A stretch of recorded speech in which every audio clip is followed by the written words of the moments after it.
All right. Bless up, everybody. Tuned in for another installment of the vibes. We're gonna let people come on in. You know how we do. We always start with some nice music and try to make sure it's music where they won't try to play or hate on us. So let's see what we can do for y'all. We'll play one of my favorite artists, Nacio Fontaine, coming out of Dominica. So we're going to hope that we don't get copyright banned, but I like to play the live shows. You know how that goes. So what I want to do is show y'all Nacio Fontaine and Sierra Leone, for y'all to actually see what the vibes is. Yeah, blessed love to Kashaku. We're gonna get started. Let me do a little housekeeping and pin where this is going to be for people to call in. Call in here. And we are going to pin that comment. We're going to pin that comment on YouTube and Facebook.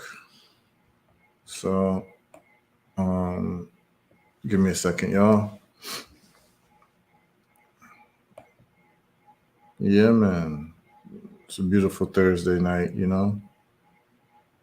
Hope that everyone, those who tuned in, you enjoyed yesterday's broadcast on Nayib Bukele and what's happening in El Salvador and the history of what's taking place in El Salvador.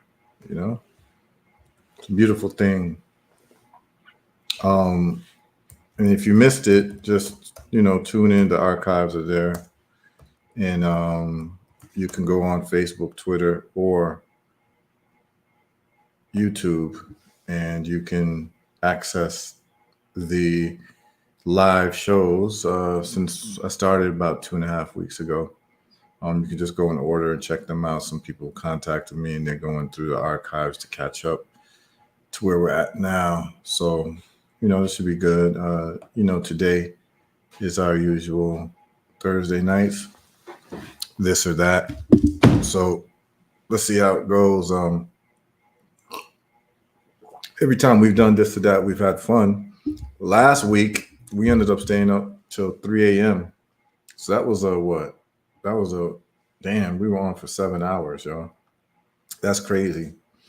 That's a long time to be on alive.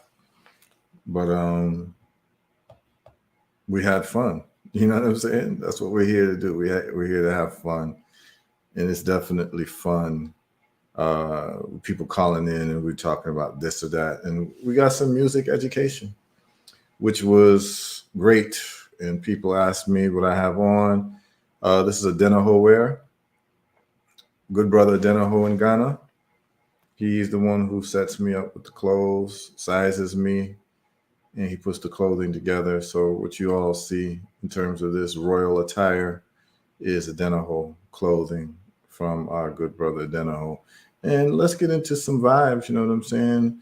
While we are, letting people come on in, we are going to, as usual, get into some vibes. So this is not just a show that talks about economics, politics, all things Africa, present day Africa, particularly entrepreneurship and what have you. We also like to talk about music because music is an important part of all of our lives, right? So what I want y'all to do is to be able to see the vibes here with this live performance I want to share with y'all. So those of y'all tuned in, just sit back, kick back, and we shall go for a ride. So this is live in Africa, Sierra Leone, and this is what you got to understand, that reggae artists in Africa are the biggest thing moving in Africa. Africa loves roots reggae artists. A lot of these roots reggae artists end up playing to stadiums like soccer stadiums, football stadiums, because that's how big they are. And a lot of people don't realize that. That's why I say that reggae is the most popular music on earth. It doesn't require billboard listings. It doesn't require radio play. people get to it, and these become the artists that are the biggest artists in different continents, you know? So I want to share this with you all, and you all can enjoy. You know, this is Nasio Fontaine. Some of you have never heard of Nasio Fontaine.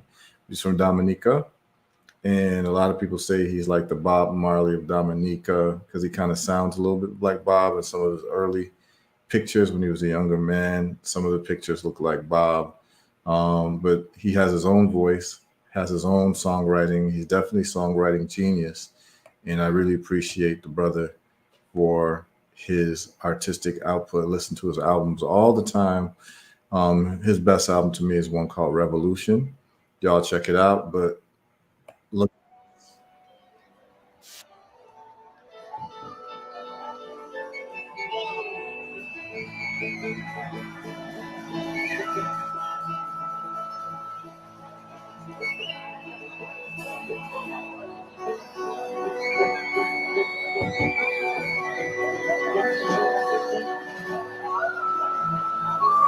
We ask you to join me in giving a great big Sierra Leone, a big Freetown welcome to a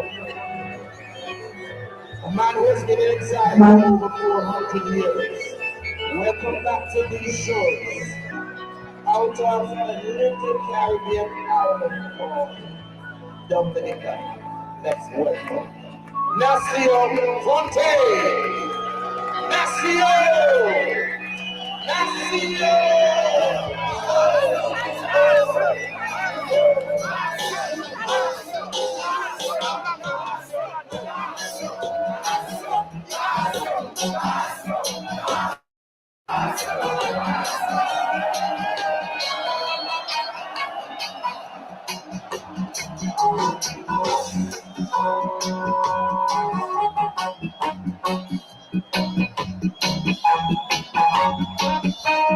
big tune, you know? It's all reggae music, you know?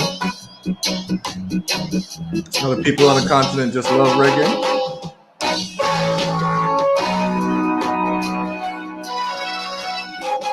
Good to be here. Good and pleasant to see the United Yeah.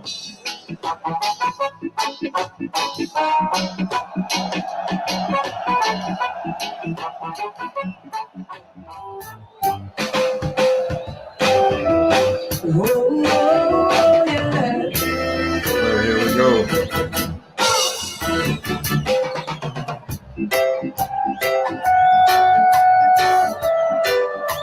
That's right. That's how we do it, you know?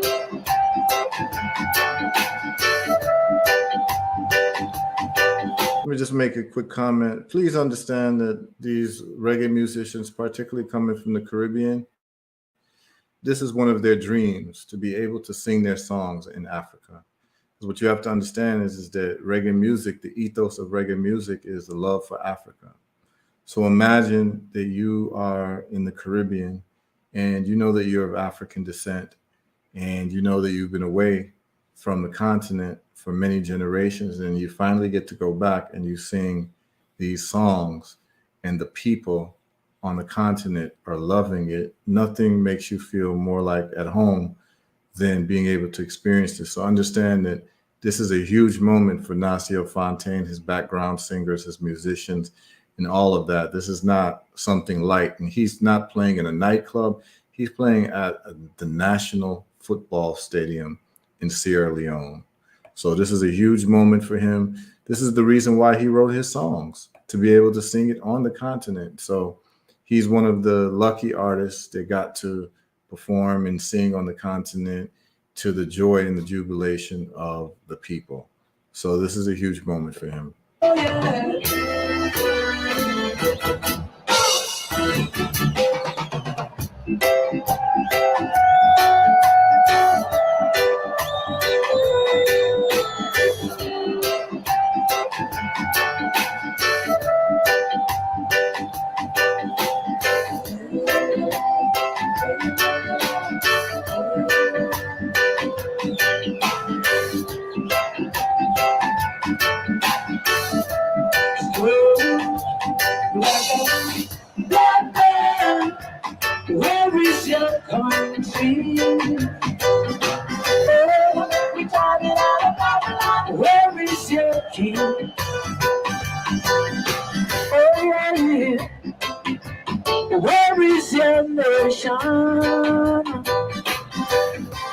we are in Africa. Where is your God?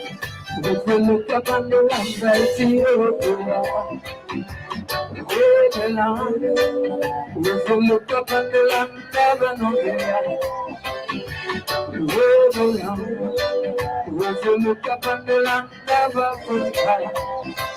Where we belong. If we look up on the land, I see Ethiopia. Amen. Bless up to all the people tuning in.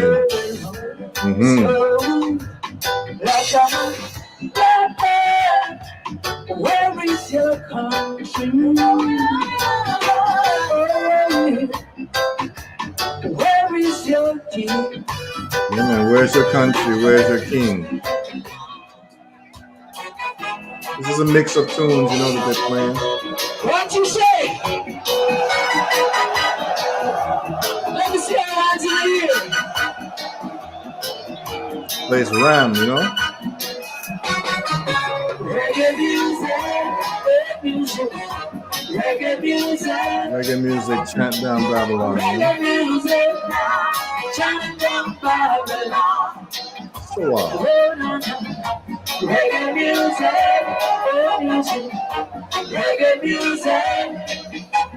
This is reggae music, chant down Babylon. Chant down Babylon. Reggae fire just a burning. Chant down Babylon. Whoa, yeah. Chant down Babylon. Reggae fire just a burning. Chant down Babylon. I treat the music, the children, the music. That's what we want, you know.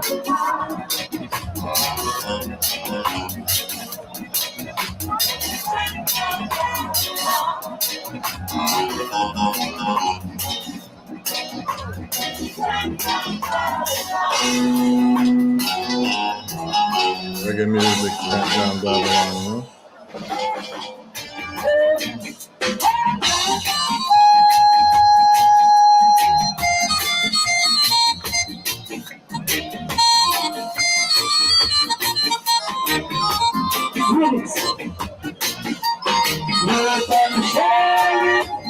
Mashing up the earth with him higher things. Coming with his full philosophy. Think that world will bring you peace. And every day you know blood. Keep it down with colors down blood. Keep it down your head is blood. Keep it down your colors. And everyone's got your sadness always. Babylon your cause on the cross. For real, you know.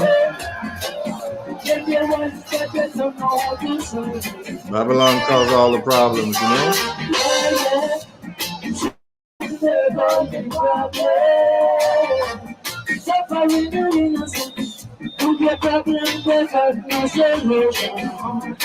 Yes, I not sure. Babylon caused all the problems. Having children and begging my world. Stop the wars, to stop the problem. Just to make all the problems, you know.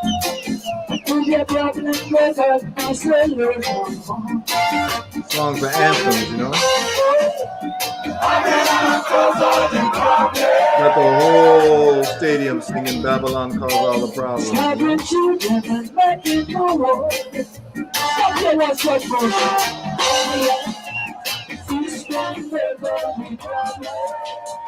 For real.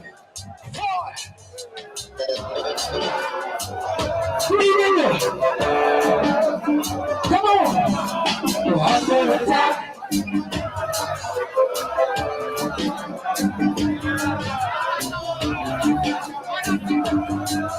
More fire. More fire.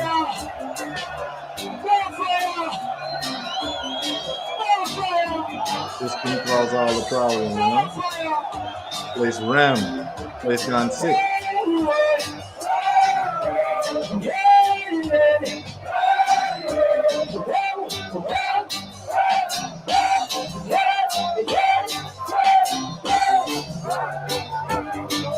Your vibes, you know? Type of energy, you know?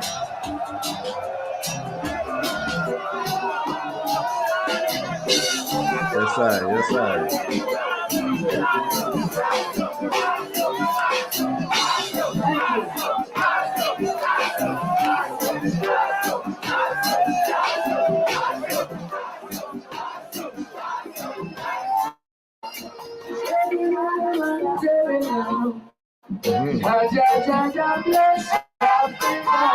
Here we go.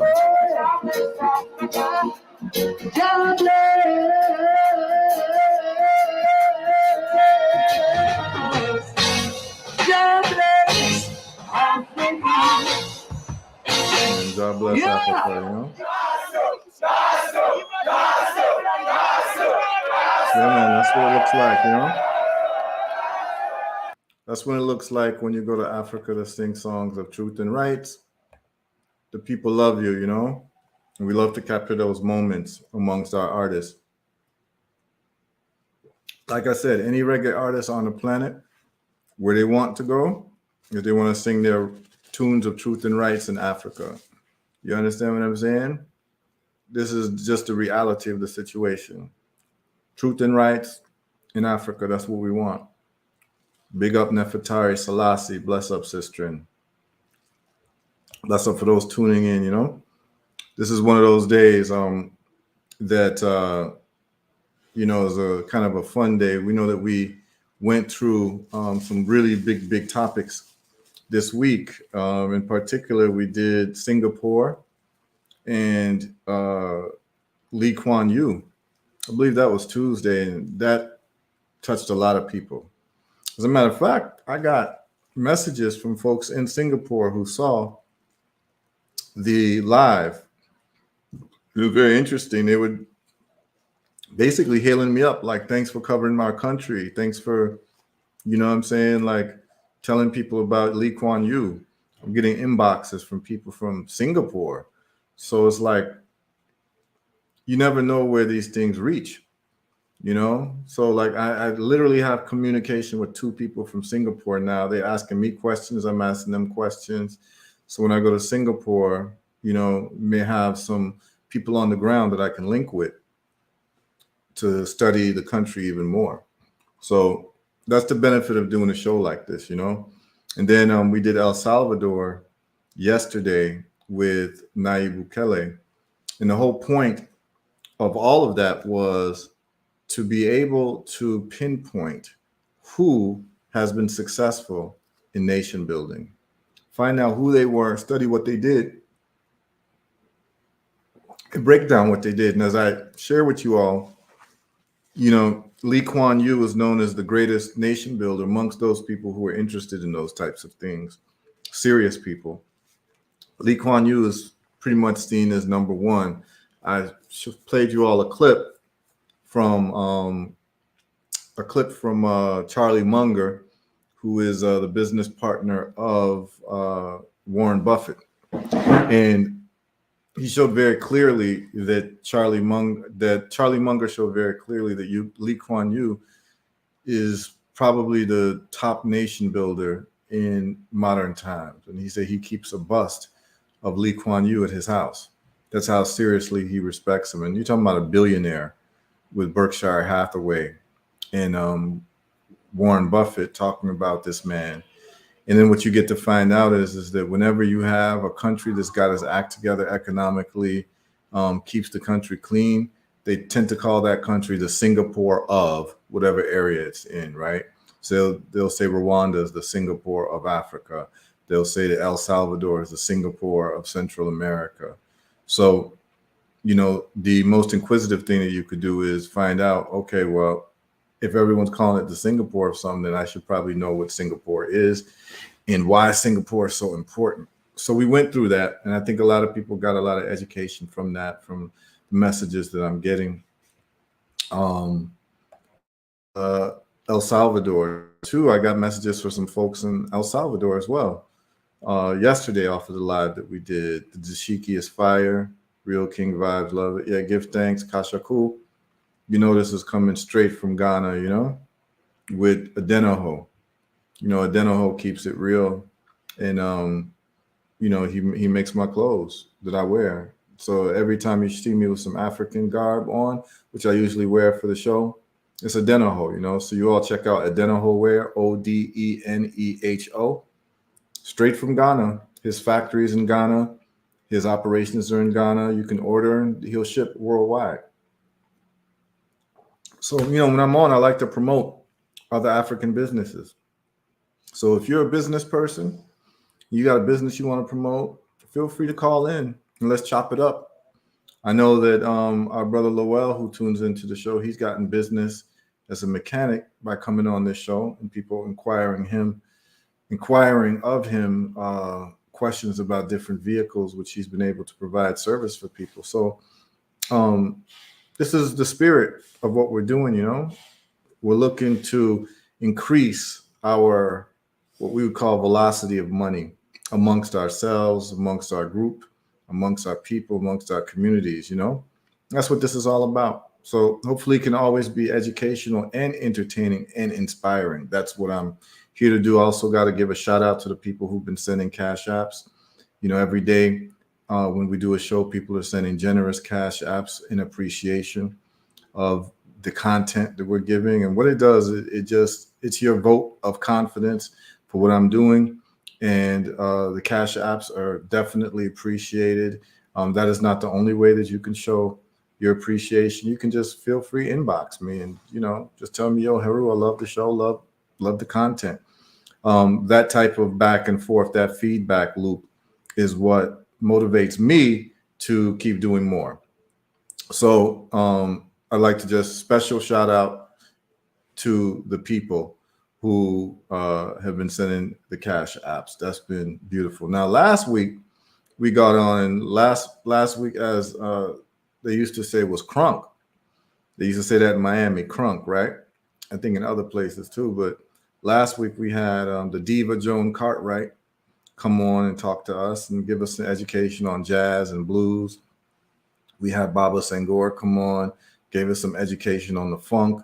We ended up staying from 8 p.m. to 3 a.m.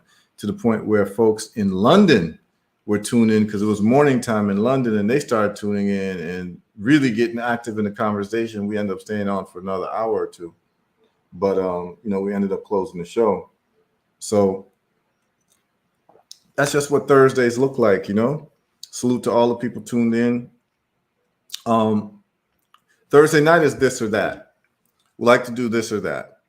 And so we like to cover certain things. Not that one thing is better than other, but one thing that you might prefer over the other.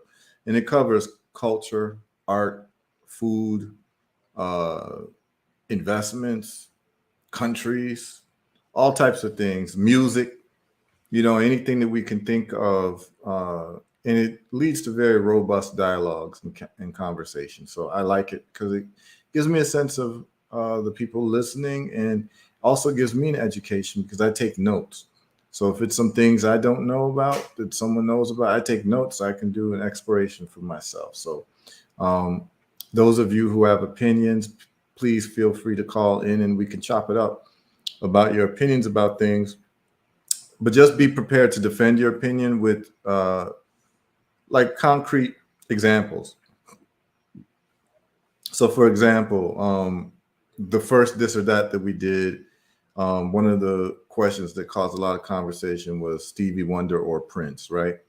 And some of us were saying Prince, you know, and then, you know, we had a sister call in and really put her foot down about Stevie Wonder, and I ended up taking notes and doing more research on Stevie Wonder and even growing my appreciation for Stevie Wonder. So that is the value of this or that, is that it's a growth opportunity for all of us. So I'm gonna start with the first question. I have a string of this or that questions, and the audience can feel free to participate. And we're gonna get into food, and I want to get into music as well. So in terms of cooking oils, I want to ask people, coconut oil or olive oil? What do you prefer? And let me give you my preference and tell you why. My preference is coconut oil. First of all, this oil conversation is a very important conversation because most people are using these vegetable oils. And these vegetable oils are actually very toxic. The canola oils, for instance, I ask people, what's a canola, right? What vegetable is a canola? And people don't know. And then they get shocked. Damn, I've been taking this oil. I don't even know what the hell it is. I've just been buying this oil because other people are buying it. And then you get to realize that you're part of the sheep mentality. This happens all the time when I ask people about canola oil. Like, what's a canola and why are you consuming it? They don't have an answer. And they find out later that it's actually rapeseed oil. And so because they didn't want to use the word rapeseed, they changed it to canola. So coconut oil versus olive oil. So my opinion is that I side with I side with coconut oil, not olive oil. Well, on a practical level, because olive oil, most of the olive oils that you have are actually adulterated. And olive oil that you're buying, most of them, and it's very hard to check, are actually stepped on product. What do we mean by stepped on product? So in the street, when you're selling, illicit drugs like cocaine, people will try to add things to the cocaine, like baking soda or any other white powder to cut the cocaine to actually stretch it so that people can make more money, right? They dilute it with something cheaper. It's called stepped on product. And the problem is that it's not the full product that you were buying. Now, olive oil is very similar. It's stepped on product. Most olive oils that you're getting is actually mixed with canola oil. So here you were trying to get away from canola oil. And by the way, we talk about these vegetable oils being very, very dangerous to your health. We're talking about them causing inflammation, right? And having an inflammatory response in the body. That is canola oil, that's corn oil, that is sunflower oil, that is any of these so-called vegetable oils are very, very dangerous for the body. And they actually cause inflammation, which will just find itself in different parts of your body. And so in medical nomenclature, itis connotates inflammation. So what they do is they find a body part and give it the Latin name and just add itis at the end of it. So for instance, inflammation of the eyes is conjunctivitis. Inflammation of the tonsils is tonsillitis. Inflammation of the skin is dermatitis. Inflammation of the prostate, prostatitis. You see how it just goes on and on. Inflammation of the heart, myocarditis, pericarditis, right? Cardio, card being heart in Latin. So what you've got to understand is that these vegetable oils, and you would think that it's healthy because it says vegetable oil, but really the issue with them and the reason why they're so toxic is because they take the seeds of the particular vegetable, and it takes millions of those seeds to make these oils. In the process in which they extract the oils, they use hexane, and it's very toxic. So when you're taking this form of oil, you're actually doing a disservice to your body. The canola oils, the soybean oils, all those like fancy vegetable oils that they have, they're not good. Avocado oil is good, but the problem is, even with avocado oil, it's stepped on product. They're mixing canola oil with it. Any oil that is like yellowish or greenish, they have an opportunity to add canola oil to it or corn oil to it. And most of the corn is GMO. So they add it to it to dilute the product. They with coconut oil because coconut oil is clear and it's actually white when it hits above, let's just say below, I think 60 degrees. It has a freezing or a solidifying temperature at around 60 degrees or lower, you start getting a solid product that's white looking. And so you can tell if they actually, tried to add any other oils to it. So olive oil can be seen as a healthy oil if you're getting just purely olive oil, but it's hard to really check why, or not why, but to check if it's actually the real thing.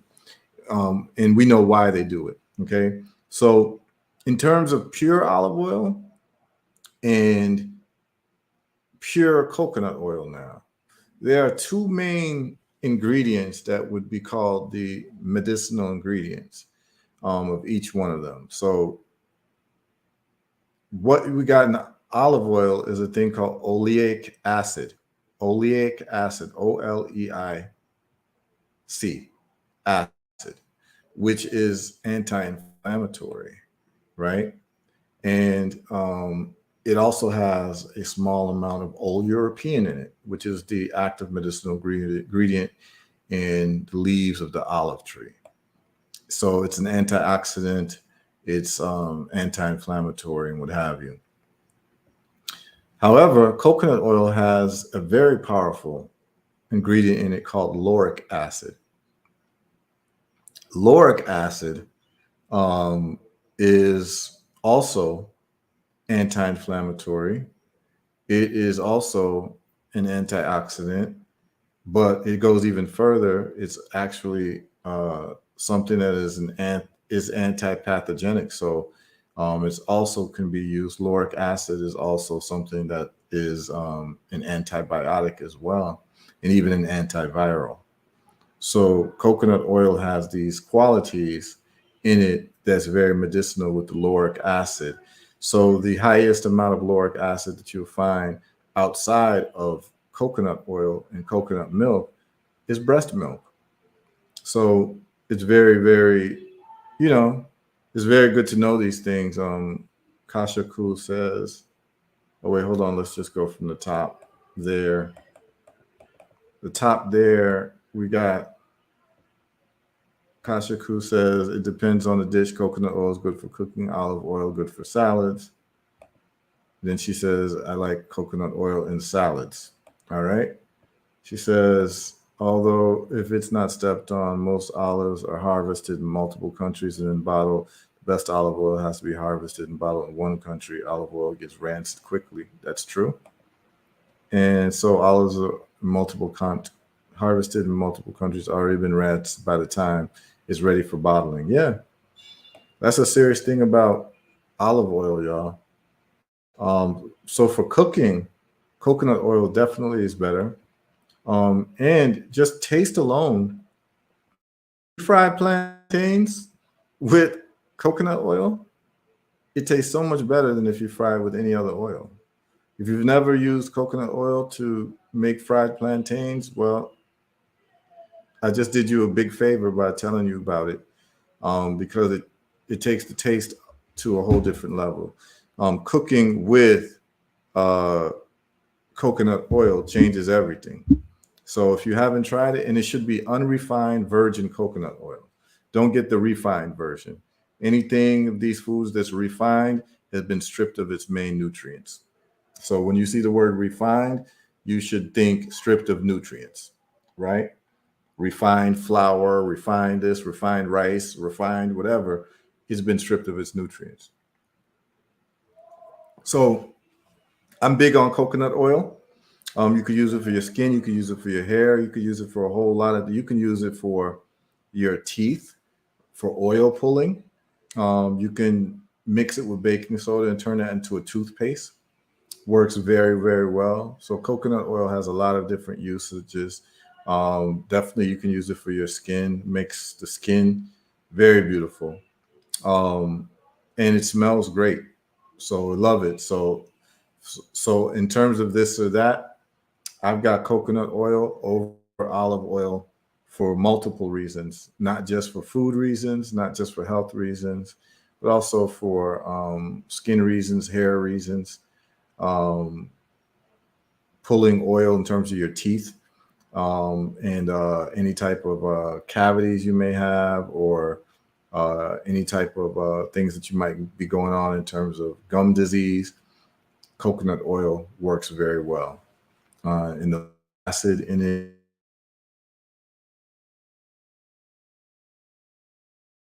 like oleic acid, which you find in the olive oil. All right. So we've got myself, we've got Kashaku on the side of coconut oil. Anybody else want to chime in on coconut oil versus, or coconut oil or olive oil? If you've got something to say about it, it'd be a good time to chime in. It could be educational if you've got some other things to add. But for some people, they've never heard of this before. They've never heard that these vegetable oils are dangerous. And if anything that we've done with this podcast, if you've learned that these vegetable oils are dangerous, well then, in the last couple minutes, you've just, you've gotten your life saved, because these people with the high blood pressure, the high, cholesterol readings, or the high blood sugar, insulin resistance, a lot of it is due to these what they call seeds that people have, you know what I'm saying, and that people have been taking. Shea butter versus cocoa butter. Yeah, I don't know about that one. I've used cocoa butter and I've used shea butter. I think I like shea butter better than cocoa butter.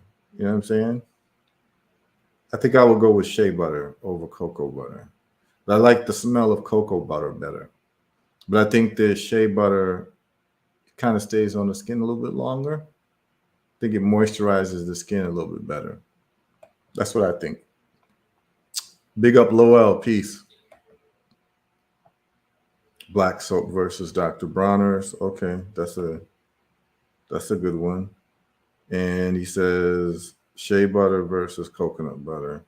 That's a good one. Shea butter all day for me though. Yeah. Yeah, I think I'm going with shea butter as well. Says cocoa butter smells like chocolate. Now, she asked a very good question here. Black soap versus Dr. Bronner's. Now, like usually, like black soap, we know is coming from the continent. And usually I wouldn't compare anything with something that's coming from the continent. But I ain't gonna lie, that Dr. Bronner's is powerful, yo. Like, if you've never used, if you use like regular, like American soap, or whatever soap that you have in your country, like the Dove and I don't know, Coast, and these different types of soaps that they sell, Ivory or whatever, and then you use Dr. Bronner's, you realize that you've never really been clean. You realize that it's a whole different level of clean. Dr. Bronner's gets the job done. Like, I ain't gonna lie. Now, whether I choose that over black soap, so there's a Ghana black soap that I've used for years, and then there's a black soap from Nigeria called Dudu Osun. Dudu Osun is that business, Dudu Osun is serious. Now, I'm going to always support the African economy over any other economy. So I'm going to have to choose black soap over Dr. Bronner's, just off of GP. But that Dr. Bronner's is close, y'all. I'm going to keep it funky. Dr. Bronner's is kind of the truth. You know what I'm saying? But that Dudu Osun, like, if I can support the African economy and African business people and African employees, I'm going to do it. You know what I'm saying? But that Dr. Bronner's, that eucalyptus that they got, the tea tree one that they got, the peppermint one, the lavender one that they got, it's on point. Like, it's on point. You know what I'm saying? I'm not gonna sit here in front and be like, oh, Dr. Bronner's is trash because it's not from Africa. You know what I'm saying? I have to just be real. But Dudu Osun all day long. Dudu Osun all day long. Now, let's say if I wasn't pro-African economy the way that I am, Would I prefer Dudu Osun over Dr. Bronner's? The only edge that Dr. Bronner's would have is the different smell profiles, the different plants that they use. Like I love lavender. I love the smell of lavender. So what you would have to do to really catch it up is you'd have to mix it with other essential oils, the Dudu Osun. But just by itself, I mean, the Dudu Osun smells great too. Let's not get it twisted. But sometimes, when you get that peppermint, Dr. Bronner's, especially if you don't dilute it, that thing be hitting hard, yo. And if you don't be careful, it could maybe burn you in certain places. That's how strong it is, but it's cleaning. It's definitely cleaning. The tea tree oil and the peppermint, you got to be careful with those. Like if you got open wounds or something, it can sting. That's a deep cleaning soap, but I love the smell of Dudu Osun. I don't know if it's because it reminds me of home, it reminds me of Africa, but it's nice that you're going to be cleaning yourself and know that you're supporting the African economy. We know that that's a great feeling in and of itself. So there's nothing that's going to make you feel better being clean than also knowing that you are supporting the continental economy every time that you clean your body, right? So I think that let's check out. It says black soap is amazing. Wait, hold on a second here. We got Dudu Osun. Enough people saying Dudu Osun. Yeah, Dudu Osun's no joke. I mean, we're not lie about Dudu Osun, Wait.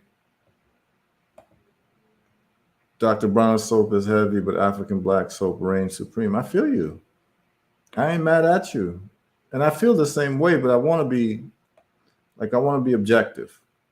I want to kind of talk it out to see if, my bias is actually accurate. It's a definitely necessary bias towards the economy of our continent. But, let's take that out the picture aesthetically. What's really what? She says that black soap has a lot of medicinal property. That's cool. And then black soap with essential oils. It's the essential oils in Dr. Bronner's that I like. Yeah, definitely. And that it, when you clean yourself and wash your hair with Dr. Bronner's soap, you just feel really clean, and you'd feel that way with black soap too. Don't get it twisted. But in comparison to these other lame soaps that they sell, definitely Dr. Bronner's and black soap is on a whole different level, right? That's a whole different level. But between the two, I'm going to have to go with the black soap. Black soap has some serious earth ingredients. Yeah, it does. Very serious. Twyla Hurd says it dries your skin. I don't know if she's referring to black soap, the Dudu Osun, or the Dr. Bronner's. So you can clarify what you mean. Okay, she said Dr. Bronner's. So she said the Dr. Bronner's dries the skin. Okay, I don't know if I've ever had a dry skin problem with Dr. Bronner's. And I don't know, Twyla, does the black soap dry your skin or it doesn't? Because that would be, she says Dudu Osun is just the same. Pure black soap is superior to Dudu Osun. Okay, she's breaking it down. Okay. And then, let's see. It's the tingles in Dr. Bronner's you like. LOL. Yeah, I don't know. I mean, I dig it. And then Dr. Bronner's fries your skin. Yeah, I mean, I can just call it as I see it. I definitely feel very clean after using Dr. Bronner's. But there is something about that black soap. And, that's all we use in our household is really black soap. And when we run out of black soap, then we go for the Dr. Bronner's until we can get another order of black soap. And the way we do the black soap is we stretch it, we liquefy it, mix it with water, put it actually in Dr. Bronner's containers and use it as a liquid black soap. So we get the solid black soap and then you just have it soak in some hot water, and then you mix it together. And, you know, she said, I haven't tried the other one. Okay. Mint dries your skin instead of fries your skin. Okay. Cool. I get that. So it looks like everyone's going for the black soap. And that's cool. That's cool that so many people are down with the black soap over the Dr. Bronner's. That's great for the continent, you know? And that's great, like objectively, that people actually rather buy black soap than Dr. Bronner's. That's great. I know my household reflects that. Like I said, we only get Dr. Bronner's when we run out of black soap. And that's just because, you know, of our worldview. But to tell you the truth, our worldview has us actually using the best soap. Because I believe that the earth materials for the black soap probably go best with our skin because it was developed alongside with us in terms of the continent that we're from. And so the soap that's coming from the earth materials from the land that we're from probably is the best thing for our skin. Just kind of using logic, you know? So, yeah, that was a good one. Shea butter and cocoa butter. Like I said, I'm going to have to go with the shea butter. And the reason why I'm going with the shea butter on that is that, I mean, I've had a choice to buy cocoa butter or shea butter, but I find myself always buying the shea butter instead. So I think that the shea butter works a little bit better than the cocoa butter, at least for me. Or else I would just be buying cocoa butter. So I'm just kind of through deductive reasoning, I'm trying to understand my choices. And the fact that I'm always buying shea butter and not cocoa butter lets me know that I like shea butter better, right? Because I could easily buy the other one. So Lowell says Dr. Bronner's dries the skin a lot. Okay. It probably does. I just probably didn't realize it. I usually would use shea butter afterwards. So it probably does. Shea butter is non-comedogenic. Why don't you tell us what comedogenic means? We could all look it up, but you can break it down for us. Comedogenic. Comedogenic. Let's see what that means. So comedogenic. Comedogenic. Let's see. So they're saying that comedogenic clogged pores. Okay. Okay. So it unclogs the pores, I guess. It doesn't cause clogged pores, I guess. So comedogenic is something that clogs the pores. Okay. All right. Got it. And Jelani Young says he uses Dr. Bronner's daily. Does it dry your skin, Jelani? Or have you noticed that? And do you prefer Dr. Bronner's over black soap? Okay. And she says, yeah, shea butter can be used all over the face. It doesn't clog the pores. Correct. Yeah.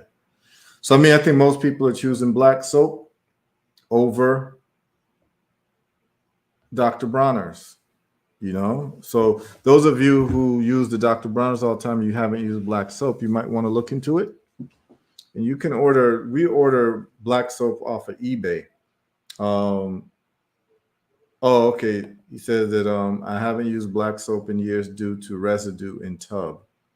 So I think what you'd want to do then is what you can do, the doo-doo Osun, what you can do, Jelani, and this is what we do.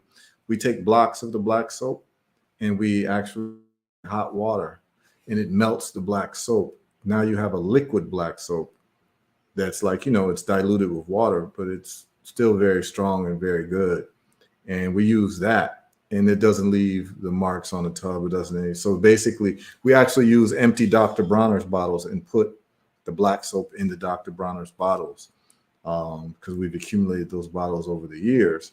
And I got to say, like economically, yes, liquefied. So it becomes liquefied.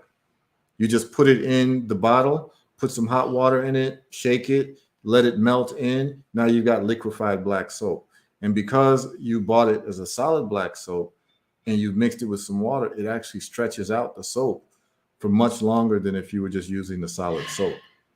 So what that's done is that saved me hundreds and hundreds of dollars every year in soap. Because if I wasn't getting black soap, I would be getting Dr. Bronner's. And Dr. Bronner's is pretty expensive these days at these stores. So I'm able to get like a 10-pound block of black soap. I order it off of eBay. You know, if we have some time today, I could just show y'all where I get it from. And it's from Ghana. And, you know, they ship it. And it's a very good price. It's a very good price. And maybe I'll share it so that people can be able to get their black soap at a cheap price. You get a 10-pound of black soap, you're only cutting a little chunk off at a time and letting it liquefy, mixing it with the hot water. And you probably, like as an individual, the 10 pounds will probably, it might get you for the whole year. 1 year. You probably can offer 10 pounds of soap for one person, because I only buy it, I think, 2 times a year from, my household has like 4 or 5 people. For years, we've used the black soap, and that's all we've used. And like I said, when it runs out, we get Dr. Bronner's just as a space filler. But okay, let me see if I can find the link for the black soap for y'all. And yeah, let me see if I can do that for y'all, and then just give y'all the link and you all can look it up. Pure Vine products. Yeah, this is it here. And they also have shea butter, and it's all coming straight from the continent. So I'll share with you all where I get my black soap and my shea butter from. I'll just share that screen with y'all. Yeah, and the shea butter too. Yep, I'm going to do that. I'll do it right now. So here y'all go. It's a cheat code right here. I go to eBay, and the company's called Pure Vine Products.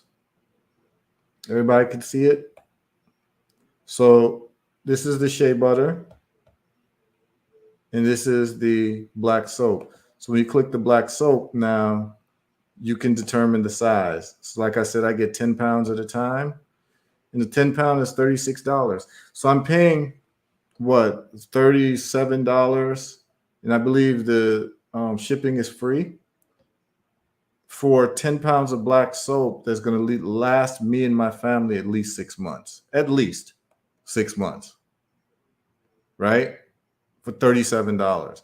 So think about how much money you pay for soap in 6 months. Definitely more than $36 if you're buying Dr. Bronner's. As a matter of fact, that's just 2 bottles of Dr. Bronner's, and you've already reached $36.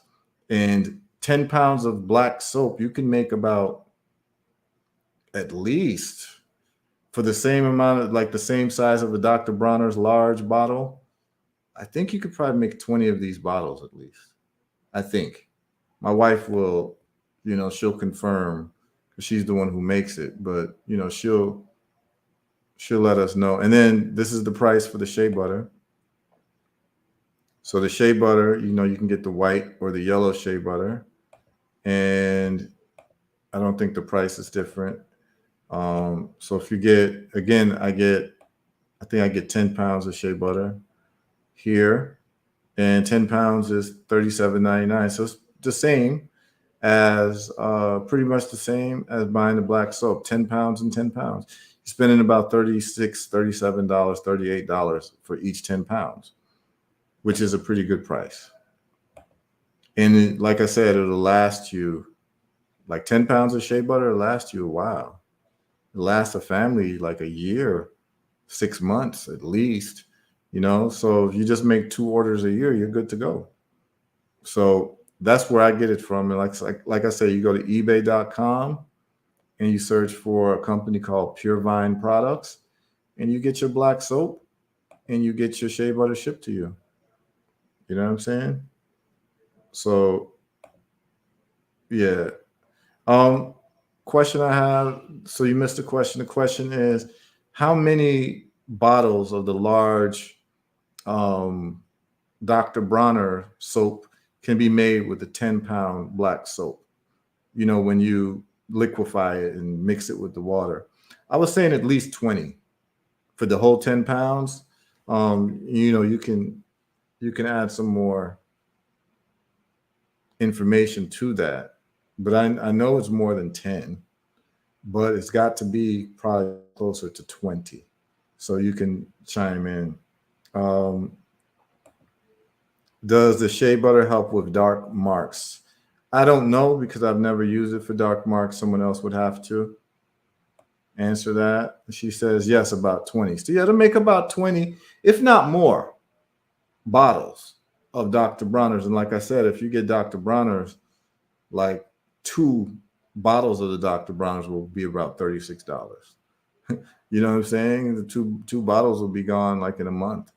And like I said, this will last you about a year or 8 months, 6 to 8 months, 10 pounds of black soap, depending on how many people, you know?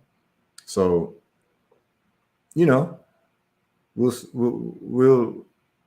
hope that this was helpful for everybody. So yeah, you get your shea butter here, 10 pounds for $37, $38. You can get your black soap, 10 pounds for $36, y'all. That's what we do. And we're very happy with it. And I've been buying from them. I've been buying from this company for about 6 or 7 years. You know, they are definitely on point. They ship to you. I believe the shipping is free, and they do it on time, and it's always a superior product. So that's a little cheat code to shea butter and black soap. There's no reason to buy like 1 bar at a time. Just go get you a 10-pound thing and then just ration it out throughout the year, and you're good to go. You don't have to buy any more soap. Like, think about how much money you spend on soap in a month, and then multiply it by 12, and then realize that you could just buy a 10-pound thing of soap, black soap, the best soap, and it'll last you at least a year. All you have to do is liquefy it. That's it. So, you know, that's a little cheat code as to how we do what we do. But yeah, people tune in. Hopefully that was helpful. eBay.com and look for Pure Vine. You know, look for Pure Vine products, wholesale. So those prices you're getting are pretty much wholesale prices. So anyone who tuned in just saved you a year worth of money on soap and shea butter. You know what I'm saying? For dark spots, mix pure shea butter with licorice tincture. So hopefully you got that, Twyla Heard. Did you get that, Twyla? For dark spots, mix shea butter with licorice tincture. Okay. So that's a good one. All right. So we went through coconut oil or olive oil. Most people say coconut oil. We went through soap, well, shea butter or coconut butter. Most people said shea butter. We went through Dr. Bronner's or black soap. Most people said black soap. So yeah, so good. So Twyla, you got it? Good. Perfect. So just within the first, hour of the show, you all just learned how to save money on soap. So that's great. Rasta Funk asks, what do you use to cut it with? What is the it that you're talking about? You talking about the black soap?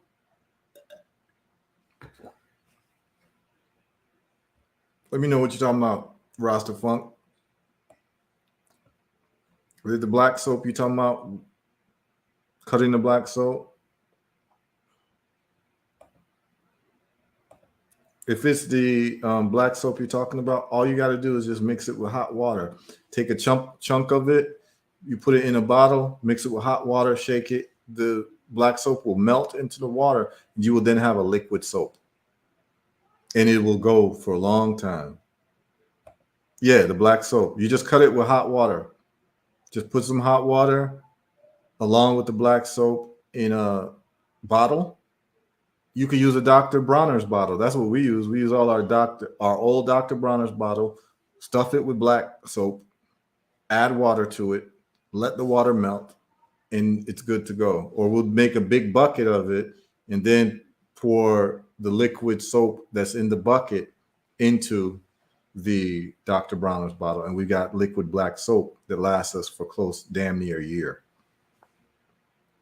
You said, what tool? There's no tool, just a knife. Just cut the soap into strips, and you literally can put it in a bucket, like a 5-gallon bucket or a 2-gallon bucket, or even a pot. And then you just add hot water. The soap will melt into the water, the hot water. It'll melt. And when you have the melted soap, you now have liquid soap mixed with water. And you can determine how thick you want it to be by how much water you add. Well, you end up with this dark brown soap, liquid soap, and you can pour that into the Dr. Bronner's bottles, and now you've got black soap that's going to last you the whole year long. Round, I'm telling you, I promise you, if you get the 10-pound, for most of y'all families, it's going to last you for a whole year. And you'll never buy soap again. You'll never have to buy soap again. You literally just cut the black soap when you get it and put it in a bucket with some hot water and mix it. You know? You didn't know if it was hard or not. Yeah, the black soap is hard when it comes. It's a hard block of soap, but a knife will cut right through it. A knife will cut right through it, and then you just take whatever you cut, put it in a bucket, add hot water. It will melt, and you can determine how thick you want the liquid soap to be by how much water you add. And then you just pour that into your Dr. Bronner's bottle, and then you're good to go. You're absolutely good to go, you know? So, I mean, it's really easy. It's really easy, y'all. Really easy. But there's no reason why you should be spending hundreds of dollars a year on soap, because it adds up. By the end of the year, the amount that you might have spent on soap could be like $1,000. You didn't even so imagine $1,000 versus $36. I just saved you all I pretty much saved y'all $1,000 a year just now. Because you got to think, if you're buying these Dr. Bronner's bottles and you're getting a couple every month, that adds up, yo. That adds up. If you're spending more than $80 a month on soap for you and your family, and shampoo, because the black soap you could use as shampoo, right? So if you're spending more than $80 a month on soap and shampoo, you're spending $1,000 a year on soap and shampoo, when all you got to do is spend $36 on black soap, a 10-pound block of black soap, and you just saved yourself pretty much $1,000. You know, and and you can add any essential oil drops that you want for it to smell a certain way. So if you like the smell of lavender, you can add, and then hand soap. Exactly. Hand soap. So that black soap that you made can now be your hand soap. It can now be your bathing soap. It can now be your shampoo. You can use it for anything, really. You could even use it for cleaning if you want. I mean, it's just a natural soap. It gets away grease. You know what I'm saying? So you literally, just by listening and checking out that website, and you know what I'll do? Why don't I put the link in the chat for y'all for the website? Let me do that for y'all. So you just have to click the link. Okay. So this is going to say black soap and shea butter. It's going to say black soap and shea butter. And you just click the link.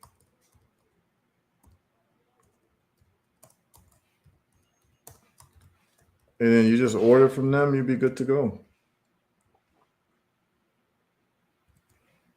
All right, I just put it up there. It is on the, it's in the YouTube chat. Some people use it to hand wash baby clothes since it's non-toxic. Yeah. So it can be used for so many different things. But yeah, Amori Kurama, hand soap, absolutely. Amori Kurama.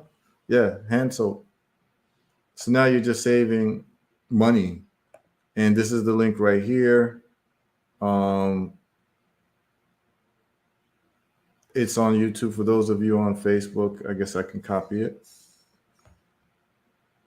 I'll copy it for y'all on Facebook. But yeah, you just saved $1,000 for the year just by tuning into the show. I'm going to put that on the Facebook for people. All right, hold on. So Facebook, I'm going to write shea butter black soap for y'all. Yeah, get it. Get the 10-pound one. You're good to go pretty much for the year. You don't have to buy shea butter. You don't have to buy soap. And it's about $35, $36, $38. And you're good to go for the year. You know? Let's stop wasting our money, y'all. Let me see. Wait. Oh, that was share. Okay. All right. There y'all go. So the people on Facebook, y'all got it now. It's there. All right. So yeah. Nico's here with me. He said Brooklyn Church Ave at 21st all day. Of course. That's Brooklyn, you know? Brooklyn up. And Amor Karama says, amazing. Thank you. Yeah. No problem. Happy to have y'all not give money away to people who don't deserve it, overcharging you for soap. It's crazy. I mean, if you really think all of the basic essentials that you have to buy, you really should be buying them wholesale. You should not be buying like things that you need on a regular basis retail. You should buy them like wholesale by bulk. And maybe you get together with some friends. Like if you got friends, you could probably get 50 pounds of the black soap and split it up and probably get a better price. If people want to work together, you could do that too. You know what I'm saying? You can get all these things wholesale and save thousands of dollars every year. It's just how intentional you are about not having to work more hours for other people to buy stuff that ends up wasting your money, because every dollar you spend is a work hour. You know what I mean? Like every piece of money you spend is like work, because if you get paid by the hour, that means that you see that. So let's just do a perfect example. Imagine that you are getting paid let's say $25 an hour. You get paid $25 an hour. You work 40 hours a week. Well, guess what happened just now? I just saved you $1,000 for the year. That means that I just saved you a week's worth of work to have to buy soap for the year. If you're spending $1,000 on soap for the year, hand soap, shampoo, bathing soap, you literally have to work a whole week to pay for that year's worth of soap. I've just eliminated that. So now that week that you work, that labor, that the money that came from that labor can be applied to something that could actually grow that money instead of you tossing that money out and basically using your labor for your wealth building instead of your labor to buy unnecessary overpriced soap. You understand? Also, fun fact, Pan-Africans made black soap and shea butter popular. West Africans felt like black soap and shea butter was for the lower class. Yeah. Because it wasn't imported, right? And that's part of what we talk about in terms of worldview. People's worldview makes them have low self-esteem about anything that comes from them. And then, like in Japan, they actually look down on imports. Because if it's Chinese, it's not quality to them because they have a high self-esteem.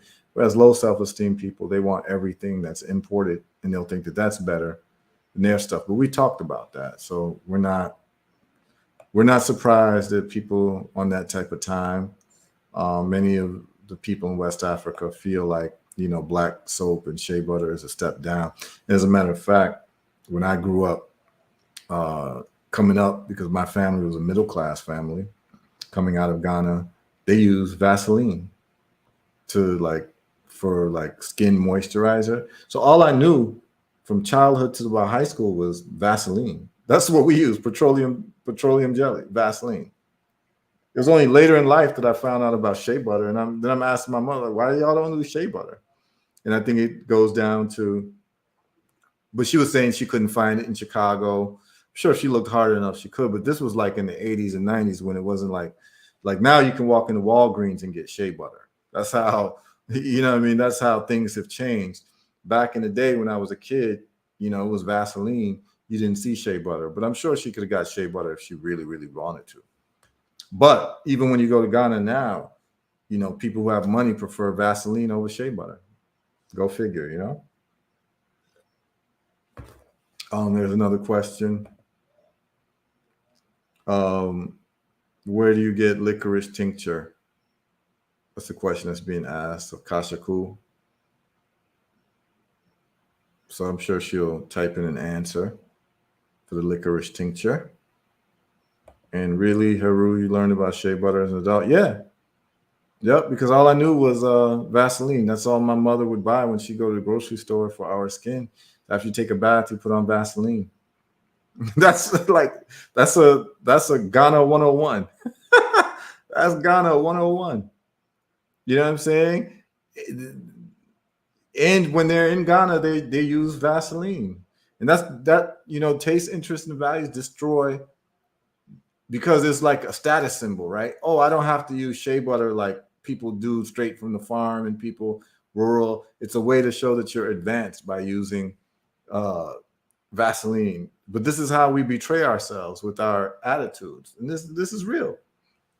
It affects the economy. We end up giving money to Mr. Petroleum Jelly,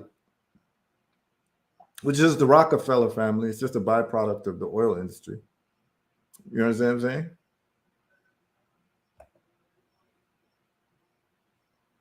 How do you get you said liquid extract. No, you have to be more specific. She's asking, where do you get it from? Like, where can you purchase it from? Is there like a brand that you would recommend on Amazon or on eBay? I think that's what she's asking. Like, where do you get the licorice tincture from? Because she wants to mix it to take care of the dark spots in her body. I believe that's what the question is about. So she's looking for a link, basically. All right. Let's move on. This or that, y'all. So this or that. Okay, so I was just given a bottle. This is the bottle for, you can't really see it, but it's Horbach, Horbaach, super concentrated licorice root. So it's a licorice root liquid extract. So just look that up and you can get that.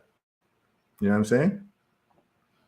So, if anyone has a link that they want to share for a licorice root, product that they like, liquid extract, just put it on and share it with your sister Twyla so she can, get her situation situated.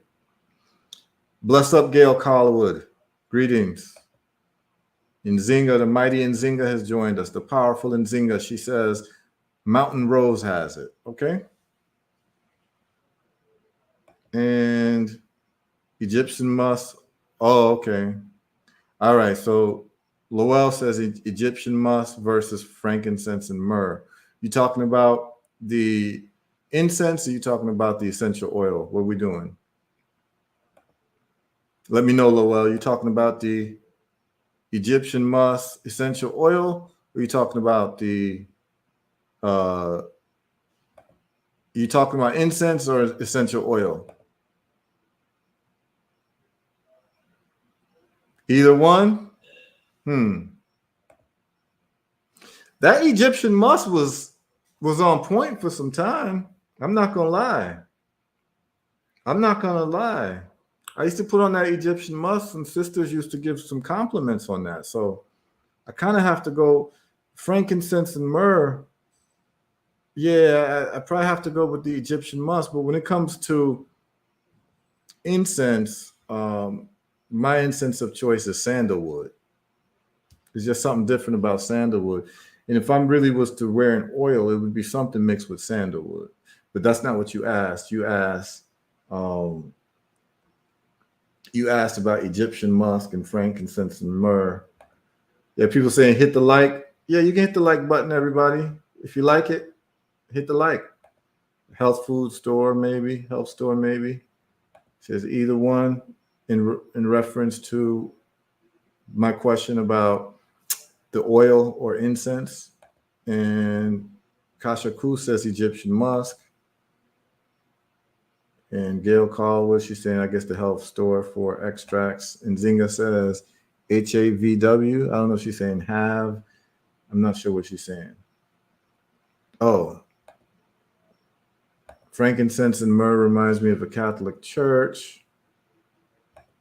Zinga says, have you tried Sudanese frankincense? I have not. And I guess you're saying that I need to. So yeah, I'm gonna check that out. Sudanese frankincense. Okay.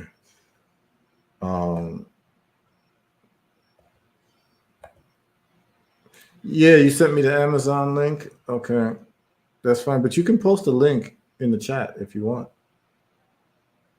No, I have not tried Sudanese frankincense, but I will. Okay. It's different. Okay. So it's different. So I would like to try that Sudanese frankincense and see what that vibe is about. But that Egyptian musk used to do me solid. They used to do me solid. So I would have to say Egyptian musk over frankincense and myrrh.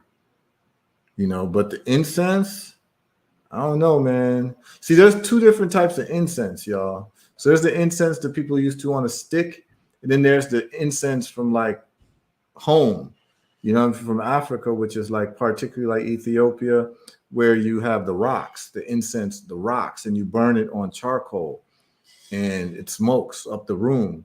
That's different. That's when you really burn an incense. That other stick incense, you kind of playing games. But when you like want to be professional about incense burning, you kind of want to look at burning the rocks, y'all. Like if you haven't ever had a charcoal that you lit up and then put the incense rock on top of it, like the frankincense or the myrrh or whatever it is that you want to burn, it's different because it takes up the room different. Like it smokes up the room nice. That's when you're ready for a medi, That's when you're ready for a meditation, y'all. You know what I'm saying? We got this or that, gold versus silver. Depends what for like adornment or to sell or to invest in. Could you give us a little bit more specificity? Gold versus silver for what? You talking about cutlery, like kitchenware? What are we talking about? Ketnu Nefer, big up Ketnu Nefer says, hold on. We got a message here. Wait. Hold on a second, y'all. Everything's moving.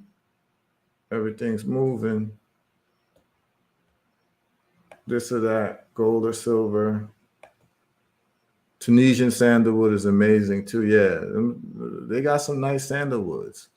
I really defend sandalwood. Like out of all the incenses, I like my sandalwood. Lowell says he's been rocking both for 3 decades, but Egyptian musk reigns supreme for me. Yeah, it's been a while since I messed with the Egyptian musk. So now it's like that's digging in the crate. So I might get back on that Egyptian musk. I might. Feel free to call in. You want to chop it up? Feel free to call in, Lowell. I think that we're gonna have some interesting conversation. So feel free. Anybody want to call in? And Zinga, Kasha, cool. Anybody want to call in this? Feel free to call in, and we can chop it up. Rock incense is that ish. Yeah, that's the real incense. That's when you're dealing with professional level incense burning. You know what I'm saying? All day with the rock, son. Absolutely. I heard them Arabs have some serious musk. Yeah, I'm sure they do. That had some from Ethiopia. Yup. Yeah, that Ethiopian incense, it hit different. When you got that charcoal, it hits different. And they have this thing you put it on. It's crazy. Okay, Nico says gold all day long. Kashaku says accessories. So I don't wear accessories. So this might be a question for people who wear accessories.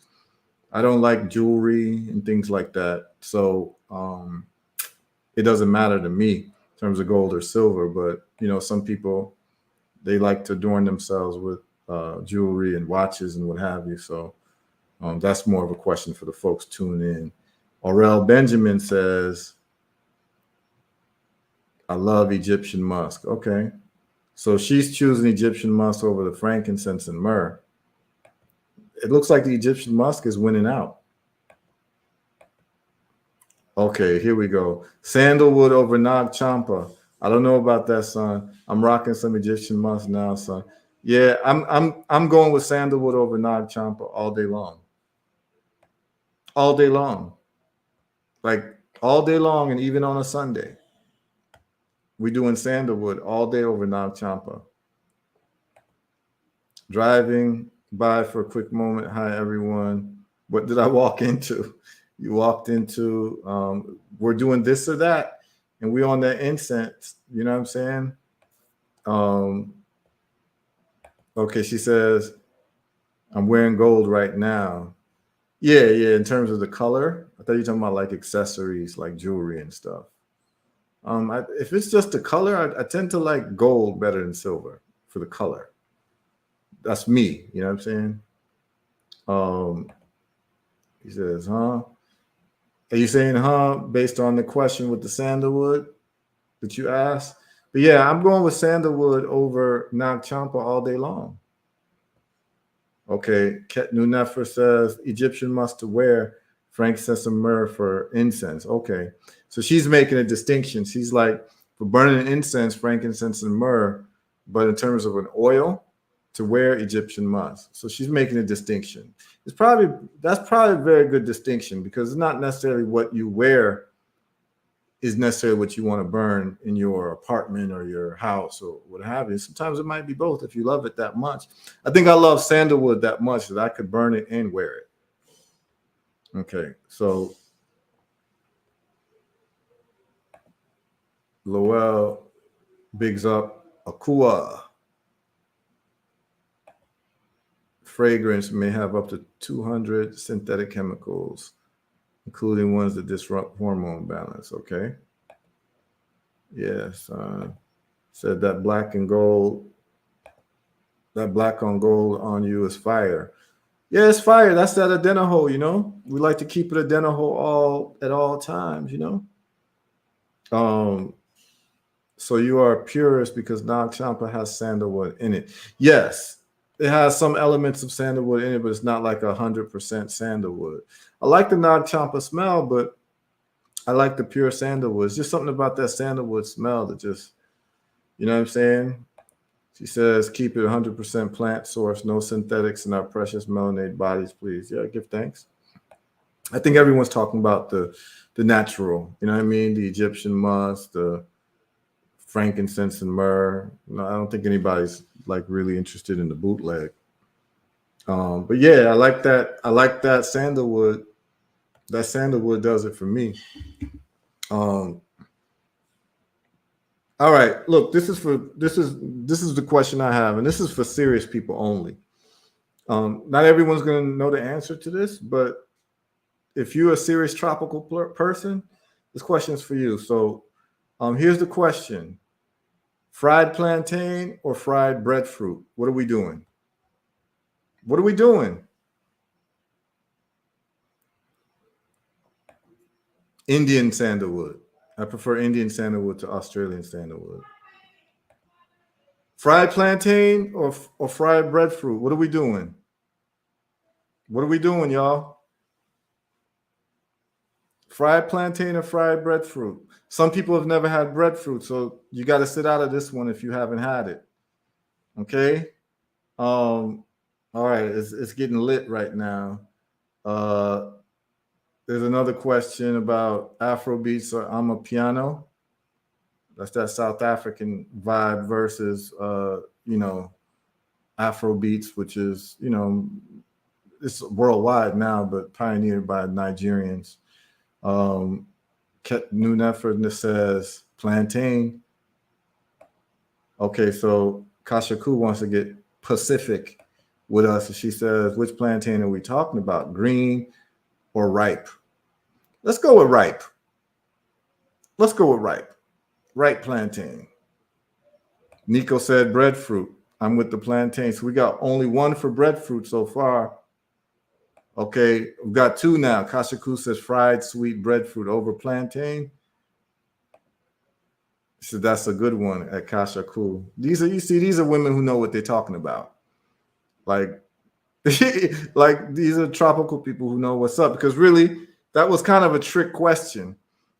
Like, there are different types of plantain. There's the green one and there's the sweet one. That's the ripe one. So that's a trick question. I just want to keep y'all on y'all toes. But yeah, it's very important. Most people, when they talk about fried plantain, they're talking about the green one. I mean, they're talking about the sweet, ripe one. And then the green one, fried, that's a different level of conversation. That's for professionals. And, you know, the Haitians knows what's up. That's what they call banane pesé. You know what I'm saying? We love that. All right, haven't had fried breadfruit, only boiled. Yeah. So, yeah, try to get you some fried breadfruit and let's partake in the conversation after you've had it. Yeah, fried sweet breadfruit, that's a contender, you know? Damn, depends on country. All right, talk about it. She says, nah, I want breadfruit. Depends on the meal. Okay, she's getting specific. But let's just say there's no meal involved, and it's just the side of plantain and the side of breadfruit. Fried. What we doing in Zinga? I don't know, man. I've had some, you know, plantain is a staple of mine, but damn, I've had some breadfruit that kind of put some tears in my eyes, man. But that could be also because I might be taking the plantain for granted because I eat so much of it. So it might be something that's normalized in terms of my palate. But let's just say I hadn't eaten for like a week and I had to choose like my first meal of being hungry, and I just want to choose something that I really like. But I choose fried plantain or fried breadfruit. That's a tough one. Damn, that's a tough one. That's a tough one. I think I got to go with the fried plantain because that's just what I have the most of. So I might not be able to qualify it, but I can certainly quantify it. I can certainly quantify, because I even think about if I had a breadfruit tree and a plantain tree, which one am I going to be picking from the most? Probably the plantain tree. Just me. This is the way I'm trying to ask myself this question, because it's a tough question. Unless it's oiled down, I'll go with the breadfruit. Okay. Yeah, so we're talking about frying it in, let's say, coconut oil. Unrefined coconut oil, fried sweet breadfruit, ripe breadfruit, the yellow breadfruit, right? The one that's yellow when you cut it open. And then you have, let's say, fried sweet plantain in coconut oil. What you doing? Okay, so Kevin James says plantain. Okay. Breadfruit can carry a meal by itself. Plantain can too, yeah. So plantain is a better side. I don't know. I had some breadfruit recently, and it was nice by itself. This is a real serious conversation. In Haiti, we make breadfruit like it's banane pesé. Yeah. Yeah. Yeah, I can see that. Those of y'all who've never had like food from Haiti, you've missed out. I'd say it's probably the best food in the world. Haitian food. A lot of people are going to be shocked by that, but I've traveled. And when I was in Haiti, the food I was eating was on a different level. I think they're the best cooks in the world, objectively. You know what I'm saying? I mean, I think the Haitians have the food and the spices and everything locked down. Like, if you've never had Haitian food, y'all, Haitian peas and rice, we talked about it last week and 2 weeks ago. Haitian peas and rice and peas versus Jamaican rice and peas. There's no competition. There's no competition. Haitian rice and peas can be eaten by itself. The way they spice it up is just, it's a different type of conversation. Yeah, breadfruit can replace bread and potatoes, definitely. And it can replace rice, absolutely. Nzinga says, my dad says that all the time. I'm not sure what she's referring to. She's talking about, I'm not sure. Breadfruit is way more versatile. Okay. Well, plantain can be versatile, as we've seen. I'm making plantain bread. I make plantain bread pizza, y'all. It's probably the best pizza you've ever tasted, by the way. I'm not just saying it just to say it, but I think I can get some people to vouch for me on that who've had it. Like I make plantain without wheat crust. I make pizza dough. It's done without wheat crust, and it only has one ingredient: green plantain. So what you do is you boil it, you put it in a food processor, and then you flatten it out like a dough, and then you bake it and then freeze it overnight. And now you have you have a plantain pizza dough, yo. And then you can just add whatever you want on it. And you don't have to worry about being gluten intolerant. You don't have to worry about high glycemic index because it's like wheat and all of this. No, this is like actually gluten-free flour that you can make. It's not even a flour. You just make the dough with the plantain. You know what I'm saying? So I just dropped some more ism on y'all. Ketnu Nefer says Haitian peas and rice is amazing. It absolutely is. You know what I'm saying? Like, it is. It's on a different level, y'all. If you've never had it, you don't know what we're talking about. But if you've had it, you know what we're talking about. And people will be like, how can it be better than Jamaican rice and peas? Trust me, it is. Trust me. Just trust your brother on that. Because they spice it different. It's a meal unto itself. You could eat that by itself. I ask you, could you eat Jamaican rice and peas by itself? No, I got to have some curry or some jerk seasoning with it or something. You know what I'm saying? The Haitian rice and peas and rice, you can eat it by itself. I used to go to a Haitian restaurant in Miami back in the day. That's all I used to get. And they used to be like, you don't want chicken? You know how they talk? You don't want chicken? You don't want, you know? And then I was like, no, I just want that.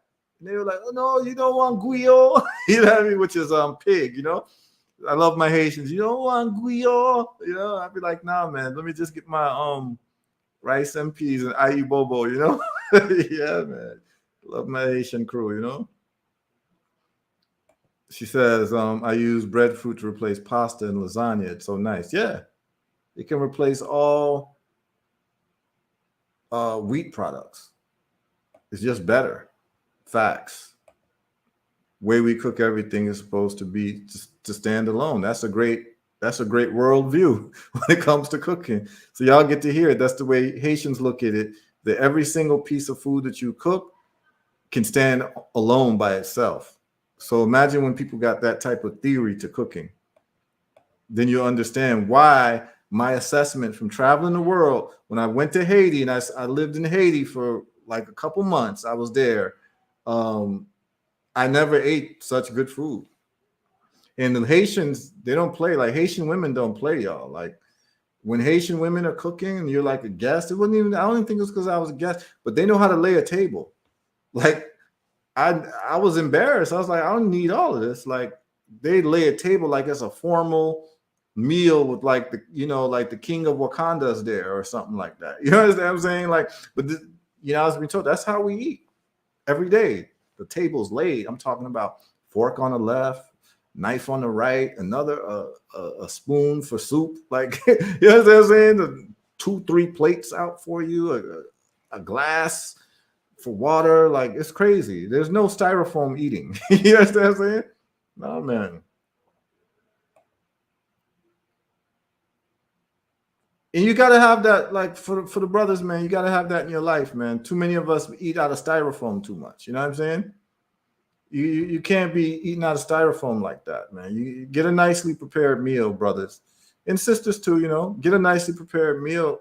And like I said, Selassie, I never eat out of styrofoam. You know, So, Selassie, I never eat out of styrofoam. Make sure you got a plate to eat out of, man. Been eating out of styrofoam too long, man. It's uncivilized. So, she says, I've made shepherd's pie, potato salad with breadfruit. Yeah, absolutely. Yeah, it's the best. Nico said there's Haitian pizza restaurant in Miami. I'm sure Haitians got Miami on lock. Have all type of restaurants. Haitians are very entrepreneurial, so they're just looking to see which way the wind's blowing. They're gonna put up a shop, even if they don't even eat pizza themselves. They're gonna put up a Haitian pizza shop. I'd like to see what the toppings are. I'd like to see what the toppings are, yo. Haitian toppings on pizza, that would be very interesting, right? They put Haitian mushrooms on there. Yeah. Joon joon. Pizza joon joon. Yes, I.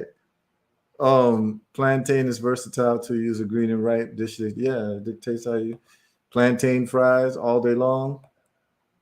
You can eat Dominican rice and peas by itself also because we season our rice. Yeah, man.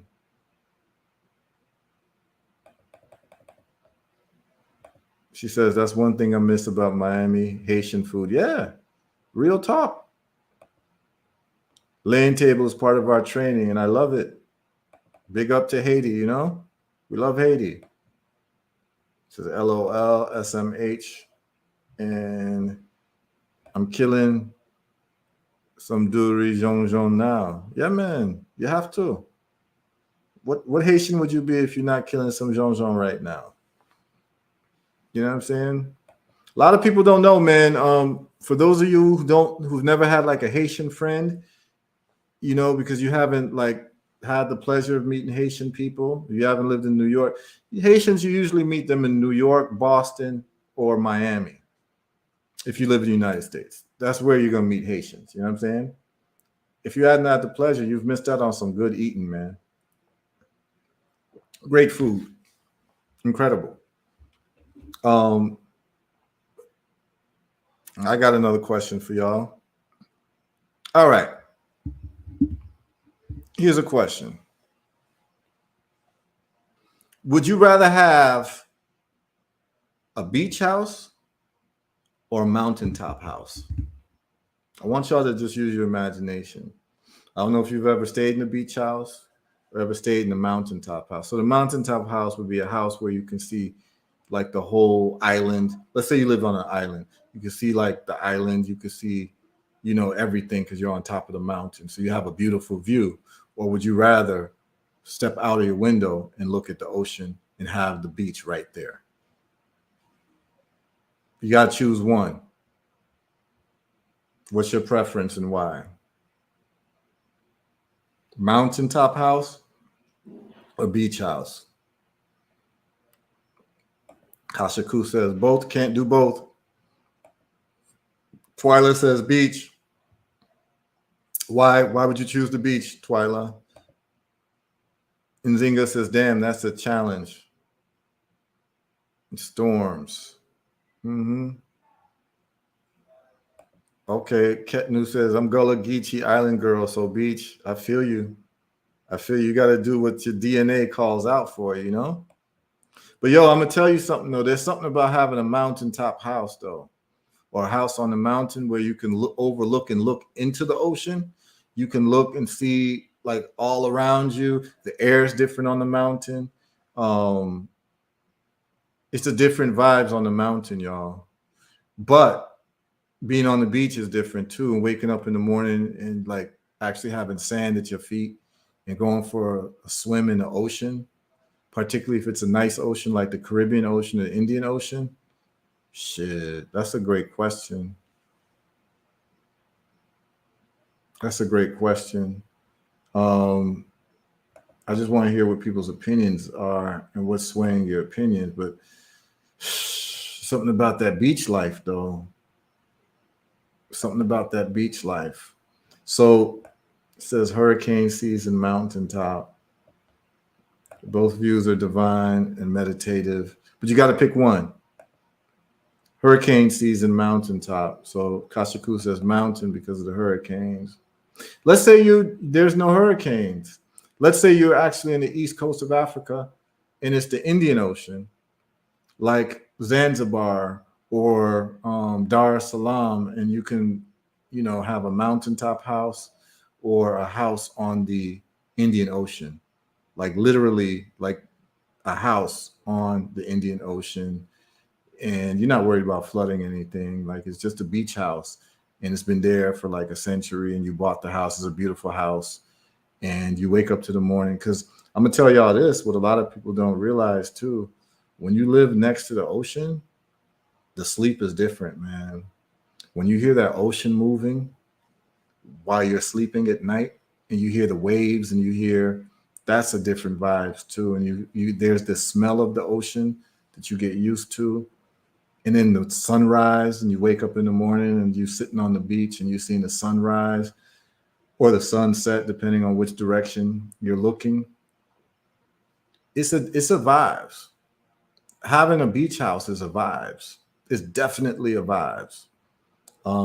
Waking up, running on the beach, and your house is right there, taking a dip in the, you know, ocean. I don't know. She says, I love to be near water. Are there no storms? So let's say there's no storms. No storms. Like what I said about East Africa. This is in the Caribbean. This is East Africa now. Would you rather have a house overlooking the Indian Ocean or a beach house on the Indian Ocean? Okay. Kashiku says mountaintop. Lowell says mountains. Okay, and Zinga's, she's swinging towards the mountains. Nico says mountaintop. Okay. I love the mountains too, but I'm a beach girl. Yeah. I don't mind driving or walking down to the beach. So what she's saying is she'll take the mountain view and then just drive down to the beach. I feel that. It's just the idea of tsunami or hurricane that makes beach like for me. Okay, yeah. So let's just say, yeah, I feel that. Let's just say there's no weather issues like that. And like it's just a beach house or a mountain house in terms of what you can imagine what the beauty of each would be. Baba Senghor says beach for sure. Beach house for sure. He says, oh, East Africa. Yeah, so let's just take the Indian Ocean where there's no hurricanes.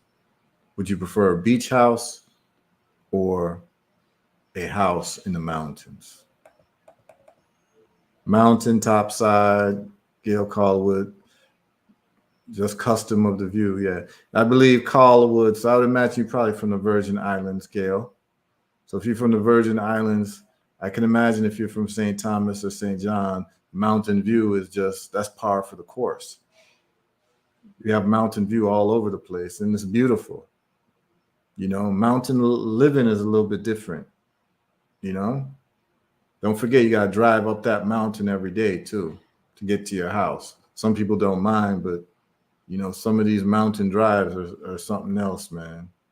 So you got to take all that into account, too. But, like, waking up to a mountain view where you can look down and see the whole island or the whole town, and you can see the ocean view as far as, like, the eye can see, is different.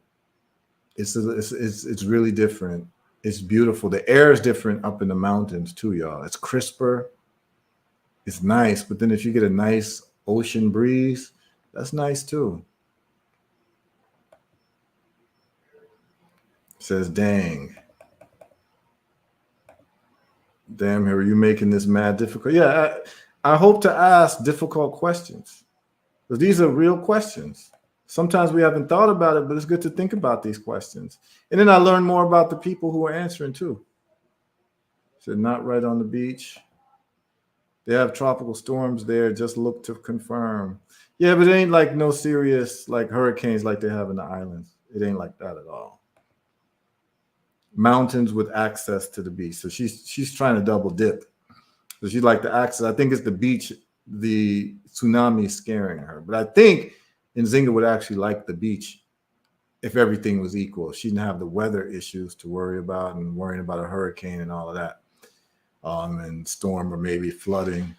And it actually rarely happens. But I mean, when it does happen, it's bad. But there's something about a beach life, though. Maybe a mile out. Yes, you hear that water and want to. Yeah, it's different. It's really different, man. Like waking up to the ocean, knowing that it's right there, and you're on a beach and it's 85 degrees every day. I mean, that's definitely, you're gonna want to get your fitness on. You definitely gonna get your vitamin D on. You know what I'm saying? It's just a different lifestyle when you just wake up. You go to sleep in shorts. You wake up in shorts. Imagine you got a surfboard you surf into every day just because you can. I don't know. I think the beach life has more to offer. I think it does. The mountain life is a little bit more secluded, right? You're up on the mountain, you can have more space to yourself. The beach, there might be people coming back and forth because it's the beach. You probably don't have as much seclusion, but I do think you probably would be more fit living by the beach, because you would be doing more activities. You'd be swimming more. You'd be running more. You'd probably be playing soccer on the beach, volleyball on the beach, running on the beach. Imagine the sunsets in nighttime at the beach. You could roast your breadfruit on the beach. You know, who's ever had like a fire on the beach, a beach fire? You could do that every night. So I think I would prefer the beach because of what the vibes that it, you know what I mean? It's different. It's different. Nighttime, roll up a spliff, sit on the beach. That's different. Mountain is cool, but I think the beach, man, being there and you have a house on the beach and it's a beautiful environment. There's like no crime you're worried about. At night, put on some music, sit down, set a fire, roast some breadfruit, put on some reggae music, watch the moonlight on the ocean. Nah, that's different, man. I think it's got to be the beach. I'm with Senghor on this. It's got to be the beach because I think it just offers so much more. Mountain with beach access, like in St. Thomas. Yeah, exactly. 1 mile out. I concur with Nicholson saying the same thing. We have no problem walking down to the beach. Yes, St. Thomas. Yeah, I figured. Yeah. St. Thomas is one of the most beautiful islands, y'all. If you've never been to St. Thomas Virgin Islands, it's beautiful. Any house that you would stay at, you're going to have a view of the ocean, and you'll see all these little islands on the ocean, man. You should have seen some of the views that I had living there. It was like out of a movie. Like you wouldn't even believe some of the views that you would see living in St. Thomas, anywhere in St. Thomas. It's absolutely beautiful. Iriites, but all take close to the water. Yeah, that's how I feel. Feel like if I lived right at the beach, man, I definitely would be doing things on that beach. I'd be out there getting fresh air, getting a lot of sun, doing a lot of swimming. I would have an increased level of fitness. I definitely would.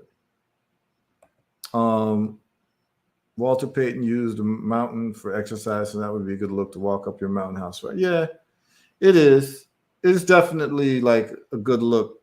Like mountain life is a whole different type of life for people who haven't. There's really two types of lives. There's flat earth life, and then there's mountain life. Like those are two different environments, and those are two different sets of people. And I only learned that later in life, like when I was an adult. When I went to like Ghana, and I went to like later on in life when I like had to walk up mountains in like Jamaica when I was living in a kampong town. It's a mountain, man. And some of them roads walking up is almost like 90-degree tilt walking up. It's crazy. And then you realize how unfit you are because you can't walk up the mountains. Like 80 people were beating me up the mountain because they were used to it, Let me see. Let me see what people are saying.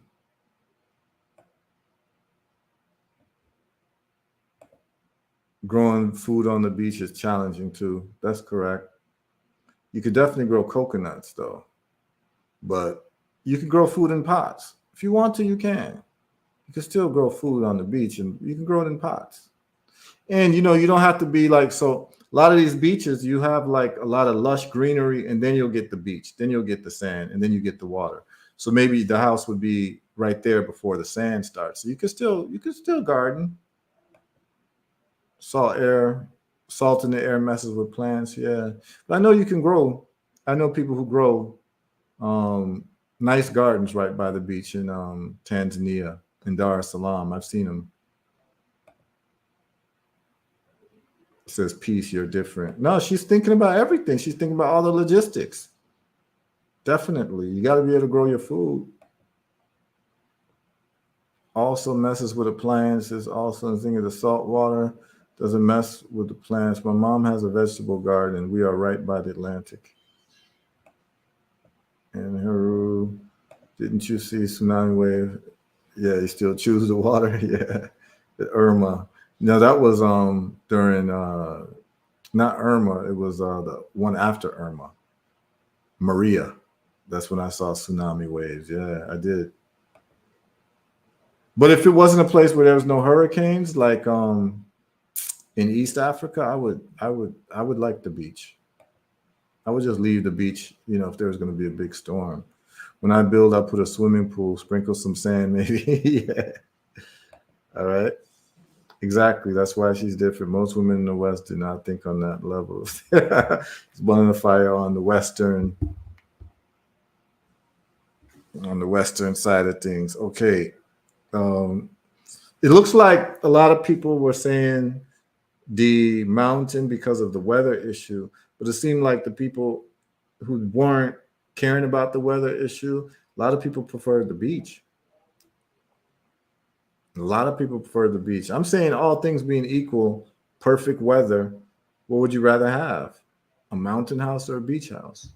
I understand that that's like a question that is like a really, really, really far hypothetical, because weather does happen, right? But, there's people who have beach houses for 50 years and there's never been any problem. So, uh, so let's see. They're living right on the water in South Beach, and they were having problems with their plants. Yeah, I mean, I would have to see more about that and experiment with different plants. But I have seen people grow gardens close to beaches. You know. All right. Now, this is a question for also serious people. I have a question. I'm just throwing it out there. Would you rather own a yacht or a private plane? What are we doing?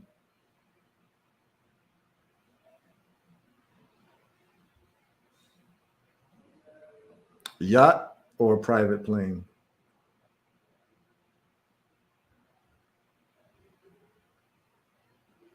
Me? I'm going with private plane.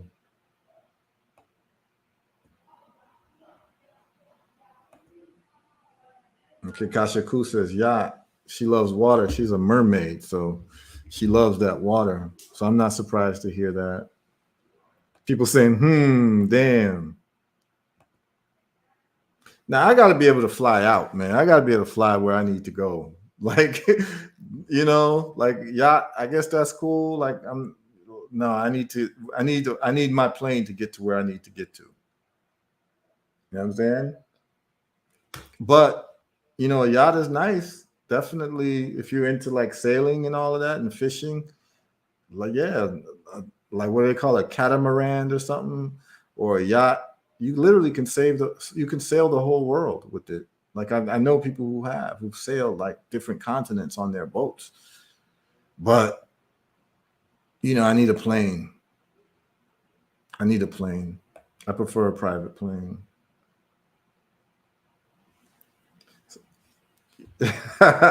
Gail Call would say you had to go there. Yeah, what we doing, Gail? You doing a yacht or a private plane?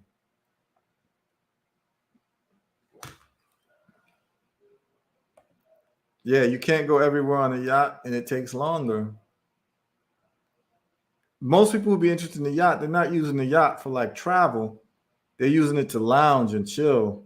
They're not using it to go from A to B, but they're using it because these are people who love the ocean, particularly like a nice, calm Caribbean ocean, and they just want to have that type of water life. There's people who love water like that. I'm not one of them. I like to get to A to B. But I understand the life, man. And what I mean by that is just go like if you live in Miami or if you live in anywhere in Florida or anywhere in California, if you live anywhere in the Caribbean, you know, people got their boats docked and that's a nice lifestyle. Wake up in the morning on your boat. That's a nice lifestyle. I get it, you know, but I need that plane to get like, I need to go from country to country to do business. And I don't have to go through like TSA. I don't have to go through, and I've flown on private planes before. You don't have to go through what everyone goes through, by the way. Like they have a special section for private planes, and like they were even they didn't even check passports. Like for the people with the private plane, they just let you go. Like you get into the country, they didn't even check like your immigration status. They like it was crazy. It's happened to me twice. I've flown on private planes twice, and like really private planes, like, and the ease of actually a private plane life, you would be surprised. You don't go through TSA, you don't go through all of the rigmarole. Like flying a private plane is definitely the business. And when you land, you escorted right, you know, right to where you need to go. Like there's no lines, there's no, it's just the ease of doing things, man. Like people who are extremely wealthy, they're living in a different planet than most of us, because what's average, an average day for them is so different because they don't have to deal with like wasting time.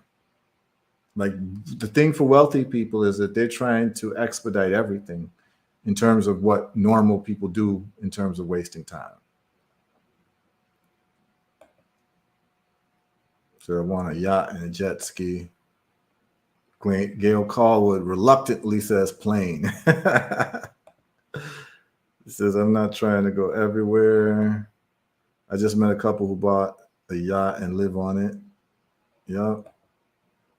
East Africa is calling me. I want to sail on the Indian Ocean. Rudy and Zinga, that is so dope. My gosh. Gail Caldwell says, with you on that plus the ocean and I, rocking and rolling are not the best. Okay. Yeah. Ha ha. And that's true. Like people think having a boat is cute until you got to sail that shit. Yo, I've been on boats from St. Thomas to St. Croix. They have a boat that goes. And sometimes the waters get rough and you'd be like, damn, what I just get myself into? Like, is this thing about to sink? It's different. It's not as cute as you think it is when the waters get rough, but I guess flying ain't as cute as you think it is when you're in turbulence too. I mean, I've been in planes where I thought I was gonna crash several times, especially flying from St. Thomas to Puerto Rico. I don't know what it is about the airspace between St. Thomas and Puerto Rico, but damn near every time I flew from St. Thomas to Puerto Rico, there was some serious turbulence, man. You know? So planes aren't, you know, yeah, ferry dip on one side. It happens, yo. It definitely happens. All right. Now this is for the music people, because you know we had to do a music. And we you know, we don't have to get too specific. All right, well, let's do one more for food. I want to ask people, and this is also for this is for specialists, you know. Scotch bonnet or habanero pepper? What are we doing?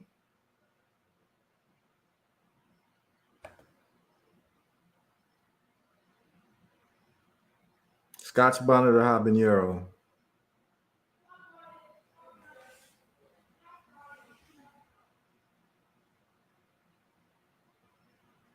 What are we doing? Scotch bonnet or habanero pepper? Okay. She says Scotch bonnet. I have to say habanero. She says neither. I didn't get that hot pepper gene. So here's why I prefer habanero over Scotch bonnet. At least in my experience, um, Scotch bonnet is hot, but I feel like it's just hot. Whereas habanero is hot, but it has a certain type of spice taste. It actually has a flavor. Whereas I feel like Scotch bonnet's its only flavor is hot. So I prefer habanero. I prefer habanero because it has. Sadly, I'm ignorant of both artists. No, it's not artists. Talking about pepper. Scotch bonnet or habanero pepper. It's not artists. Talking about food.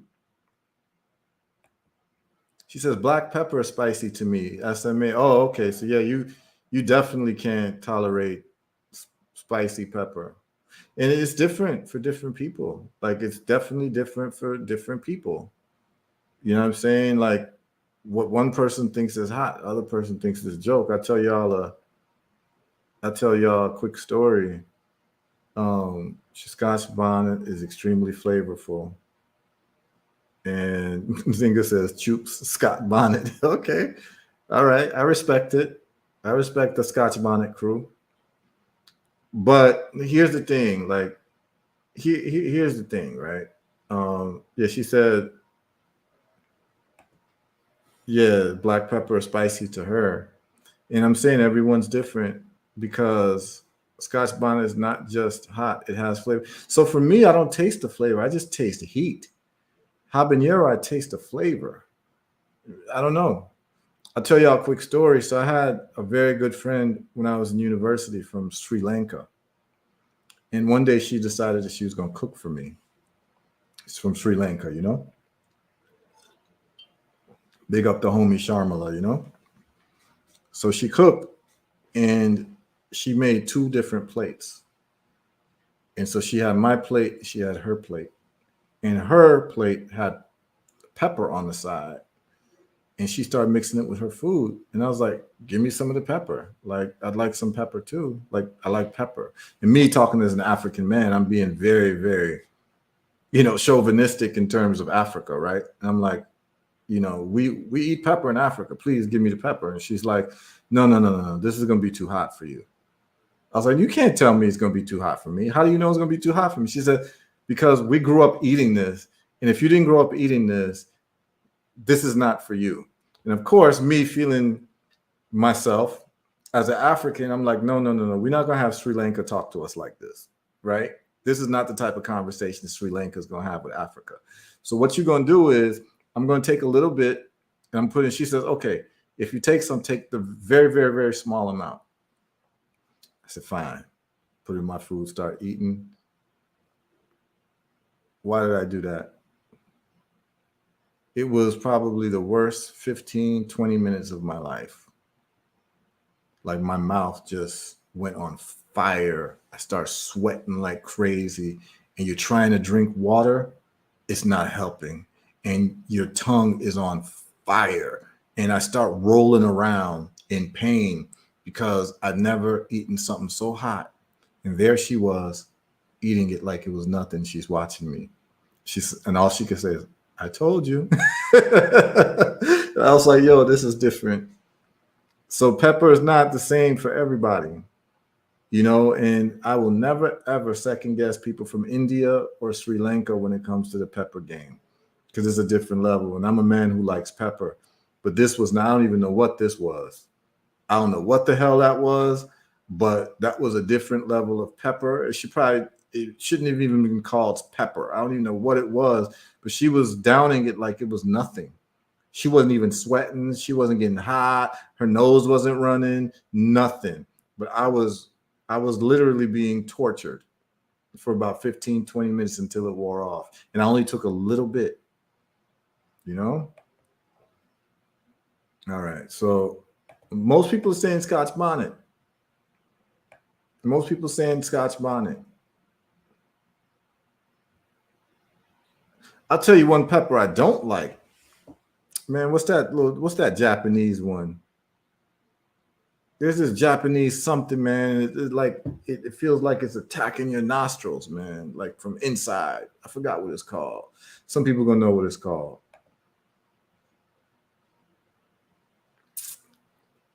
I forgot what that. It's like a. I don't know if it's a pepper. I forget what it's called. But if someone says the name, kashaku, you know what I'm talking about.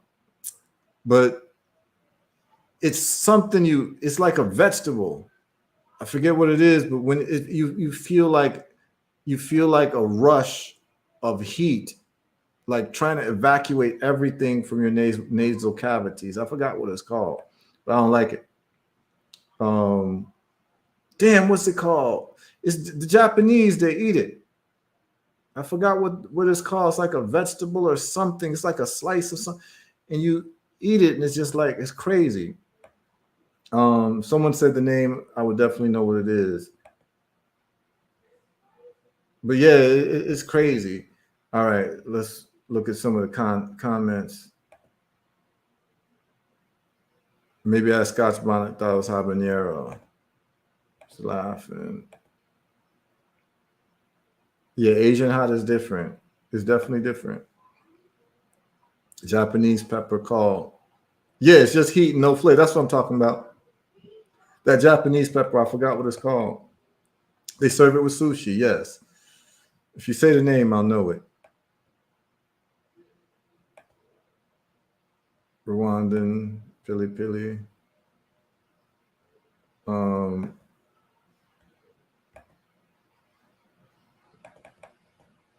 She says she's dying. You know exactly what I'm talking about, too. I miss Haitian food in Charlotte. Yeah, you're going to definitely miss it in Charlotte.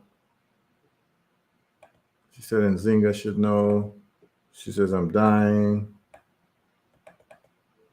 Yeah, I'm trying to figure out what the name of it is. Maybe someone said the name of that Japanese. Wasabi, that's what it's called.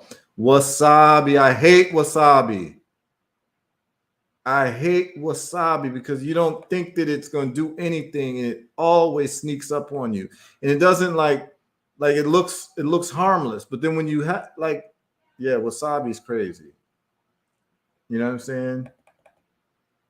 Zakia, big up Zakia Day. She says just joined finals. Yep, wasabi. I hate wasabi. I don't like the way it doesn't even it's not even hot on your tongue. It's hot in your nasal cavity, man. And it does something to your nasal cavity that I don't appreciate.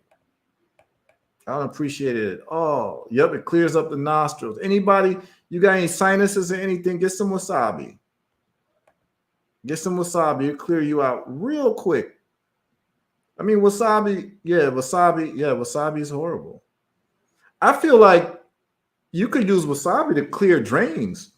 Like if you got some clogged drains, just throw some wasabi up in that piece. I think wasabi will clear out drains, yo. Straight up. If you got a clogged pipe, throw some wasabi in there. Add some water to it. You feel me? Like that's how. Like wasabi. You crazy? Like if you ever got like terrorists hiding in a tunnel, just throw some wasabi in there. They'll all run out. They'll run out. Trust me. Wasabi? You got to eat it a certain way so it doesn't bother the nasal passage. I don't know any other way to eat it, but chew it. The moment you chew it, all of a sudden your nose is just like, damn. You know what I'm saying? Yeah, wasabi is crazy. I think plumbers need to start using wasabi. If I'm plumbers need to use wasabi. I think it'll forget Drano. You could use wasabi. I think wasabi will get the job done, yo. But yeah, you like it good. I know people like it because they always have it ready. That wasabi, but that wasabi is different, yo. That wasabi is different. That wasabi is different. I'm cracking you up for real. No, man, that wasabi is different. Like I had wasabi. I said, what the hell is this? Like, is this food? Like, what are y'all trying to do to me? Like, why is this like on my food plate? Like, why, like, what are you trying to do to my nasal passages, man? Like, trust me, if anybody's in a coma, let them get some wasabi or something, man. It'll wake anybody up. That's real talk. All right. I got a question for y'all now. I want y'all to think about it carefully. Saturday morning or Sunday morning? Waking up on Saturday morning or waking up on Sunday morning? What's more fire? What's like what endears you the best? A Sunday morning wake up or a Saturday morning wake up?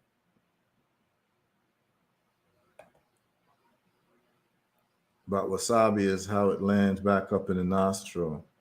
Yeah, that's what it does. It attacks the nostrils. Saturday morning. Kashaku says Saturday morning. Nice question. Yeah, what y'all think? What y'all going with? Saturday morning wake up or the Sunday morning wake up? Says Sunday morning. All right, why? Why do you prefer Sunday morning?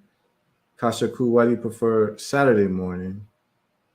Okay, she says because it means the next day is Monday. Okay. Sunday and Monday, like people go to work, go to school, stuff like that. So the Saturday morning is like less pressure, right? I guess that's why you like the Saturday. But Ketnu Nefer says Sunday morning. Why do you choose Sunday morning? Okay, she works, that's why. She works most Saturdays, that's why. And then Twyla Hurd says Sundays, I guess it's more peaceful for her.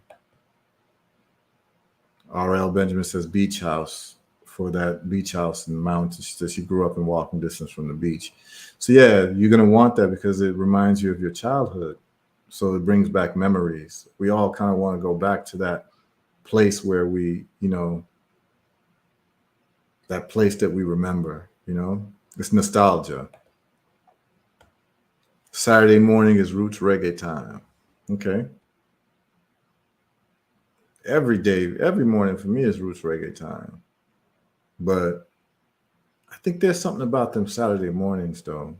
Like if I think about my whole life, I think I probably, like from when I was a student to like working, I think it definitely the Saturday mornings, you just felt like you had the whole day ahead of you. You didn't have to worry about anything or any responsibilities for the next day. I think the padding of the Sunday makes Saturday probably more relaxing. Sunday, well, Monday's tomorrow. This is my last day to chill. But those Sunday mornings are nice too. I've had some very nice Sunday mornings. I don't know why I thought of that, but I thought it was a good question to ask y'all. Oh, Zakia Days went in the crates. Saturday cartoons. We were growing up too. In the Saturday mornings, it was the cartoons. We were watching X-Men. We were watching Super Friends. We were watching, and then Saturday mornings too was the Kung Fu movies. Or was that the Sunday mornings? I think Saturday mornings was the cartoons and Sunday mornings was the Kung Fu movies. Someone tell me if you like grew up, if you were born in the 70s. I want to know. Was the Kung Fu movies on the Saturday mornings or the Sunday mornings? I think it was Sunday morning was the Kung Fu movies and the Saturday mornings was the cartoons. Definitely the Saturday mornings was the cartoons, and I used to rock those superhero cartoons like crazy. So yeah, Zakia, you bringing up some points. Friday night versus Saturday night. Okay, we can get into that. Zakia says Schoolhouse Rock. She went in the crates. Twyla says wrestling on Saturday. Yeah, I used to watch wrestling like Dusty Rhodes, the Von Erichs. I used to watch that. That was Saturdays? Okay. Wow, you really got me reminiscing. Great. I think you're correct. What about the Kung Fu movies? The Kung Fu's was on Sunday, right? Sundays. Are you saying Sundays were the Kung Fu movies or you prefer Sunday mornings? Saturday morning in the Caribbean is cartoons and Kung Fu was Saturday. Yeah, was Sunday. Yeah, I think some Kung Fu was Sunday. Yeah, we used to love those Kung Fu movies, man. Sundays were nice with the Kung Fu movies. But then them Saturday cartoons was lit too. In the morning, we used to wake up and we used to have our Captain Crunch cereal. You know what I'm saying? Peanut butter Captain Crunch, and watch the X-Men and Spider-Man. Like, you couldn't have told me nothing then. You couldn't have told me life gets any better than that. That's what I'm saying. Like during them times, yeah. So I think I've enjoyed Saturday mornings more though than Sunday mornings in my lifetime. I think I have to say that.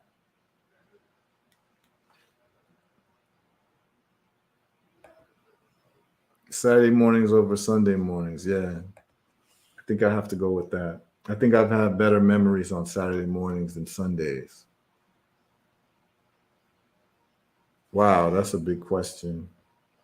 Okay, she's on the Looney Tunes type vibe. Okay. So what's that? That's Bugs Bunny in them. See, I was watching Speed Racer.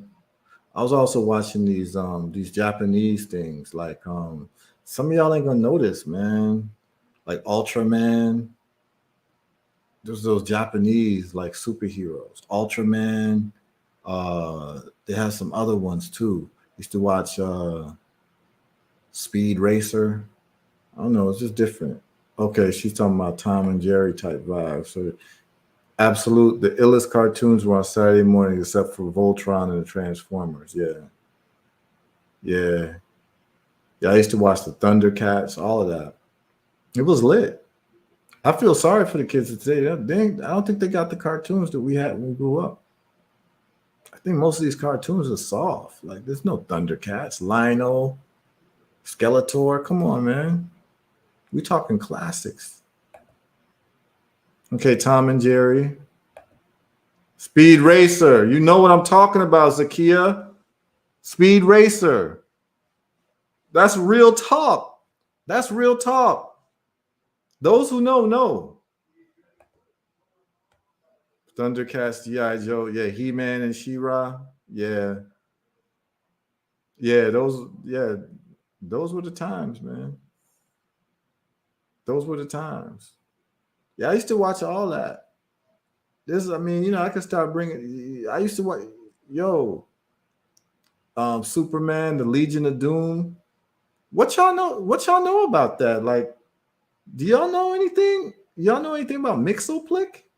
Y'all don't know nothing about Mixoplick.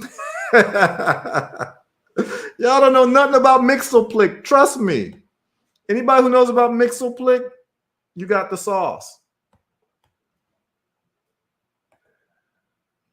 Do we know any revolutionary musicians in Africa besides Fela and Dube? Yeah, I like Alpha Blondie. There was also Majek Fashek. You know, there's Ali Farka Toure. There's Baba Ma in Senegal is great. Also Youssou N'Dour is pretty good. Angelique Kidjo's pretty good. There's these groups of women who play like the kora and guitar, and they're excellent. Can't remember a lot of their names. Some of them from like Guinea. But yeah, we can go through some of their music one of these days. But I mean, it's majestic. But yeah, I mean, it definitely needs to be covered. So we'll go over some of these other African artists. You know, there's this guy Thomas Mapfumo. There's the brother with the horn that was married to Miriam Makeba, Hugh Masekela. You know, those are some of like the bigger names, you know. The Last Airbender is awesome to me. They got a little something. Okay. I just saw like The Last Airbender, the movie, like the series. It was pretty good. I saw some of it. I was sitting down trying to watch it with my son and my wife, and like my wife loves the Avatar series, and so she's always talking about it. So I watched it the other day. It was actually well done. I liked it. I liked the storyline, the Fire Nation, and the Air Nation and all that. I thought it was interesting in terms of like writing a story, mythology. I thought it was pretty cool. Don't forget about the Jetsons and the Flintstones. Okay,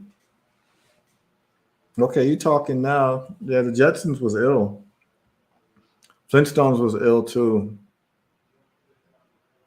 My homie was Barney Rubble though. That was the homie to me. That's like a true definition of a friend, yo. Yeah, that's what I'm saying. Barney was always got Fred Flintstone's back. You understand what I'm saying? No matter how, you know, how Betty was trying to come with it, Barney was always there. Shout out to Barney Rubble. This is crazy. This is crazy. Yeah, Alpha Blondie. Yeah, Baba Malas. Now he's got some nice. He's got some. Yeah, he got some revolutionary songs. Definitely talking about Africa and the Morids and all that. Yeah, Baba Mal. Baba Mal's tough. He's a great singer. Mighty Mouse, Danger Mouse. Okay, Mighty Mouse. I was. Who knows about Underdog? Did anybody know about Underdog? I was down with Underdog. Alpha Blondie versus Dubé. That's a tough one. That's a tough one. We'd have to play the music. And we can do that, you know? We can definitely do that. Last Ender Airbender is my favorite TV show of all time. Okay. I can feel that. The new live action Avatar was well done. Yeah.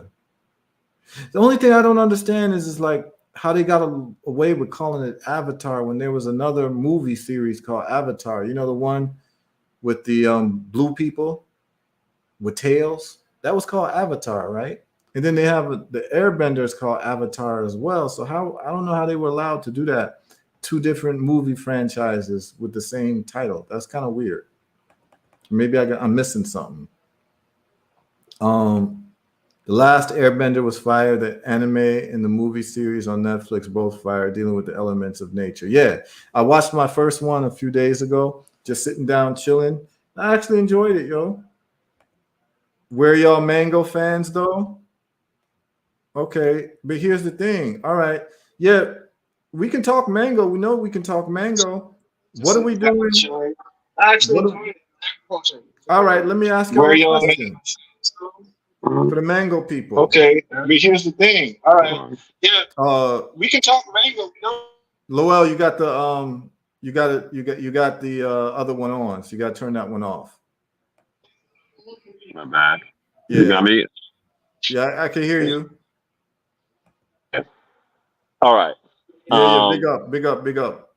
Yeah, so I got a challenge for you. All right, talk to me. You familiar with who Galactus is? Galactus? Yeah. Nah, that's a superhero. He's a devourer of worlds in Marvel. Marvel? No, I don't know Galactus. Okay. You know who Galactus. Unicron is? Nah, I didn't get that deep into like the Marvel universe. But Unicron is from the Transformers. Nah, I don't know about Unicron. Wow. No, I don't know about that. But let me ask you a question. Yes, sir. Spider-Man or the Silver Surfer? What are we doing? That's not even the you talking to a Marvel dude. what we doing? That's not even the Silver Surfer can actually fight Odin one on one. He would lose, but it would be a serious match. Whereas someone like Spider-Man can lift up a max of 10 tons. The Silver Surfer has immeasurable physical strength. The Silver Surfer is in tune with the power cosmic, and because he's in tune with the power cosmic, he's in tune with every aspect of the universe. All he has to do is tap in, and he can sense any living thing, every living thing at any given point in time. He is literally a small substratum of actually the Silver Surfer is created by Galactus. Galactus is who gave Silver Surfer his powers. Galactus is the power cosmic, and he issued a very large portion of the power cosmic into the Silver Surfer. This is why the Silver Surfer, when people ask who win between the Silver Surfer and the Hulk, the Silver Surfer beats the Hulk at any given point in time because all he has to do is absorb the gamma radiation from his I don't body. think people understand how ill the Silver Surfer is. You know what I'm saying? The Silver Surfer Surfer is ill. That's why I asked that question. Yeah. If you ask me about Silver Surfer and Thor, which they just recently fought, that's a different question. That's a different question. Silver Surfer over Thor. Yeah. But Thor just Thor just killed Galactus. And then Silver Surfer came to Thor afterwards and was like, because uh, Thor actually had the head of Galactus as his like castle. And Silver Surfer walks in. Silver Surfer is not silver anymore. He's black. He's like Okay. completely blacked out. Okay. And he goes into Thor and was like, "You want to talk? You want to tell me what happened?" And Thor's like, "No, no, no." It was Silver it's a Surfer's ill. yeah yeah. But that's You know who I don't respect though? don't tell me Thanos. No. I don't respect Batman, yo. Hey man, You respect Batman? big time, Nah. big time. I'm disappointed. I'm disappointed in your statement. Man. I can't respect Batman. How you don't respect Batman? Because he's just got gadgets, yo. He's not a real superhero, yo. He actually pisses me off.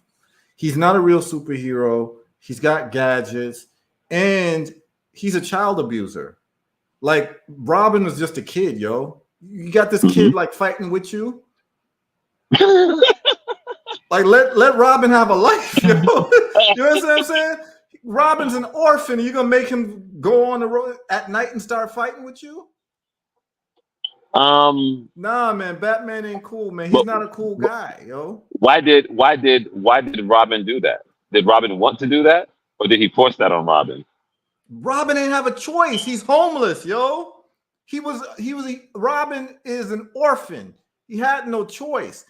Anything Batman would have had him do, he had to do it. Nobody asked Robin if he wanted to wear tights at night and be doing flips with Batman and fighting crime. Nah, man. I don't deal with Batman. He ain't a real superhero to me, yo. Superman, He's Batman. Mr. Gadget. He's Mr. Gadget. Superman, Batman, and Wonder Woman are having a conversation.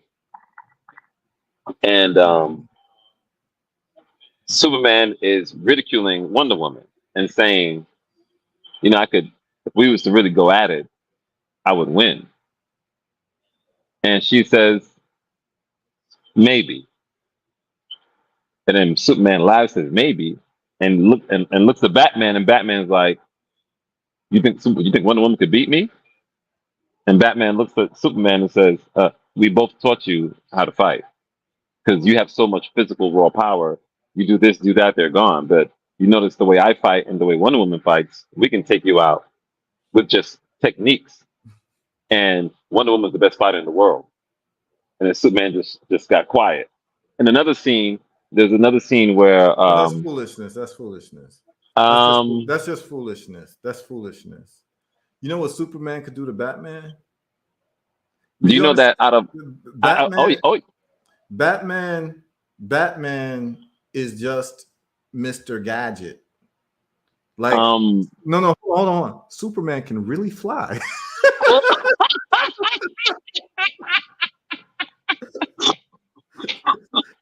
He actually can fly, yo. Son, there's an issue. There's an issue. He runs as fast as Flash, yo. Yeah. You understand what I'm trying to tell you? Yeah. He's extremely. I was reading a non-canon version of Wonder Woman versus Superman, and a being sort of like Dracula, because Superman is vulnerable to magic. So a Dracula-based being, who of course has magic as his power, was able to suck his teeth into Superman and convince Superman that Wonder Woman killed Lois Lane. So Superman is going full blown, beating down Wonder Woman. So Wonder Woman realized she got to take the kid gloves off, and she had to almost kill him to stop him. Because since he's vulnerable to magic, she took her necklace, boom, slit his throat just enough where the split of his blood allowed him to gain his senses temporarily. But he was fighting himself. So then she goes to the guy and says, "How do I remove the curse?" Says, "I'm not going to tell you." She puts a lasso around him. Says, "How do I remove the curse?" He says, "You have to kill me." She snapped his neck. And Superman just woke up. He said, "I'm sorry, but if I didn't do this, you would have killed me." So Superman really down to earth. If they was both going at it, Superman would probably win, but it would not be easy. Now Superman can Superman and fly. Thor, Superman can fly. the only being that Superman fears is Batman. No. Did you know that? That's No. the only being. That's the No. only being. Tell me, listen. This is if you were Superman, you would fear Batman out of all people. Yes. No. Yes. Yes. No. Okay. When you get an opportunity, go Batman on YouTube. Needs the Batmobile to get from A to B. Yeah. So look Superman up. Don't need none of that. Come on, man. Look up Batman's contingency plan for the Justice League, because he has a contingency plan for every member of the Justice League. Somebody had somehow got into his files, looked at his contingency plan, and took it to the nth degree. Took out the whole Justice League, including Batman. And then there was another issue where is Batman takes out the whole Justice League at one time. All of them come at him, and he beats all of them in his Justice League Buster armor. Batman is that dude. As if you read the comics. Batman is trash, yo. He's trash. Not only is he trash, like I said, he's not a real superhero, yo. Batman is not a real superhero. He's not. He's well feared for a reason. Even cosmic beings respect Batman in a way that they don't respect Superman. Zakia Day says, didn't force him. He loved it. That's the impression you've been given. Be careful. No, Robin was a kid. He's a kid. He should not be in the streets fighting crime. No, he's a kid. Leave him alone. And here's the problem with Batman too. This cat is classic. Here's the problem with Batman. Why is it that all his enemies keep getting out? Like he can't deal with the Joker yet. The Joker's always getting out. The Riddler's always getting out. The Penguin is always getting out. You understand what I'm saying? Like that's Batman's main weakness. Yes, you're correct. That has always been weakness. He can't even deal with the Joker. He won't kill. He won't kill because of his trauma, because his parents were killed. However,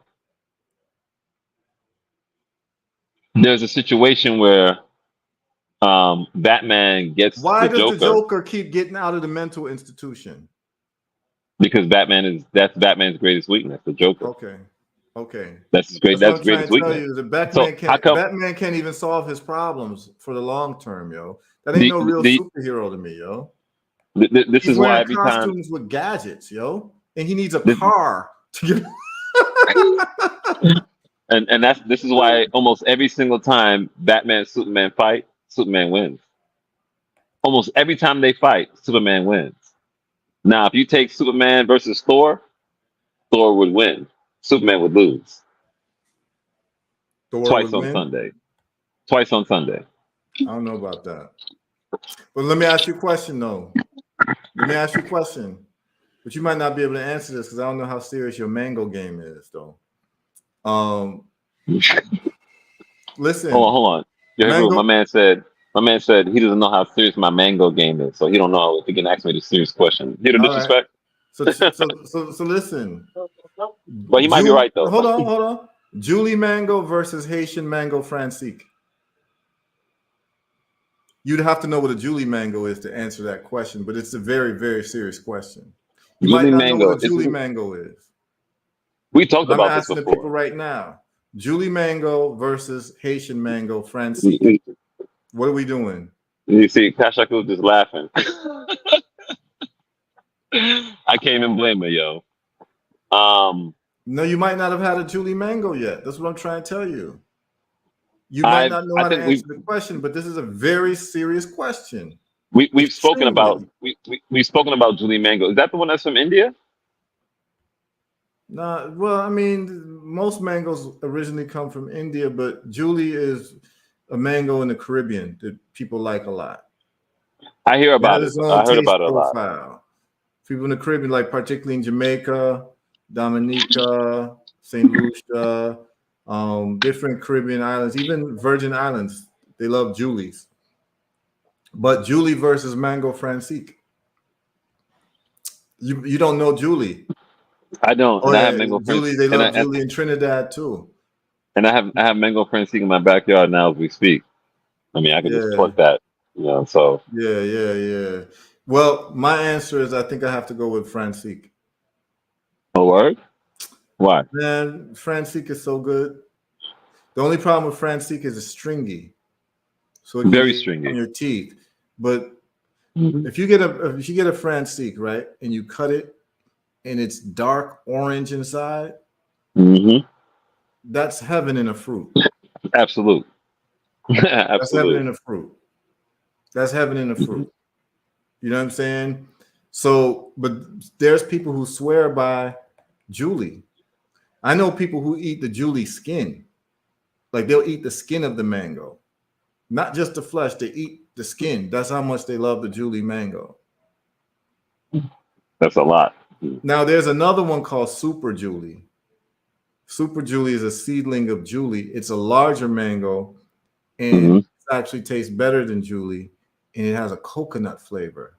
It has a mango coconut flavor. Don't worry, man. Wow. When mango season come by the house. There's some farms by. If I have any that grew, you can come have some, man. But Yeah. but that's to me is a much better mango than the Julie. But Caribbean people swear by the Julie though, except for Haitians, But because have they Haitians had have the the Francique. yeah, exactly? I mean, the most our most famous one, which I have as well, Mont Blanc. You know, that's the most. That's one that most people have. Most people know about. Most Haitians know about. Or But the Madame Blanc. Well, when I was in yeah, Haiti, the one but that they Mont had the most was the Francique. yeah, the Francique is the illest one. It's the illest one in Haiti. Yeah. Yeah, And it's the Julie illest was one, and number two. Julie wins hands down on all categories. I would agree. Julie's nice, but that Francique is different, man. I've had mango Francique that has made me want to shed a tear, man. Like straight up. The Haitian mango Francique, even the ones that they have like a Whole Yeah, Foods are nice. mhm. Yeah, Yeah, but yeah. you haven't had a Julie, so you can't really talk about it that way. No, I You know what can't I'm speak on saying? that. When I come through, I'll make sure I bring some of the mangoes as well. Oh, Absolutely. definitely. Yeah, man. Definitely. She said, I love Mhm. stringy mango. I don't think they should be compared. No, you can compare anything. Yes, the Julie skin is nice. Yeah, Mhm. people eat the Julie skin. That's how serious people are about their Julies, bro. They eat the skin. Yeah, The Julie yeah. has a certain taste to it too. It almost has like a different taste than the normal mango taste. It has a different taste profile. Like when you eat a Julie, you know that it's a Julie. You know what I mean? Mm. Yeah, Haitian mango is common. So when you get a Julie, you'll appreciate it.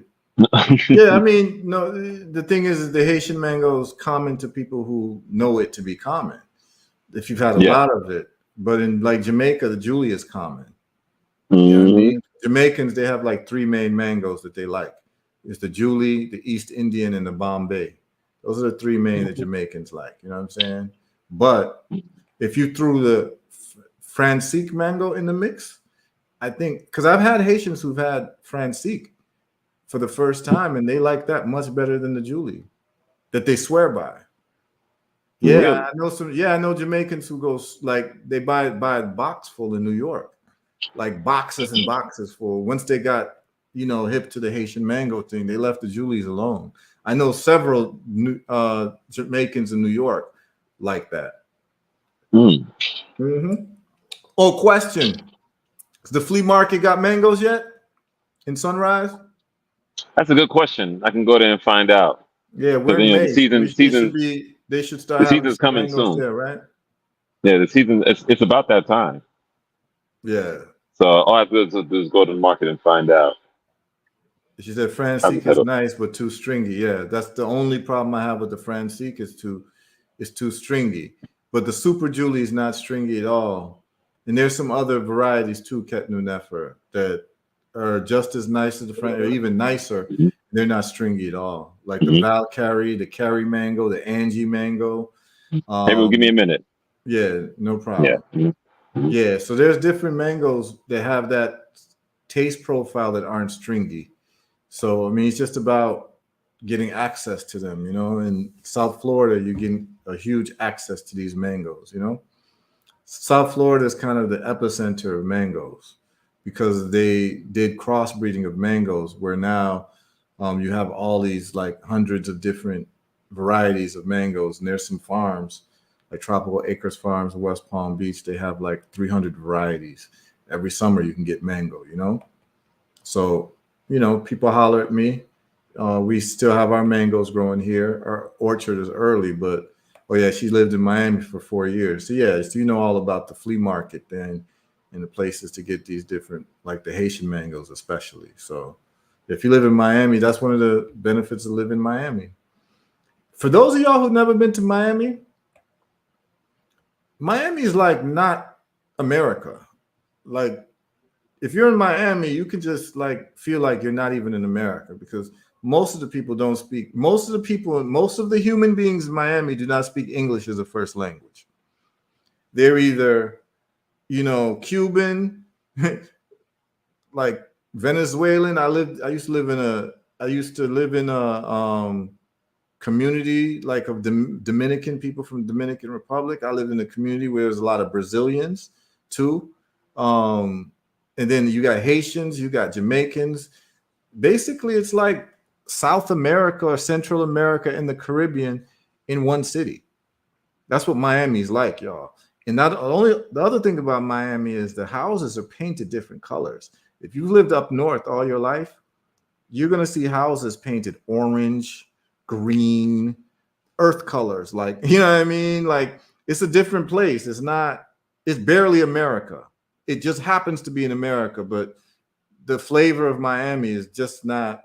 There are Cubans that I lived next to who never learned how to speak English and been in America since 1959, since the Cuban Revolution happened. They came to America, they're the first wave, and they never learned English. You know why? Because the Cubans set up their own banks, their own schools, their own hospitals. So if you were Cuban, you could live in a Cuban neighborhood and never, ever learn English, because they had radio, they had their own newspapers and everything. It's actually something very, very impressive to see that they could be in America.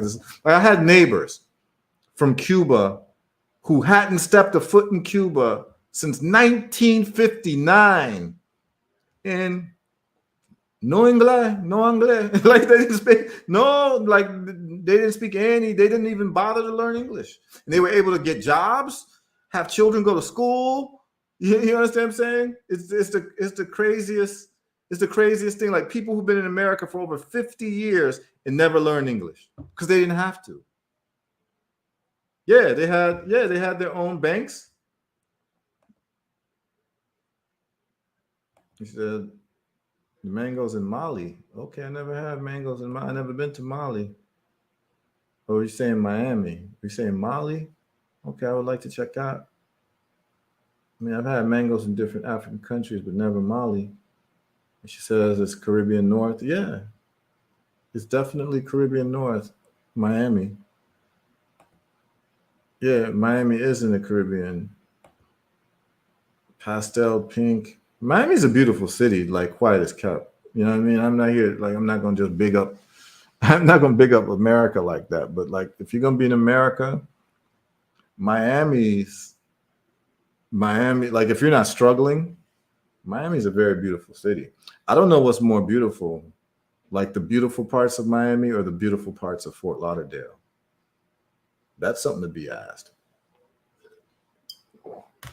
Those who know, what would you choose? The beautiful parts of Miami or the beautiful parts of Fort Lauderdale? That's a big question. Fort Lauderdale is a beautiful ass city as well. And, you know, the more east you head towards the beach, and the houses are beautiful. You know, people got boats, docks. They have that in Miami too. I don't know. I'd like to hear what people got to say. The beautiful parts of Miami, the beautiful parts of Fort Lauderdale. What's actually more beautiful? Yeah, she says Lauderdale. I think it might be. The only thing I would say about Fort Lauderdale, there's more Caribbean people in Fort Lauderdale than there is. I don't want to say Caribbean because Cuba is part of the Caribbean. Sometimes we say Caribbean, we get it twisted. There's more, let's just say, Jamaicans Antiguans. There's more like Rasta type of vibes. That Caribbean that we're talking about in terms of like Jamaica. I mean, whereas Miami is heavily dominated by Cubans, right? So there's a lot of Cuban culture. If you ain't into salsa and merengue, you know, but I prefer Fort Lauderdale because there's more people like me there, right? Miami is a mix of, you know, people from South America, Central America, but the architecture is beautiful. The roads are beautiful. The trees are beautiful. But I think I like the flavor of Fort Lauderdale better than Miami. But the nightlife in Miami is crazy. Like if you're young, you might prefer the nightlife in Miami. I don't know. She said, I don't know. She worked in Lauderdale, yeah. She says British Caribbean. Yeah, so yeah, that's what I mean. So there's more British Caribbean people in Fort Lauderdale than there are like Spanish Caribbean people in Fort Lauderdale. When you go to Miami, it's the reverse. There's more Spanish Caribbean people and South American people, and for whatever reason, they tend to drive worse in Miami than Fort Lauderdale. Like I-95, when you get to Miami, it's definitely a death trap if you're not careful. Like, you know, and they say it's because of the people from South America. Like the way they drive is crazy. So, yeah. Let's just say you were going to buy a house in like a beautiful house. You had to choose Miami or Fort Lauderdale. You probably would choose Fort Lauderdale to have a beautiful house. Probably you would prefer Fort Lauderdale. You know? So yeah, I mean that's a good question to ask. Now I got to get to this in terms of people, and people ask, and some people ask me this question, and this is for people who've traveled East Africa or West Africa. People ask me this question all the time. So I'm not going to say nothing about that right now. I want to hear people's opinions who've traveled East Africa or West. Here's what I can say. West Africa has vibes. Like in terms of like socially. Like if you're having fun and you're just having a social time, like talking to people and laughing and personalities. I think that West Africa probably has more dynamic human personalities. But in terms of living, I think I would prefer to live in East Africa over West Africa. I feel like East Africa tends to have better infrastructure. I feel like the governments tend to be a little bit more functional in East Africa than West Africa. The beaches in East Africa are nicer than the beaches in West Africa because the Atlantic Ocean is West Africa, where it's very, very rough. The waters are very rough, and East Africa is the Indian Ocean. So the waters are very gentle, which makes them like very beautiful and amenable to like a beach life. Whereas like you go to Ghana, you might not even swim when you go to a beach because the waters are that rough. Like people drown all the time, you know? But West Africans are spicier as a people, you know? Nigerians, people from Sierra Leone, people from Senegal, Ghana. It's more vibes. But then Kenyans got vibes too. Kenyans are very vibesy. Rwandans are not. Rwandans are very laid back. I call them the Bajans or the Barbadians of Africa because they're laid back. They're very kind of stoic. Kenyans got a lot of vibes though, like West Africans in a lot of ways. Tanzanians are kind of reserved. But then, you know, the wild card always is I mean, Nigeria always takes the cake when it comes to human personality. You can't top Nigeria when it comes to human personalities and their language and how loud they are and how colorful they are and their music and their food and their personalities. So if you just want to, let's put it this way. For those who haven't traveled yet to different parts of Africa, some of you have gone to Africa and only gone to maybe one country. So if it's just having fun, like you just want to have a good time, and let's just say there was a party in West Africa to attend or a party in East Africa to attend, and you didn't name the country, but you just said there's a party that you're going to go to in West Africa, there's a party you're going to go to in East Africa. Which one do you think you'd have the best time? I would probably say 9.9 times out of 10, it would be West Africa. Just Kenyans got vibes, though. I'm not going to lie. Kenyans got vibes. But in terms of like conversation and just laughing, I would say West Africa. But in terms of raising a family and like settling down and doing business and like day to day, I probably would want to, you know, and I'm from Ghana. So I'm not like, I'm trying to be as, like, I'm not chauvinistic towards Ghana. But in terms of living, I would choose East Africa to live over West Africa. Yeah, I would choose that, you know, just everything put together, you know. Ketnu Nefer says she's been to the East and only Mali twice. She has not been to the East, only Mali twice. Okay. I wonder what Mali's like. What's Mali like? Is it a lot of desert in Mali? I know it's a big ass country. So I don't know if you were like in southern Mali or northern Mali. I'm sure the more north you go, the more desert it is. But I know it's a very Muslim place. I know that's where Ali Farka Touré is from, in terms of the blues music that comes from there. But yeah, I wonder what Mali is like on a day-to-day. I met someone from Mali when I was in Gambia, and they all speak Mandinka, a form of Mandinka. So they were able to communicate. So it's very interesting. She says, okay, Ketnu Nefer says she would choose West Africa.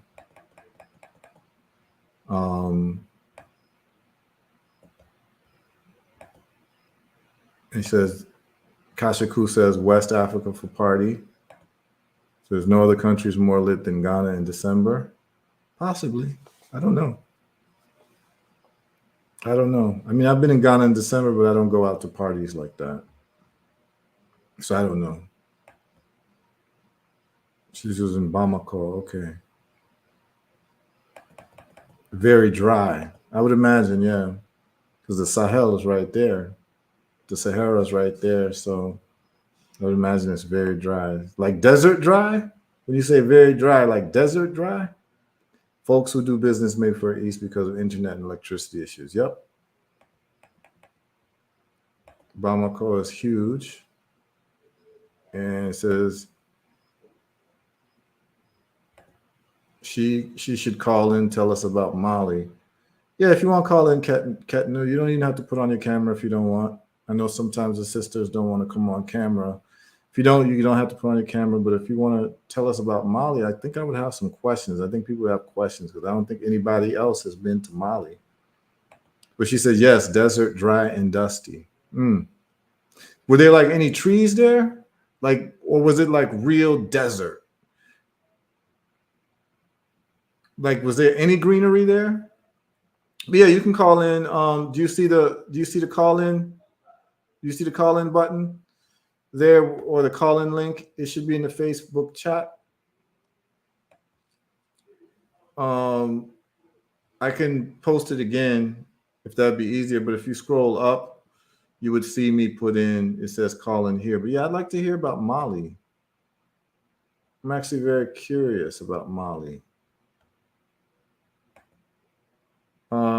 Let me see if I can copy it for you again, Ketno, and then you can call up and Talk to us about Mali. Okay, you don't see the link? I'll post it again. No worries.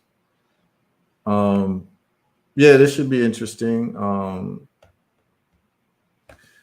Not many people I know have been to Mali. Like I said, I've only met one person from Mali, and that was when I was in Gambia recently.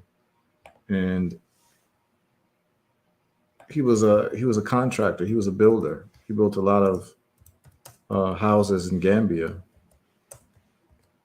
He was one of the guys that helped put some of our factory together. Me and brother Kwame's factory. One of the guys there was from Mali. It says, yeah, call in here. So I just put it there. Ket Nu, it's under your comment. So you can call in. It'd be a pleasure to meet you and ask you some questions. And this to be educational for everybody. People always learn something when they come on these lives. So yeah, I definitely want to hear. Zakia Day says, my little brother is visiting Ethiopia right now. He just arrived earlier today, passed through Turkey, Saudi Arabia, waiting to hear from him. Yeah. Yo, let me tell y'all something about the desert. Like, I never understood what the desert was or like the Middle East was until I flew over a Middle Eastern country. So we happened to leaving Rwanda, coming back to the States, we took an airline one time called Qatar Airlines. Qatar Airlines, Qatar, I guess its capital city is called Doha. And so you have to land in Doha and then switch planes and then, fly, to your destination. Yo, when I flew over Doha, I couldn't believe what I saw, y'all. You look down and all you see is white, like almost snow. But what you see is it's Qatar, but it's a desert and they've just built buildings on top of a desert, yo.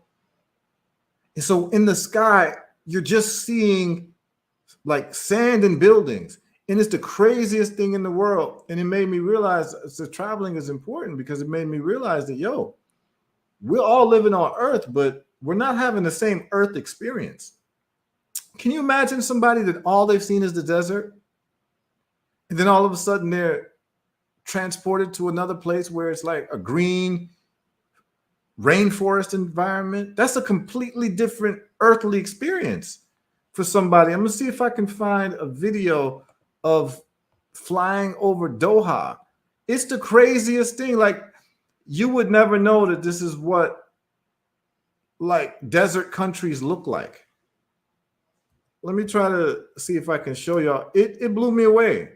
It really blew me away. And it let me know that Arabs, they have a completely different understanding of the earth because they're growing in sand-ridden environments. And all right, flying over Doha. It's the craziest thing. I hope that they show what it's really like to fly over Doha. Let me see if I can find a video to show y'all. But it's the absolute craziest thing. It doesn't even make any sense. Like, you don't see any greenery. Like, no greenery. I'm telling you that. You just see white under you.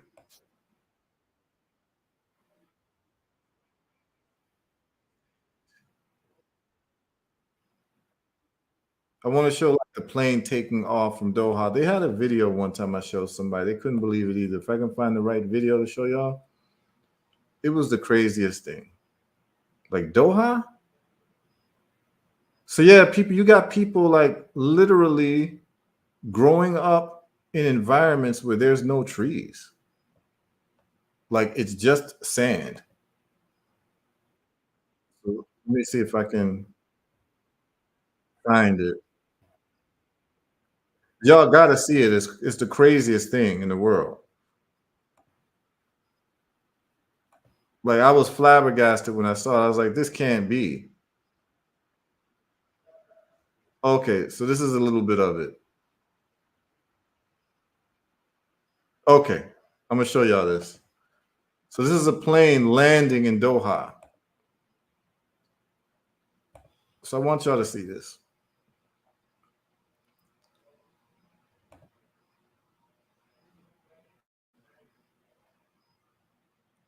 Oh, the link takes you to YouTube. Sorry.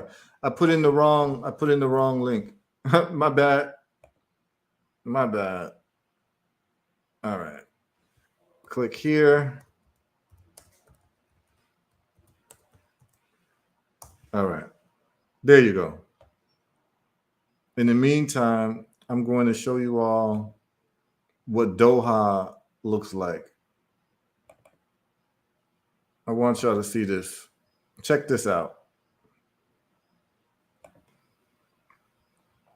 So this is a plane landing in Doha, Qatar.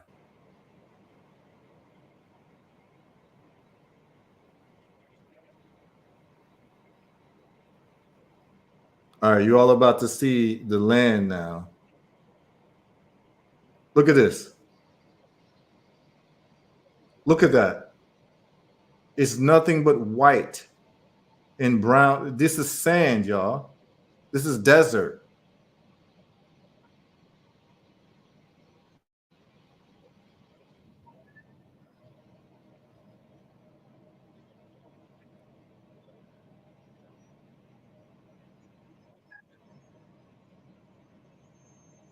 Like it's a city on desert sand. Like look at it all left, right, all you see in the sand. It's absolutely insane. So anyway, yeah, we all living on Earth, but we're not living on the same Earth, y'all. Like we got completely different earthly experiences, you know. All right.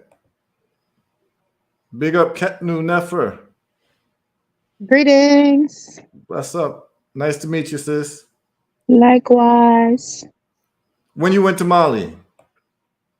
Um, we went in December of last year and we stayed for a month. This is the second time that we've been. We went for the first time in 2021 during the pandemic. Okay. And so talk to me about like your first impressions of Mali. Well, that was the first time we went was my first time in Africa, period. But Okay. it just reminded me of the Caribbean. Really? Honestly. Yeah, yeah. In what way? And it's um just a lot of ways. Because it's funny how people in the Caribbean have retained a lot of West African things. And because they've never been there, they don't see that and vice versa. But like the marketplaces, the compound style living, only difference about Mali is, like I said, it's very dry. It's in the desert, and but it's not as arid as what you just shown. It is very green in areas, especially in southern Mali. I didn't go north because they have a real issue with terrorism. Al Qaeda and all of that is going on. So like Timbuktu and all of that, you can't really get to. It's very bad with the terrorism. So um, why Mali? We, my partner and I, we perform West African drumming and dancing, and the djembe drum originated in Mali. So we wanted to go to the source per se, and we have a really good friend who's um, a well-known Malian dancer who's like our little brother. So we went and stayed with him and his family. Okay. And yeah, I So, don't speak Bamada very well. My partner does. He studied it. I know some French. I know enough to understand. I have Haitian ancestry, but I didn't grow up Haitian. um, but I've always had an affinity for the French language, even okay. not hearing it often. But living in Miami was huge because these Haitian elders would come up to me, Uatien, and I'm like, no, I'm from South Carolina. I don't speak Creole, but I could understand what they were saying.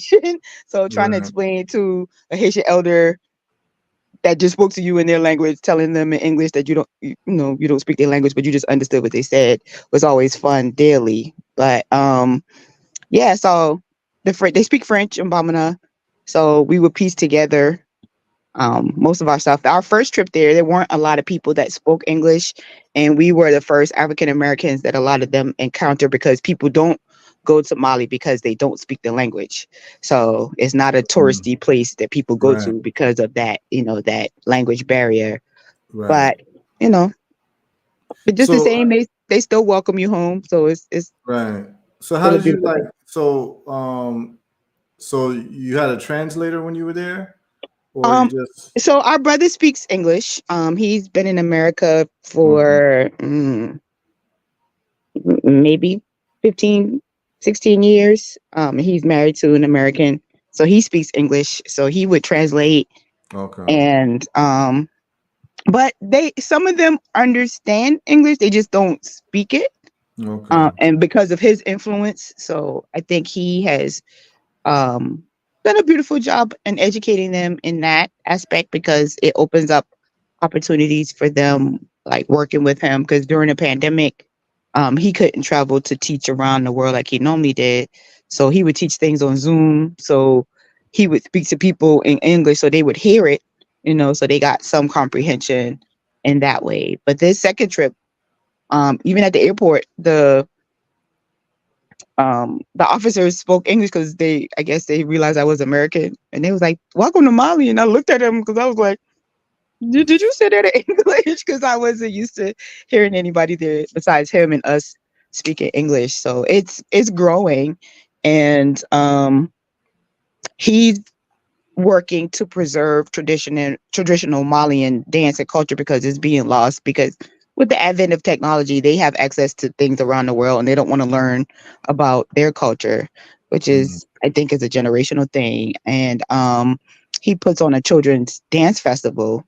And one of the students ran up to me and she was like, "I speak English." And I was like, "Wow, okay." I really wasn't expecting that either. But so it's happening slowly but surely. But it almost feels like being in a time warp because people don't speak English. But I don't go to countries automatically speaking English. I try to learn the culture and try to assimilate as much as I can. But it's kind of neat in that way too.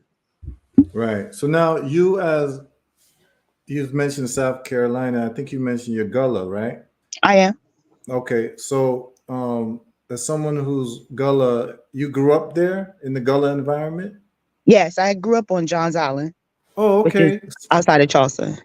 Okay. So then you see like the commonalities between Gullah people and Caribbean people, and And so African people. Yeah, we are, it's yes. still the same. Like, and even in West Africa, like things that they do, I see how we retained it. We didn't know that because nobody really educated us on that, Mhm. saying this is what they do in Africa. And most people don't leave the island, like they don't move away. I'm one of the few people in my family who has lived other places and have traveled outside of America, so to speak. So so seeing all the similarities is really, really cool. Because when I moved to Miami, people thought I was Bahamian because the accent is very similar.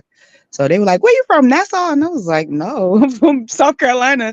And they was like, "Wow, you sound just like the people in Nassau." And when we went to Nassau, they thought I was from Freeport. So it's just, Mm. the preservation is there. But yeah, there's a lot of similarities. Okay. Well, what similarities did you see? Um, like I said, like the compound style lifestyle, what we would call shotgun houses, like that being very agricultural based, living off the land. um the marketplace, we don't technically have that as much as we used to, but we used to growing up. That was a thing for me, like what people now consider like farmers market. We used to have larger markets like they have in like Africa and the Caribbean. Because when I was in Mali, I have a friend in Montego Bay, and I was showing him. I showed him a picture of the marketplace, and Mali, and they all have like the roster colored trucks, like the chochos and things like that. And he was like, if I didn't know any better, I would think you were down the street. You know what I'm saying? It was very similar. So, but like I said, people don't make the connection because what we've been taught about Africa is, the poor children with the flies on them, and Right. not seeing the infrastructure in the cities and all the elaborate things too. Okay, cool. I think there's a question about South Carolina accent and Bahamian accent. She's talking about the Gullah Geechee accent. Yeah, not there's a South difference. Carolina, because some Yeah. people in the upstate, they sound like think I won't, and we don't talk. And I don't understand a word that they're saying, but the Gullah Geechee dialect and accent is very similar to Caribbean, Patois. I've heard it all, but give us an example.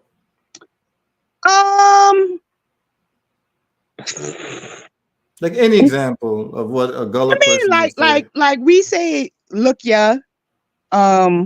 Ya is a common term. Like in Jamaica, they would say una, we say hana. Just very similar things, but even in the Caribbean, I just find like they have a lot of slang. So, and we do too, but it's so when it gets to that, but just general terms. But there's also, like I said, the Haitian influence too, because like my grandmother, so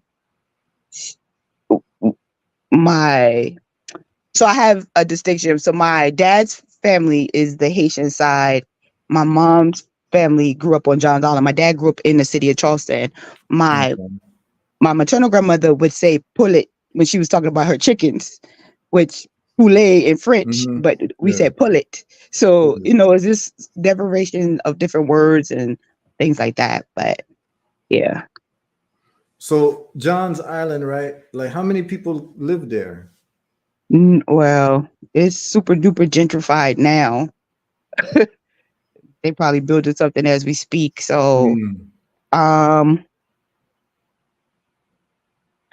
think now, the last time I checked, because I started a herbal conference called the Gullah Geechee Herbal Gathering, and it's held on my family's property on Johns Island, and it's one of the few Black-owned large parcels of land that's still on the island. But I want to say it might be 30,000 now.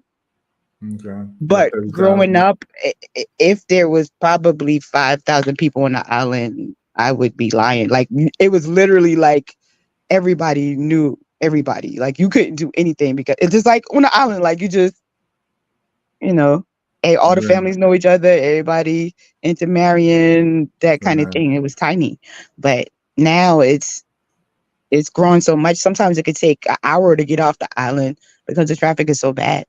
And it's 2-lane roads and all of that. So okay. And so are the Gullah people mainly on John Island? No.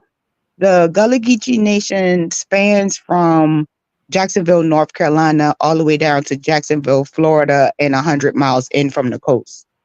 Oh. So you have coastal sea islands all along the eastern seaboard. With Gullah communities? I thought it was mainly South Carolina, so this is educational for me. So it's all the way down with Gullah communities from Jacksonville, North Carolina to Jacksonville, Florida. St. Augustine, Florida, Savannah, all of that is Gullah Geechee. Nice. And so if someone was to go there, they would hear like people still talking Gullah Geechee? Yes. Or is that the older people? Technically, yes. And so with the advent of segregation and all of that, a lot of people didn't like to be identified as Gullah Geechee because we were told it was broken language, it's broken English. Yeah. So they wouldn't identify as that because they didn't want to be subjugated to discrimination and all of that. So even to this day, you can go into the peninsula of Charleston, which is in the Gullah Geechee Nation, and ask somebody, are you Gullah Geechee? And they will tell you no. They only think that it's people who grew up on the islands, which is not true. So, like I said, this is 100 miles in.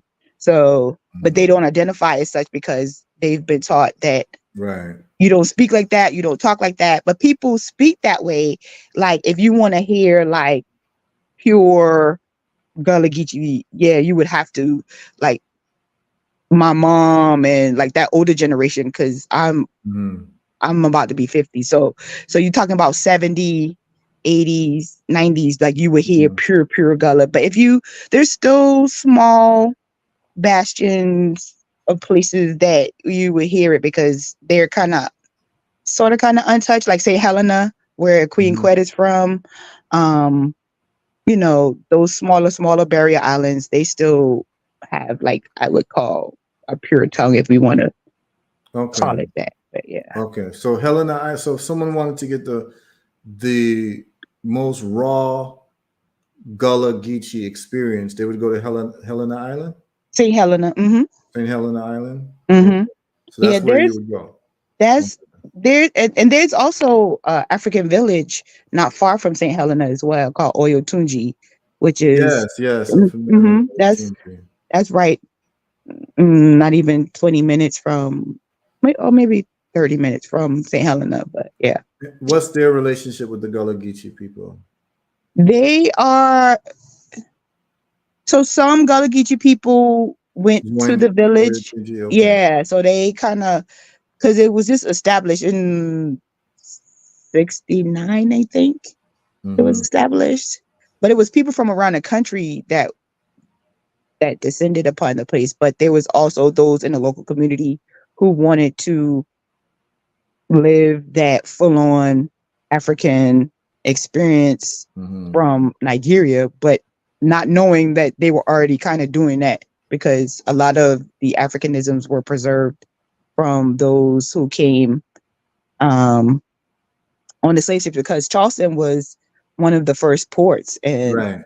where they built that new museum was the actual wharf where the ships came in. So Right. So the people, let's say in your mother's and grandmother's generation, they knew that they were a different type of black folks than the other black folks who weren't Gullah and Geechee because of the way that they spoke and had different customs and what have you. Yes and no. Like I said, it wasn't something that was taught. That's our way of life. So until you encountered or you moved away, which a lot of them left in that great migration when people went up north from Alabama, Georgia, and all of those places. People from South Carolina went to New York, Chicago, all these places because with the conference, I'm finding these people, they're coming to the conference because they want to connect to the culture, what I'm saying? So they like, I had somebody come from Seattle and it was like, my grandmother was Gullah Geechee. And I'm like, Seattle, Washington? Like, really? And she was like, yeah, my great grandmother came, so it wasn't taught, like I said, a lot of people didn't want to be identified as that either. So they didn't pass that on. So, Got it. so it wasn't a thing that we like, oh, I'm different. It was just like, oh, when you encounter somebody and they moved away or somebody came to visit, then that's when you realize like, oh, y'all talk funny. Y'all don't talk like us. Y'all don't sound like us. And they see how we live. And for those who have been to either Africa or the Caribbean, they say, wow, y'all live just like these people. Y'all do that. I was engaged to somebody from St. Lucia. And the first time I went to St. Lucia, she was trying to do all the things for me. And I was like, girl, I could wash my own clothes because I didn't grow up with a washing machine. I grew up hand washing my clothes with the blue end and all that other stuff. And she was thinking like, as an American, how you know how to do that stuff? Because this is what we do. But I was like, no. I grew up on an island. It's very similar, what I'm saying? So explaining that to people, even Americans, they don't get it. It's just like, what? How do you not have this and not do this growing up in the 70s? And I was like, this is just how our culture was. Is like we didn't have access to everything, and I literally grew up on an island. So we have two bridges, they gone. We stuck unless you have a boat, and I didn't grow up with a boat, but So the Gullah people of your mother and grandmother's generation, that they know that they call themselves Gullah Geechee, they're speaking the language, they're just living their life, right? Which is natural to them. Do they have like identity that they feel is African, or they just feel like we're Gullah Geechee, the Yeah, no, continent? they didn't identify as, and they still don't identify as African. I'm probably the most African identifying person in my family. Okay. My father more so. My father kind of ingrained that into me, but it was interesting for me because on his mother's side is mostly French and Haitian. So like they all Mm, have like Frenchy names. My father's name was Larone, like after the okay. Rhone River, so it was Right. like, that identification, but he would introduce me to different things culturally growing up, and he was an avid reader, and he instilled that into my brother and I. But yeah, it wasn't like a whole thing. I do remember growing up, my father having an afro and wearing a dashiki because, Hmm. we talking 70s, but it wasn't like he was teaching me Swahili and all that kind of stuff. Right. Right. But But your that father's side wasn't the side that's Gullah. He's coming they, from the they more Gullah Haitian as side. well. They Gullah as Okay, he was well, Gullah. but Okay. they are of French ancestry. So my father's great great grandfather was a French Huguenot that married a Haitian woman and moved to South Carolina. Okay. And so, their children grew up, quote unquote, that, and then intermingling with family. And so all of that. But yeah. Okay. So Hmm. those children grew up with a Gullah identity? They did. Okay, got it. Got Hmm. got it. Got it. But on your mother's side, and then also on your father's side, your father was pushing the Africa thing more because that's more of his personal Yeah. pursuit. But Yeah. it's not a group identity thing. When people say that they're No, Gullah, they it never. really isn't even there. Like I said, you find even today in 2024, like small factions of people who would say, I identify with being Gullah Geechee 1 and African 2, and they may have taken a DNA test and, saying different things like that. Mhm. But, you also have those in the Gullah Geechee Nation who have preserved some African crafts like the sweetgrass basket making, which is Mhm. um, correlated to Sierra Leone and Freetown and all that Right. other stuff. So a lot of uh, Gullah Geechee people have ancestry in Sierra Leone, me included. So on Hmm. my mother's side, so it's Yeah. it's little bits and pieces. But like I said, I don't recall ever in school, in elementary, middle, or high school, that they were saying, "Oh, you guys are Gullah Geechee and this is and this and blah blah blah blah." I didn't really get into this Mm. until my early 30s.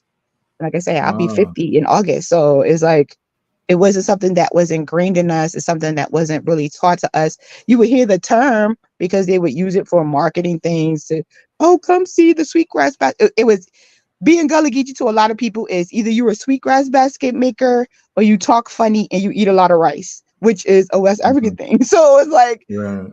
you know, it's a whole different thing. And that's why, myself and other people in the nation are doing what we can to educate one another, but also preserve those elements of the culture that is similar to the things Okay. that are connected to Africa, specifically West Africa, and in Mm. those countries. And there's some really great documentaries where there have been factions of people who've gone to Sierra Leone to make Mm. that connection and Oh, all of absolutely. that. Yeah. Have you thought about getting your citizenship there? Because you can get it. I have. So that is on my to-do list to Mm. go to Sierra Leone and to get my ancestry. But that isn't the only place that I have ancestry on my Mm. mother's side. So we also are Fula Okay. from Guinea-Bissau and Kapele from Liberia Okay. on my Cool. mom's side. Cool. Cool. If you ever go to Sierra Leone, please let me know. I have the perfect person you should meet if you don't know him already. His Okay. name is Chief Fodai Mansure. Do you know That Fodai? The name sounds familiar. Please let me know I have the perfect person. Oh, Lowell, you got to turn that off. It's feeding back. Okay. Um, you got the other thing. So Chief Fodai, I was in Sierra Leone either last year or a year and a half ago, Mhm. and he's a brother from the States, and he's Gullah Geechee, and he's been living in Sierra Leone for over a decade. Yeah, I know of him. I've never formally met him. I Oh think we yeah. corresponded once, I think my first year of the conference, but it just Oh yeah, you would love talking to him. things didn't pan out. But yeah, so Yeah, mhm, he's a great resource, and when I met him, very rarely do I meet people, and I just am quiet because he just knew so much about the history that he broke down the Gullah Geechee history along with how it connects to Africa, and I mean he was talking about real dates and times and political mhm, movements, and mhm, he was the first one to let me know that Gullah actually means rice, yeah, and he was breaking down like the different and there's actually a ethnic group in Gambia called the Gola people. mhm, You know what I'm saying? Like he was breaking down a lot, and he yeah, talked about 2 hours just breaking down the history for me. He's just such a wealth of knowledge.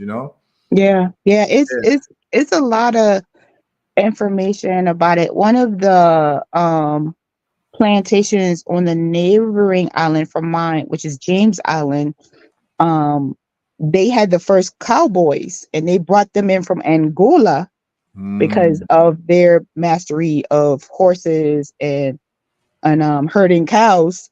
And so they were brought to that particular plantation to utilize that mm. information and things like that. And even with the rice that's there in South Carolina, the Carolina Gold was one of the cash crops. Like a lot of people just think of slavery and think about cotton, but rice was the huge cash crop Yes, in South yes. Carolina. And there's a Yeah. town, a Gullah Geechee town called Georgetown, which is similar to the Georgetown in Barbados, because a lot of those people who from that area came from that island.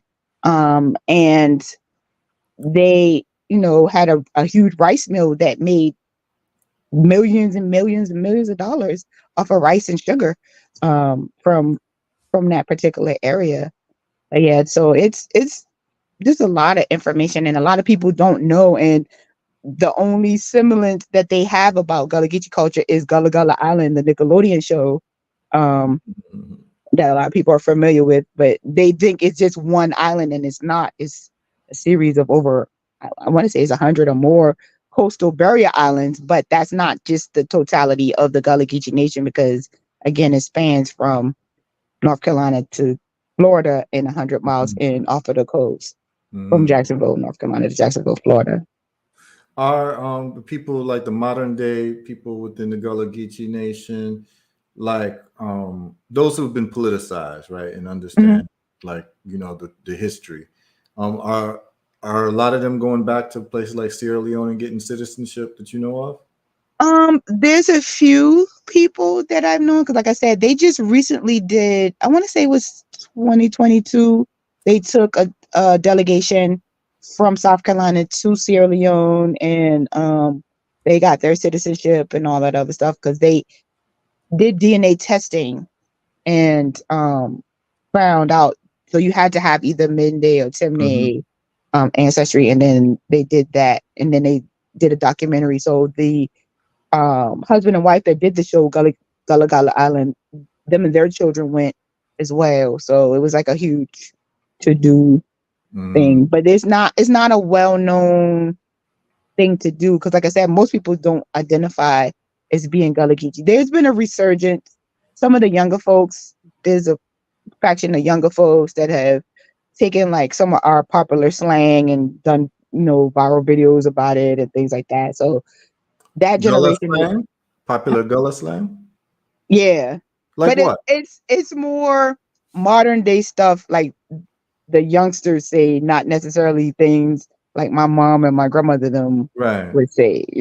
So Can you give me an example of the youngster Gullah slang? um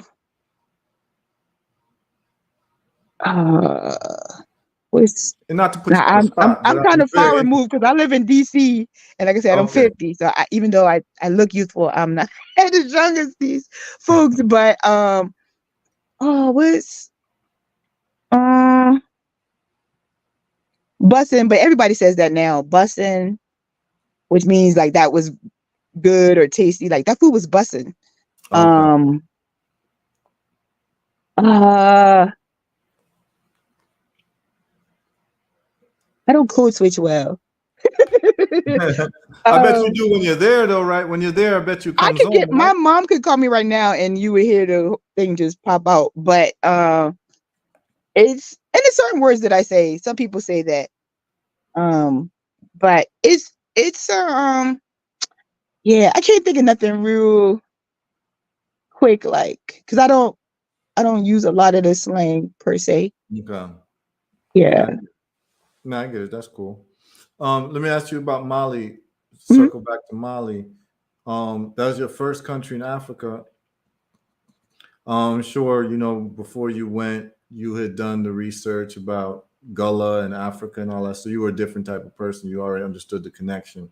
Yeah. So what was it like for you when you first landed on the You ground? know, I've had friends who've gone to Africa for the first time and many times prior to me going.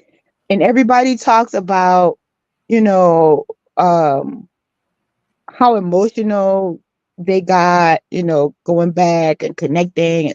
And Mhm. I didn't have that per se. Like it wasn't like this visceral, like, oh my God, I'm Mhm. it's Africa. For me, I felt like I went home. Like literally, like if I had pulled up on John's Island, like I didn't feel different other than the language barrier. Right. And I guess part of it is because I kind of live the American version of Africanism, so to speak. Right. Right. So From it your wasn't like a far removed thing as opposed to somebody who doesn't connect to being African at all and then going to Africa and then right. growing up Gullah Geechee too. So it's like I said, it's like I've always been growing up African. So it's like I didn't feel far removed, even though Bamako is like New York on steroids per se, because it's like I want to say it's like 6 million people. So it's some ungodly number. It's like millions and millions of people in Bamako. So it's just like this constant people. So that part for me was kind of like wow, and seeing all these black people, all the advertisements is African Americans, the police force, everybody's black. Like a white person was a rarity, and they worked for the UN. So like they were the anomaly, which is not my thing even now living in quote unquote chocolate city. But it's DC now. yeah, I'm in DC now. I've been in DC for 8 years. Okay. It's my old Yeah, stop. normally when you come and when you're at E-Life and stuff, we either have a performance or I'm out of town doing something else. So I always miss when you come. But yeah, so it wasn't like a foreign thing to me, and I got a quick question for you. mhm. DC in the summer or Miami in the summer? Oh, What do you, Miami in the summer? Miami in the summer. DC's lit in the summer. DC's DC, lit in the summer. I I had more connection in Miami community wise than I do here. Got it. I still have decent community here, but I know Lowell. I knew Lowell from the beach doing yoga on the beach. I'm one of the bosses with Ankh and Oh, all okay. of them. Honk. Yeah, yeah. I Okay. got certified through Ankh in 2019. I Oh, mean 2009. I'm talking 2019. I was okay. Yeah, way so going we, for we know Miami. some of the same people then. Yeah. Okay. Yep. And so I'm it, surprised we never met then. we have met We because met? we've met because I remember.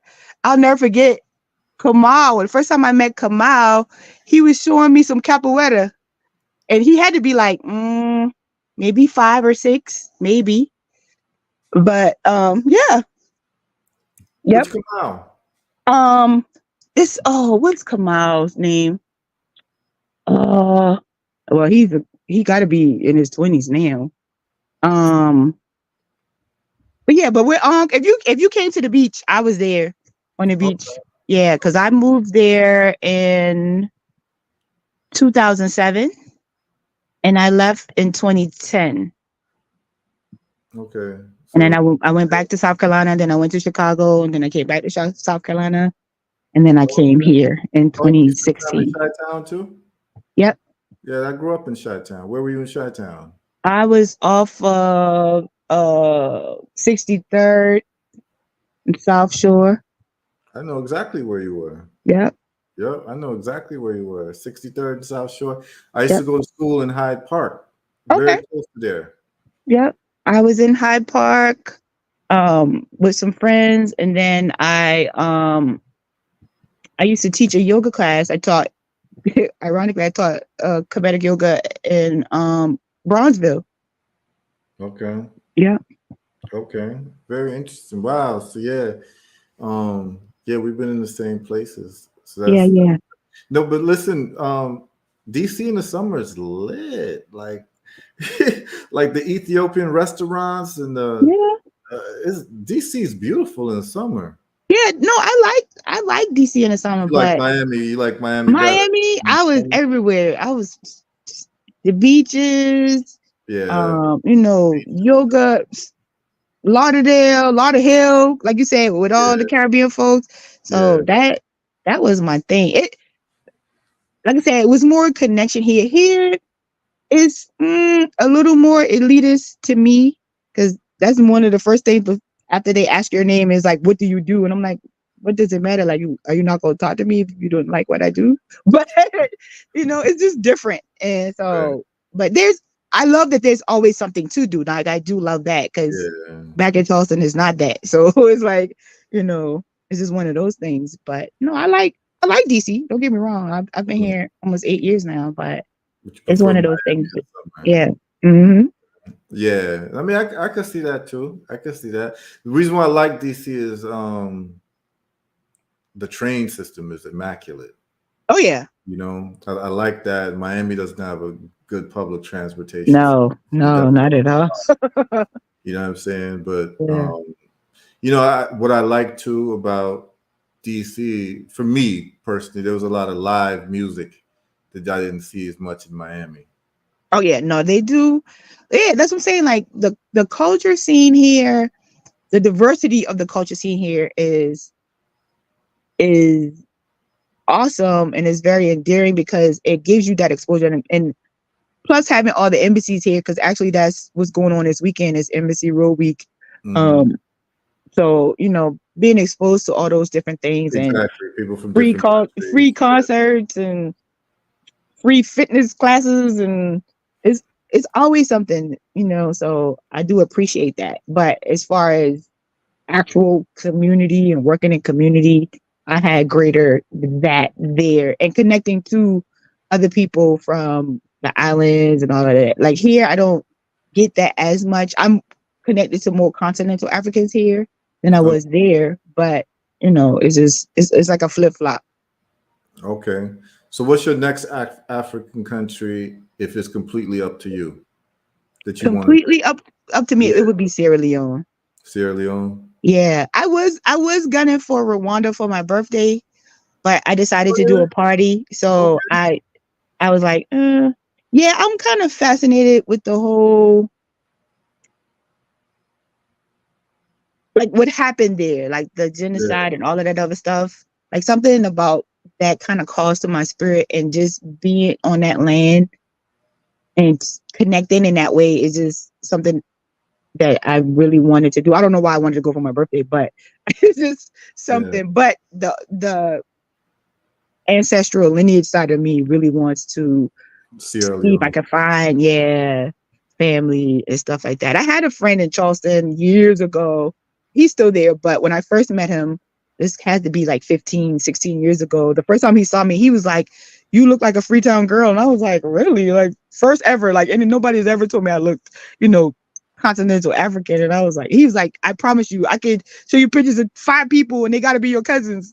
And so I was like, Yeah, wow. yeah. So yeah, that was really neat for me because I had never heard anything like that before. But Okay, yeah. yeah, so Freetown's a crazy place. yeah, I Freetown's heard that. yeah, oh yeah, it's wild. Like it's Yeah, wild. I heard Freetown that. is wild, and I would not advise you drive there. Yeah, Like you're I there, won't drive in Africa somebody. or anywhere in the Caribbean. I'm sorry. Yeah. No, Freetown is a whole different beast. Freetown is crazy. Like it's one of the craziest, probably second to Lagos. That's the Oh craziest wow. Freetown. But even just getting to Freetown, I don't know. Have people told you like how you get to Freetown when you land? You got to take a boat from the Yeah. airplane. You got to Wow. like be in the water for like half an hour, speedboat Uh, with your wow. luggage. Oh wow. Yeah, yeah. Like when you land at the airport, you have a bus that takes you to the dock, and you Wow. you have your luggage, and your luggage gets put in a speedboat. So you could choose the ferry or the speedboat, but the ferry comes like a couple hours in the day. But there's a speedboat that you would pay for, maybe 6 or 7 people inside of it, and you are Yeah. definitely riding on it. It's like Miami Vice. You on a boat. Yes, you know. I don't do Like, well on boats, so that would drive me absolutely oh yeah, crazy. yeah, yeah, yeah. Oh my gosh. You'd be like, I can't believe I'm on a boat in a country like you don't know anybody, and you on the ocean on a boat going to the Wow. mainland from the airport. Wow. Wow. Yeah, Yeah, no, when I was that in Sierra Leone, yeah. See, people don't tell you these details, you yeah, know? no, and that's a first because one of my really good girlfriends here in DC, she has her um Sierra Leonean citizenship. Okay. But she didn't tell me about that. Oh yeah, yeah, yeah, yeah. People be leaving out major details. When we talk about Africa, I try to give people details that people Yeah. don't usually give. But yeah, literally, you will land at the airport. There is a bus that takes you to the dock.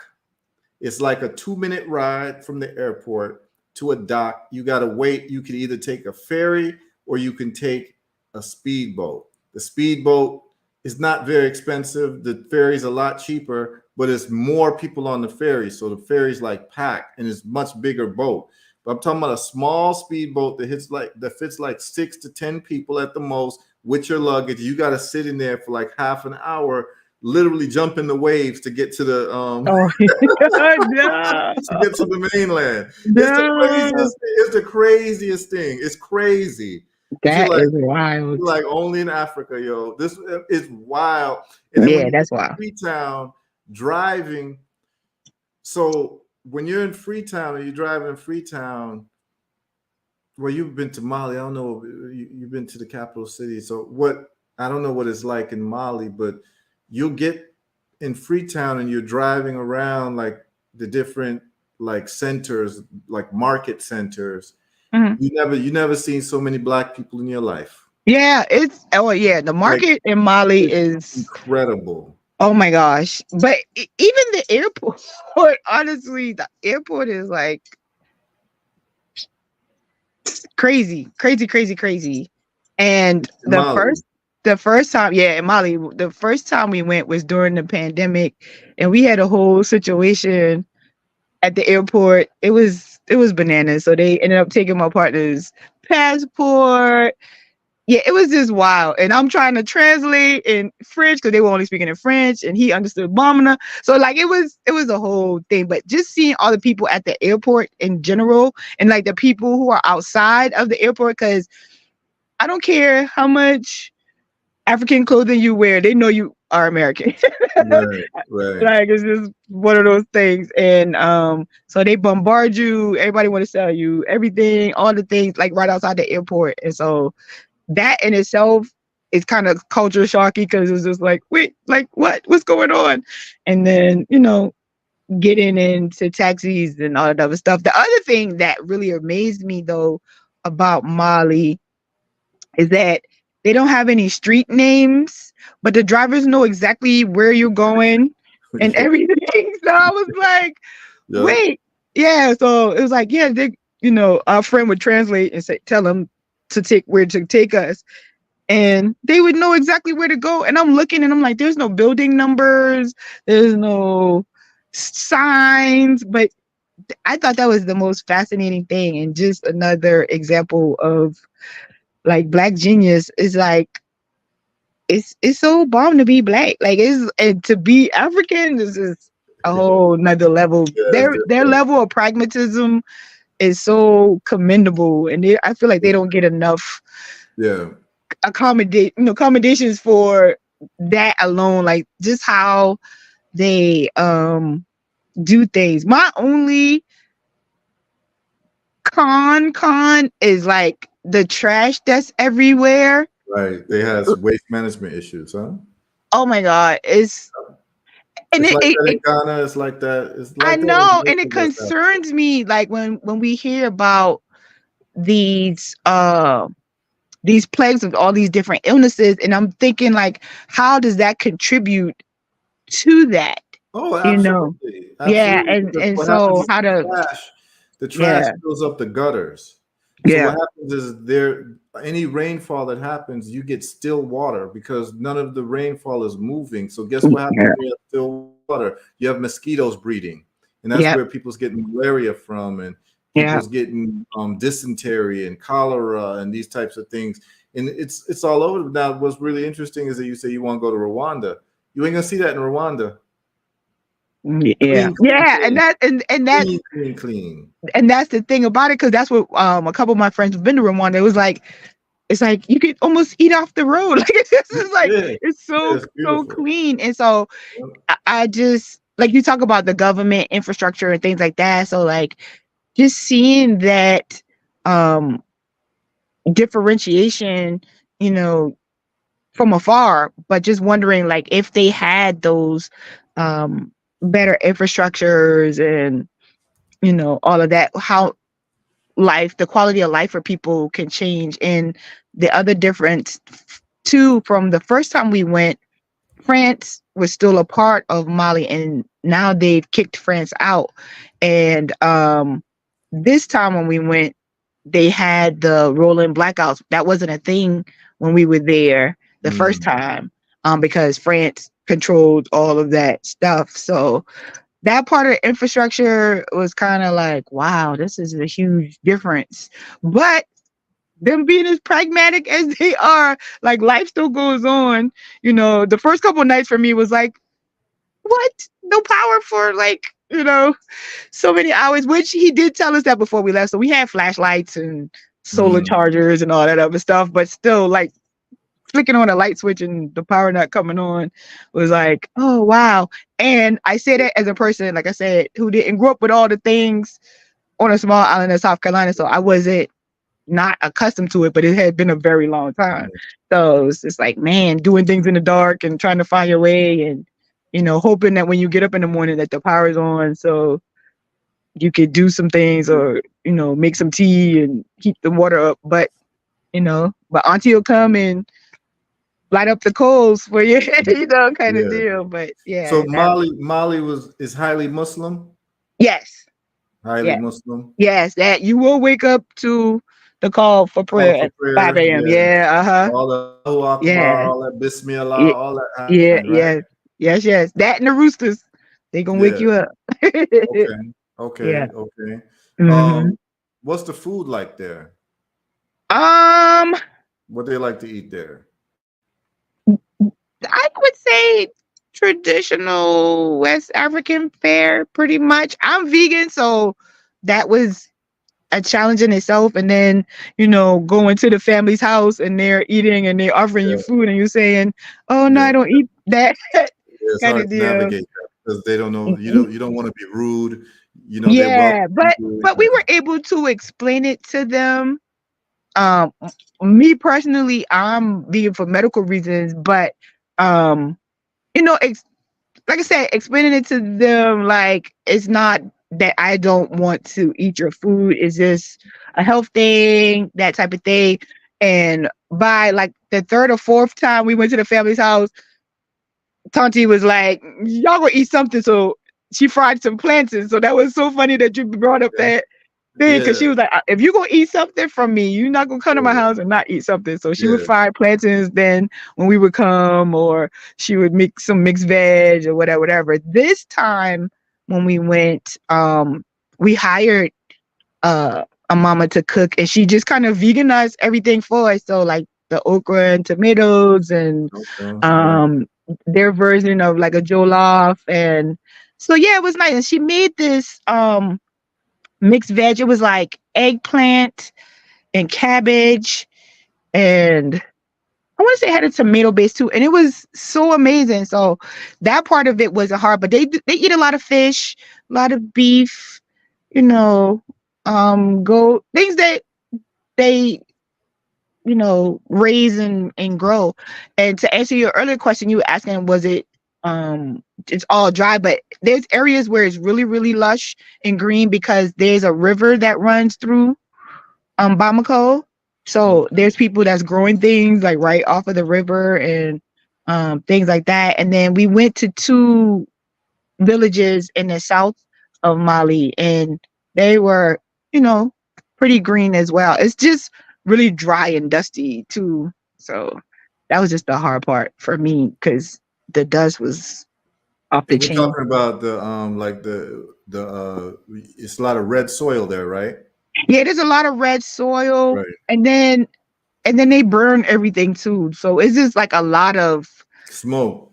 air toxic, Yeah. toxins. Yeah. It's just a lot, overwhelming. Even for living in a big city like DC or whatever, like we don't have that kind of smog.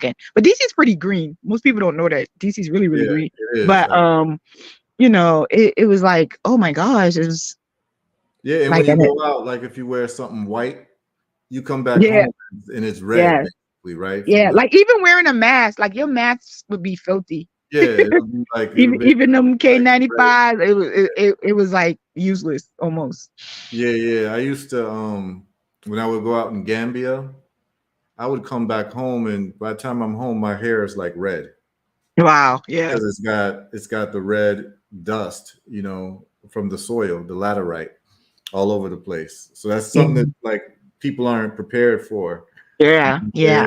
I tell people that because I get this question all the time because people are like, Mali, what made you choose Mali? Because that's just not a place most people go. And so, just explaining those things, like you said, people didn't tell you about Sierra Leone. Just trying to, if you do decide to go, like these are some things that Yeah. you need to be aware of Can or you imagine? whatever. I'm seeing right here, and Zinga says that she landed at night. Oh So wow. No. imagine, right? You land at No. night, right? And someone didn't tell you got to ride a boat. Now, there's another way. You can take a car, but that takes hours. You Yeah. got to go around the water to get to the mainland, right? Wow. So you don't really want to take a car. But you land at night and no one told you you're going to have to ride a boat. So imagine riding a boat, a speedboat, pitch black at night, No. jumping waves in a country you've never been. No. No. The way my motion sickness is set up, yeah, no. I get sick on a metro facing the wrong way, like passenger in a car. So that's why I was like, but I would take my chance on the ferry, but the speedboat would be a no. I'd be like, I'll meet y'all when y'all get there. Yeah. You have But to prepare for that then, because when you go to Sierra Leone, there's only 3 ways. yeah, I would do the ferry. Speedboat, I the would do it, ferry. but Yeah. I would be Dramamined up and the patches and acupuncture and all of those It's things. real. It's so real. You're like, damn, like Yeah. really? Yeah. Oh wow. And then you get to Freetown and it's like that's a whole different world unto Right, like the itself. Grand Prix. Oh yeah. When I was in Freetown, the brother who been going back and forth, we got into an accident every day for 5 days straight. Wow. Car accident. Wow. Every day for 5 days straight. That's crazy. How I have crazy stories from Sierra Leone. I got crazy stories. Yeah. But it's a beautiful. The beaches are nice there. They have some beautiful beaches there. Yeah. I heard that. The nightlife. There's a certain beach where people like go out at night. It's pretty cool. Yeah, it's pretty cool. Wow. But the people are very friendly. The people are very cool, and they have their pidgin English that they speak. Yeah. And that's the thing too, is like hearing it reminds me of our language as well. The Gullah Geechee dialect, certain things, because I have a friend from Sierra Leone here in DC as well. Mhm. and he'll say certain things too. And he was on the phone one day, and I heard him talking, and I was like, "Wait," You because understood it. yeah, and because I had never heard him speak the pidgin language, he always speaks English to me. And Mhm. so when I heard him on the phone, I was like, I wasn't trying to eavesdrop, but I understood most of your Yeah, conversation yeah, yeah. or Because of the whatever. color. And I was explaining, the gullah to him. Because another thing we say that they say as well, instead of saying thank you, we say tanky tanky. And they say tanky tanky. So it's like one of those, What's like, thank you stand for? What does it mean? it's like saying thank you. Oh, Be okay. like, Thank yeah, you. yeah, tanky tanky. Oh, okay. Yeah. She says, Kashaku says, it's always interesting to me how some countries in Africa are predominantly Muslim, yet there's still a dancing culture. Like in Senegal, the dancing is very sexual. Is it like that in Mali? She's talking about Sabar dancing. Yeah, I know In Sabar. Senegal. Yeah, Do they have but something like Sabar, that in Mali? they have a Malian Sabar, but it's not as Provocative. suggestive per se. Mhm. But they have a couple of dances that are like they gyrate the butt. It's not quite twerking, like they're not bent over per se, but like they Mhm. make their butt shake Is it a or whatever. fertility dance? Like the Sabar is a fertility dance? Is that what they do? That particular dance, it's not a fertility dance. It's more of like a flirty social kind of dance. Um, and some of those dances are rites of passage dances, and like we we kind of view it as sexual from the Western perspective, Right. but it's like because we have to take into context too, like even with Islam and all of that, like they marry young and all of that stuff Mhm. that like our grandparents and stuff did, but it's kind of frowned upon now. But so Yeah. it's like that cultural context too is different. Yeah. The lenses are different. Some of it I I could guess it could be deemed as immoral, whatever, but like culturally is what they've done for hundreds of thousands of years. Not saying that is right, but that's just their culture. Right. But the Malian culture, like, so even though they're Muslim, it's still kind of taboo per se for um men to dance a lot of times. Mhm. And so they have their caveats too, but like most of the dances aren't like suggestive or sexual, like all throughout African culture and stuff like that. Mhm. There's dances for rites of passage, is for funerals, is for invoking a certain spirit, because you still have animists there as well, people who aren't traditionally Muslim who deal with the sacrifices and Right. all that other Right. stuff. So it's not the totality of it. But then you have people who are both, who are animists when it comes to seasonal things. So the mass comes out and bless the village and all that other Mhm. stuff, and then they go pull out their prayer rug. You know what I'm saying? Right. So Right. Right. Yeah. it's fascinating to see Yeah, that. Senegal is very fascinating too because it's basically a Muslim country, but they have their own Africanized version of Islam. Yeah, Right? yeah, Yeah, with same thing. Amadou Bamba and the Morids basically. Yeah, And the Baïfal people, like they don't believe in going to Mecca. Um, yeah. they go to Tuba instead. So they've changed some of the tenets of Islam. I wonder if it's like that in Mali. Yeah, I believe it is too. Like I said, my little brother, he's Muslim, but he's not like a devotee, so to speak. So it's like my experience with him has been different, but members of his family are. So, it's you could go to the family's house and everybody's, making salat kind of deal. And I've never seen him do it. So it's like, you know, just like I guess with anything, people do what they feel comfortable for them for their spirituality per se. But Is it a yeah, place where you would live for any extended amount of time? I would live in Mali. I would live in Mali. I don't know. Well, I probably could do Bamako, but I would have to be in a westernized kind of spot. And they have those. like little pockets of areas where, you know, it's a little more, I don't want to say posh and swank, but posh and swank, more Americanized, so to speak, more westernized. I won't say American, but more westernized. Or is it more But infrastructure that you're talking yeah, it about? is a little more infrastructure, but I could live in the village. Like I don't need all the creature comforts to say, oh, you know, whatever. I'm kind of pragmatic in that way as well. But because like the one village that we went to, Segu, where Mudcloth comes from, it's like a coastal.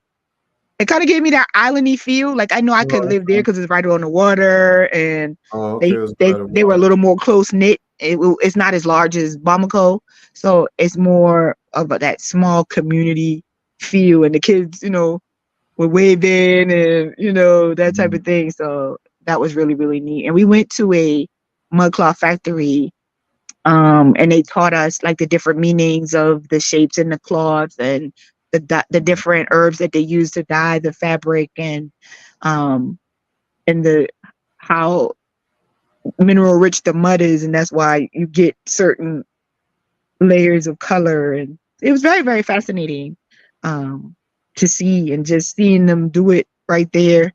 And then we actually made like a little small piece of mudcloth fabric to take home. So yeah, I could do it. I don't know if it would be like a year round thing. Right. Only because like unless all my family is there. Like I said, my mom's older, and she had major neck surgery last year. So like it's, you know, one of those things. And I know she probably wouldn't want to live there. So I would know I would have to be back and forth, like doing a 6-month thing or something like that. Right. Yeah. But no, I like it. And it's affordable, so to speak. I mean, it could get a little pricey depending on what it is that you're doing, but just for basic things like food and what have you, it was very cheap. Food right? wasn't crazy. Like we would go to the first time we went, we cooked for ourselves. So we would go to the market and, you know, haggle and get okra and tomatoes and fresh fruit. Now the fruit in Mali, that's what I'm saying, like the mangoes and the watermelon. Oh my God. Like nice. the fruit was amazing. And I was really, really surprised because I was just like, oh man. And like the price point, like you get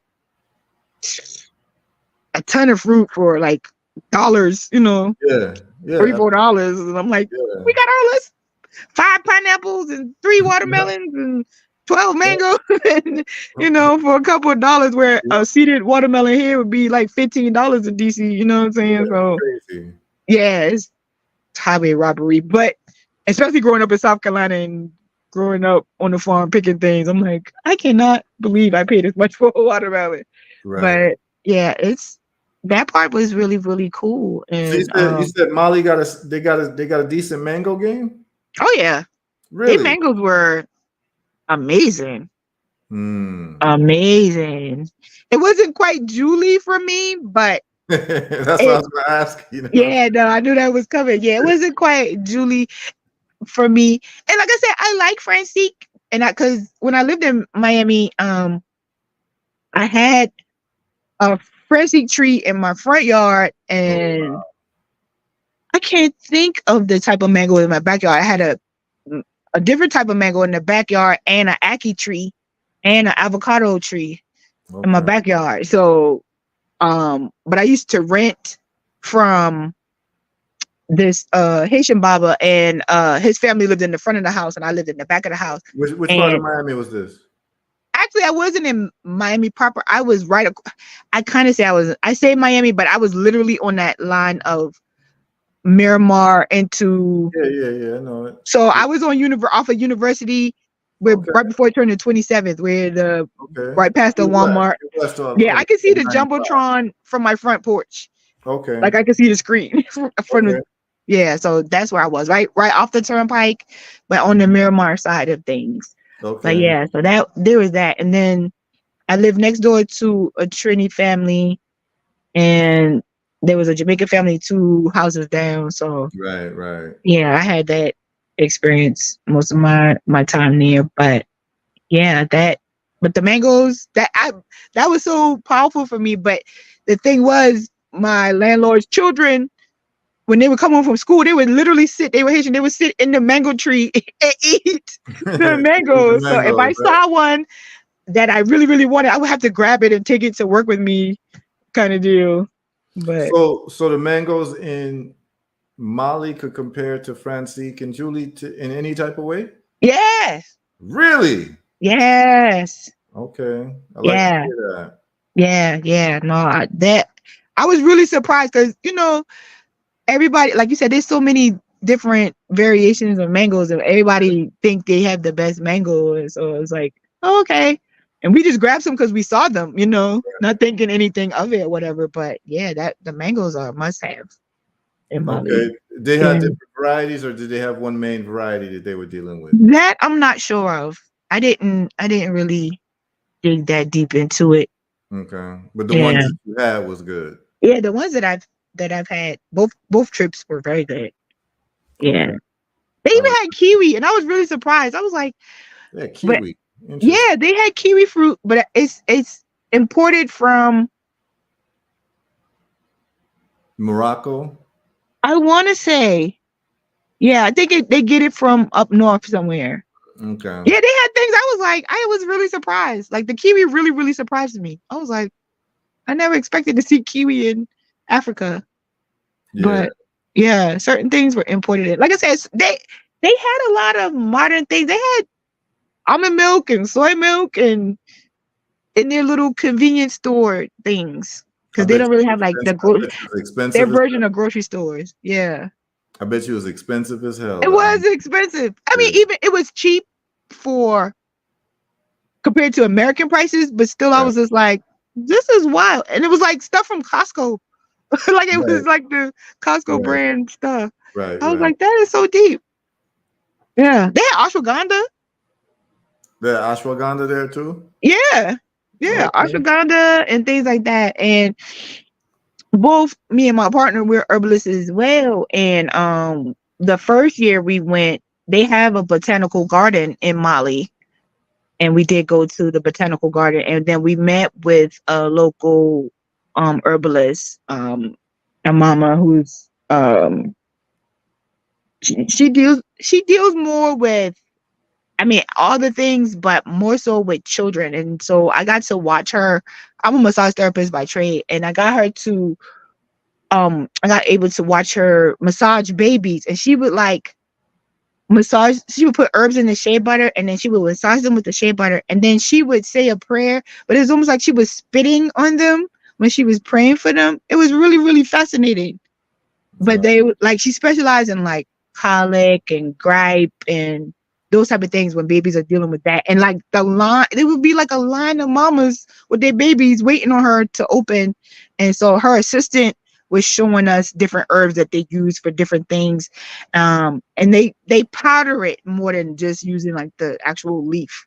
So they would make like mixtures with the powdered herbs. Okay. Mm-hmm.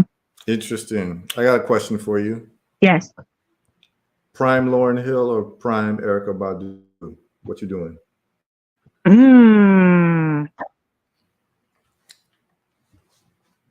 I mean, that's two different categories because Gotta choose. Lauren, Gotta choose. Lauren was my lock inspiration. Mm-hmm. So there's that. Okay. But I love Erica's diversity, so to speak. So the reason why I brought them both up is because I remember, like when we were younger, we're around the same age, around 2000, they had the strongest influence on Black women in America, young Black women. You know, Lauren Hill got a lot of Black women to wear locks for their first time. Yeah. Badu got a lot of Black women into the head wrap. You Yeah. understand?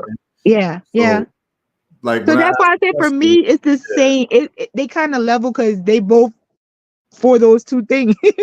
Like right. really, I mean, people like Gullah Geechee woman would wear head wraps, but not like that. It was more like the bandana, um, God forbid, Aunt Jemima kind of style or whatever, Right. but it wasn't like a stylish thing. Mhm. And I was one of the first um first women in my city to wear locks, because I've been locked over 22 years now. So it was like one of those things for me. Like, they both represented the level of freedom that I sought out being an African American woman, and not conforming to the Right. norms of what was at that time, especially Mhm. even for hip hop kind Yeah. of deal. So they kind of on the same. Well, okay, so let me ask the question another way. Uh-huh. On the left side of the street is a Lauryn Hill concert. Uh-huh. On the right side of the street is Erica Badu, and you can only go to one concert. Which one are you going to? And these are the prime time, and Prime. not okay, yeah, because Prime. I've been to both of their concerts Right. recently and I was not impressed at all. But Prime. so prime, I would probably say Badu. Mm. Badu. Mm. Yeah. You sure about that?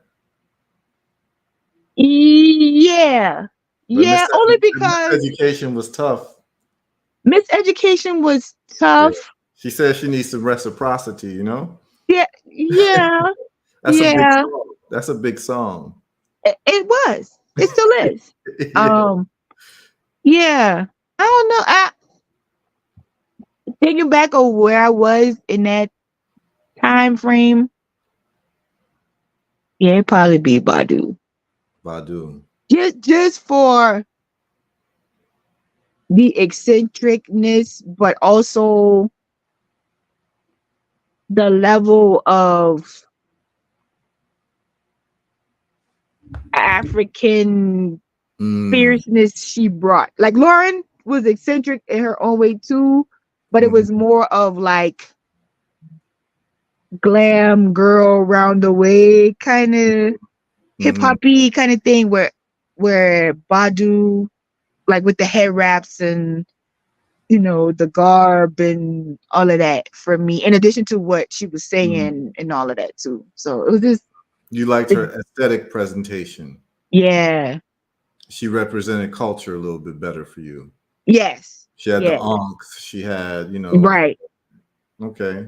Yeah, Yeah, it was that amalgamation of like all the the African whole package. things. Yeah. Whereas, like I said, Lauren had an element of that too, but it was that New Yorky, up top sister with some knowledge kind of deal. Right. Yeah. Right. I mean, the only thing I would say is that Lauren just has kind of like probably a bigger bag in the sense of like she raps and sings, right? Whereas Badu just like she sings, right? So in terms of versatility, maybe you would say Lauren, right? But in terms of that full package you're talking about, yeah, I feel you. What you said makes a lot of sense. Like Badu, no one had seen anything like her. I don't know if your thing Okay. froze up. Yeah, sorry. Yeah. Yeah, Somebody no was trying to call me. Yeah.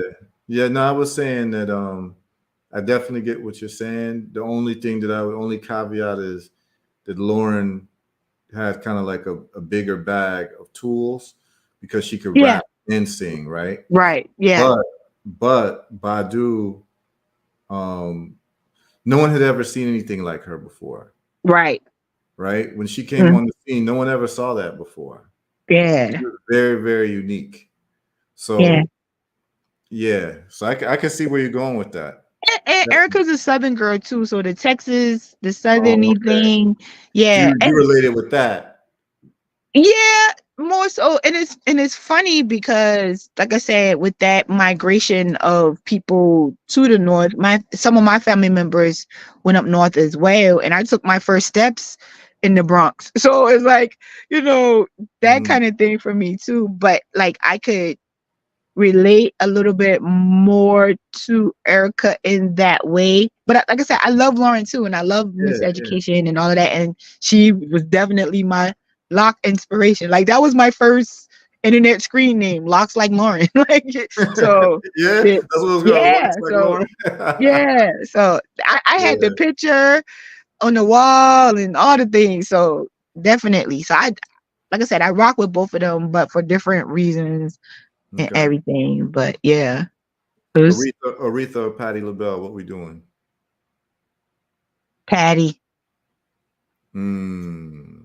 Patty. I respect Aretha, and I learned a lot from her biopic because there were a lot of things that I didn't know about her. Um, but I honor like that soulfulness and all of that. But Patty just extra. I love that. Like I'm extra in that way. And like her talent, her range. Yeah, yeah, yeah, yeah. Yeah, it's just her command.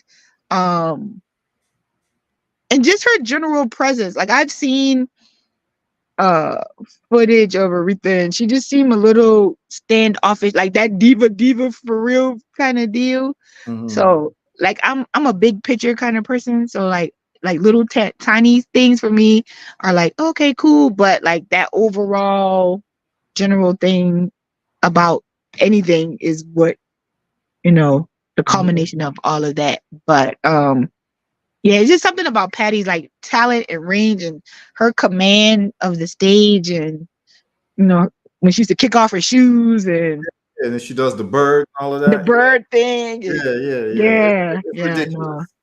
Now, Yeah. you know what's really interesting is that last week I asked these questions of some older folks, a generation above us. Uh-huh. Without exception, they all said Aretha. Mm-hmm. And they said it with a concerned look on their face. Like, of course it's Aretha. Right, like why would you think Yeah, like, anything else? yeah, yeah. To them, it's like, and they weren't talking about like the histrionics that Patti LaBelle does when she's on stage. They're just saying that there was something about Aretha's voice and her presence that Yeah, made it. But and to me, I think Patty's actually a better technical singer. she is. To me, she She really has more is. And range, right? yeah, and I think for them too is they grew up on Aretha on the gospel side.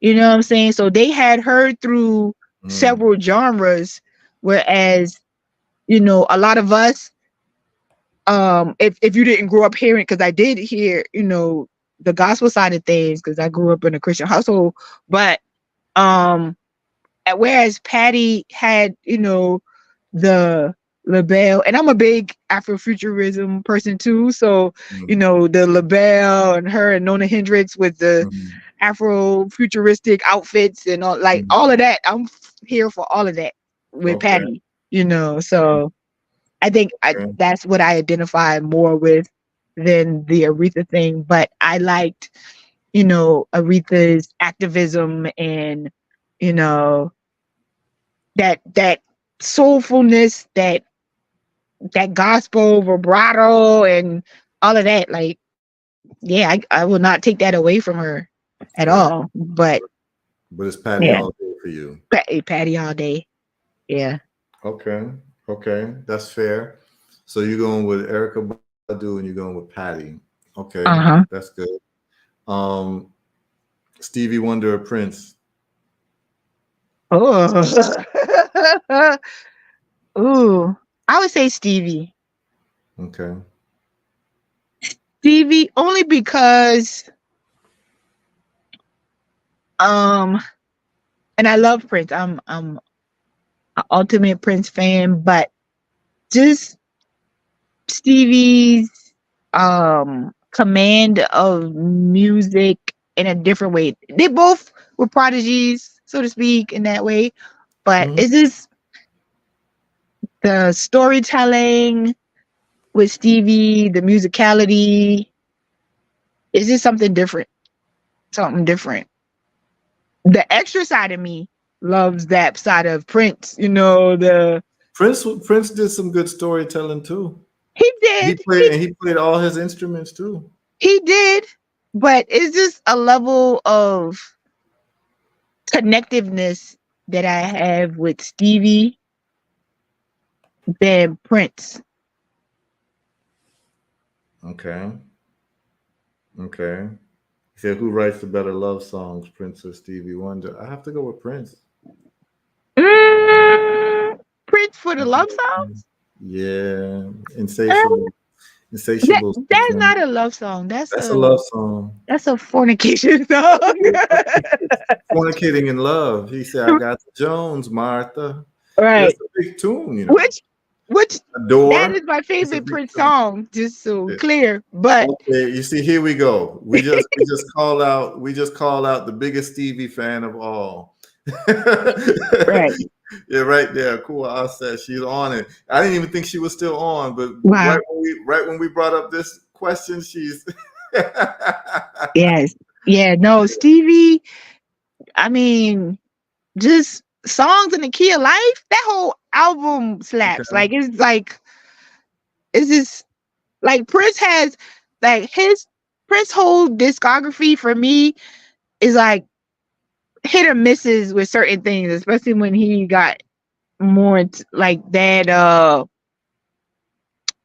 when he was mad at everybody and all that other stuff, when he became the symbol and all of Mhm. that, like whereas Stevie just across the board, like Okay. I feel you. So you feel like more he checks more boxes. yeah, Got yeah, it. Got yeah. it. That's fair. Just want to know where you stand on these things. No, these are questions I need to know because I'm trying to really just kind of figure where people are at with these things, and it also helps me to learn. Um, Michael Jackson, Off the Wall, or Thriller? What are we doing? mm, hmm.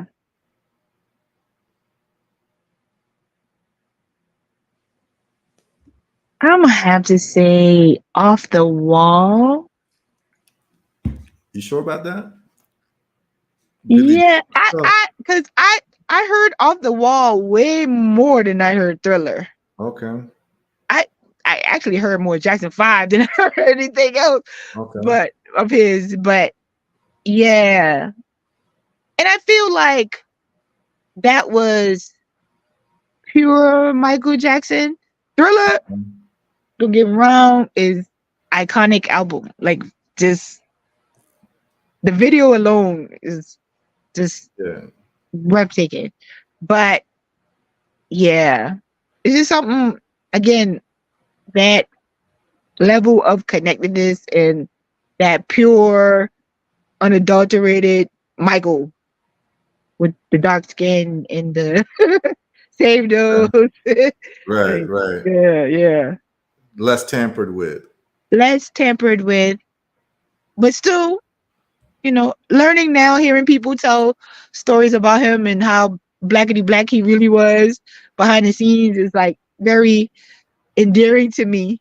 Mhm. But yeah, the commercialism of Thriller kind of like for me, but Mhm. the Off the Wall is like yeah. Okay, okay, okay. I see where you're going with it. Yeah, the commercialism kind of threw you away from it because you like it. Yeah, You like it I through the like soil. You music. like the Like I soil. love Yeah. like that organic stuff, and I like the more up to date poppy.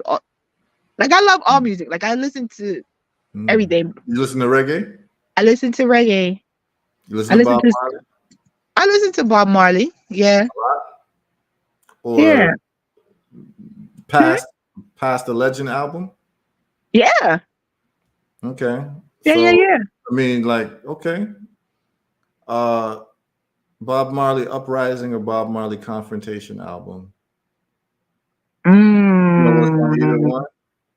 I don't know if you know what's on either one because it's the first time I'm talking to you, but if you know what's on either one, I'd like to hear your opinion. um, hmm. That's a good question. Yeah. Uprising has Coming In From the Cold. Yeah, I know. And Yeah. I Uprising, We'll Be Forever Loving Ja. I like Uprising because I like, Bad Card. We and Them. Work. yeah, yeah, Pinterest Paradise. Real Situation. yeah, But Confrontation got Black Man Redemption. Trench Town. yeah. Mix Up. Jump Nyabingi. Chant Down Babylon. Yeah, I know. That's what I'm saying. Like those, that's a hard question. That's like Yeah, asking a yeah, parent who's their favorite child. yeah, Like it's yeah, like, yeah. Yeah. So the way I do it, the way I answer those types of tough questions is it's hard to qualify it, but when you start to quantify it, it becomes easier. So what I did was, because people ask me all the time, "What's your favorite Bob Marley song?" And I could never answer it because it's like, "Who's your favorite child?" Right? yeah, So, yeah. so the way I answered it is, which Bob Marley song do I listen to the most? And then it became clear to me which was my favorite song because I know what I listen to the most, right? So what album do you listen to the most between Uprising, or the songs on Uprising, or songs on Confrontation? Probably Uprising. Mm. Yeah, Yeah, Zion Train is on there too. yeah. Yeah, wow. And it's funny because when One Love came out, it made me do another deep dive on the older stuff because Mm. most people know the stuff before he transitioned. Right. And I was just like, and it made me be like, you know what, this Uprising album is like, because I love all reggae. Like I can get into the dancehall stuff, but like true roots Yeah. reggae, like Yeah, it's different. yeah, it hits There's something different. different to the soul. Yeah. Yeah, it really does. Yeah. So yeah, So you like Uprising. yeah, Uprising would be that for me. And like when you asked the question about the mountains and the beach earlier, is like I've been to Jamaica several times and I've never been to the mountains, but the mountains have been calling me. You know what I'm saying? But I've been to the mountains in St. Lucia. Right. So it's like Right. I get what you were saying, but being like that saltwater Gullah Geechee girl that I am, like it ain't nothing like the Different. beach for me. But I know, like you said, the air is fresher. Is this a different vibe in the mountains? Yeah, mountains, yeah. So yeah, but it's like that same thing with those, like the root stuff. Is like it's just a different. It just hits you different. Yeah. Okay, so you mentioned you've been to Jamaica and you've been to St. Lucia. Jamaica or St. Lucia? What we St. doing? Lucia. You said that quick? St. Lucia. You said that quick? Ayanola all day. Yes. Yeah. Yes. Yes. Why? I love Jamaica. And Jamaicans and Nigerians, like their bravado is just It's different. like, It's different, right? it's just different. They're in a category by themselves, right? Oh my Jamaican gosh. and Oh Nigerian. my gosh. Yeah. And but St. Lucia, and when I was in Miami, I moved to Miami because I was engaged to a man from St. Lucia. Okay. So when I went to St. Lucia, just it reminded me of like first time going to Africa, it just felt like home. It just, the people were so syrupy sweet, and just the level of beauty and simplicity, and like just seeing the pitones as you're coming in, it's just crazy. And so we climbed we didn't do the big pitones. There's another smaller chain called Piton Floor that we climbed. And so just climbing that mountain and just watching the clouds literally pass your face is like a whole different thing. And just seeing the beauty of the island, and then seeing the different in the Atlantic Ocean and the Caribbean Sea, like how rocky the Atlantic is and how calm, like glass, the other side of the sea is on the island is like wild. And then going to the jump up in Grosillet and Yeah, like it's just a whole different vibe. But it reminded me of being home in South Carolina. So yeah, Here's the very thing, though, right? yeah. You can't take away Jamaican people. No, not Like away. it's I love different. Jamaicans. Don't get me wrong. But that's what I'm saying is like that's what Yeah. makes Jamaica like. The thing is this: Jamaica's a very beautiful island too, right? You can Yes. see rivers, waterfalls, mountains, beach, all of that. But the thing Yeah. about Jamaica, and you said it, but I'm going to go a little further. I never laughed so much in life on Right. this planet Earth until I'm in Jamaica. Right. As a matter of fact, I've injured myself twice in Jamaica from laughter. Wow. I pulled muscles from laughing so hard in Jamaica. Wow. I don't like the time I have when I'm in Jamaica, the amount of laughter I have is only the only place close is Lagos. But Jamaica is definitely number one in terms of if I just want to go somewhere and just laugh, like laugh till I'm crying. Yes. Jamaica. Yes. I could definitely see that. You I can know? definitely see that. I remember once I went to Jamaica when I was still living in Miami, and I was in a travel company, one of these network marketing companies, and we did like a fam trip to Mobe, and there was an elder from Canada who was like one of the top travel agents in the country, and he just kind of took to me. So he kind of took me under his wing, kind of thing, or whatever. And he was from Mobe, and we went to one of the markets or something like that. And the brothers was trying to figure out, is like, this my man, this my daddy, this my, and they were hilarious. So they were like following us around or whatever. And I didn't do anything to kind of give the inclination like we a couple, but they just didn't want to, make no assumptions or whatever. So he went inside like one of the little shops or whatever, and I kind of just stood outside, and I had lost at the time. So they, Empress, may beg you a question. I was like, what? Because I already kind of felt what the vibe was. They was like, one question. yeah, like, who that? And I was like, who? What did you talk about? And he was like, the man. I was like, oh, and I'm not thinking like they thinking like that's my husband or something like that. And I was like, Mr. Neville? Oh no, that ain't me. Like, nah, whatever. But it was so hilarious. So I get what you're saying. Like, they are just hilarious people. And like I said, their bravado, like the average person, It's like what crazy. man just was going walk up to you and be like, is that your man? Yeah. I'll give you a story. So I'm at there's a bus called a Knutsford Express. It goes from Kingston to Ocho Rios. It goes to many different places too. It's a nice bus you get on and you just ride and go. So I'm in line. Okay. So I just land and I'm going to visit. I'm going to go stay with the people I stay with in Ochi. And they're like, okay, yeah, just hop on the bus. So I just land, right? Yeah. And I'm saying to myself, boy, how long is it going to take for me to just bust out laughing?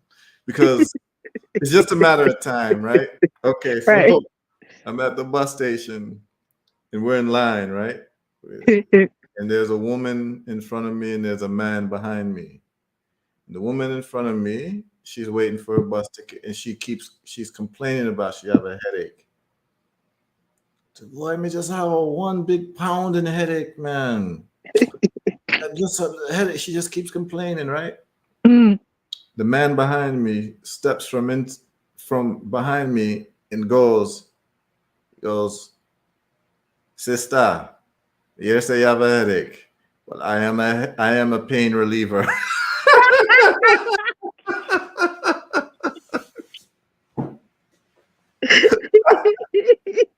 He told her, man. Jamaican men have enough lyrics to tell you. Like, I'd be like, where do y'all think of this stuff? Like, where do y'all?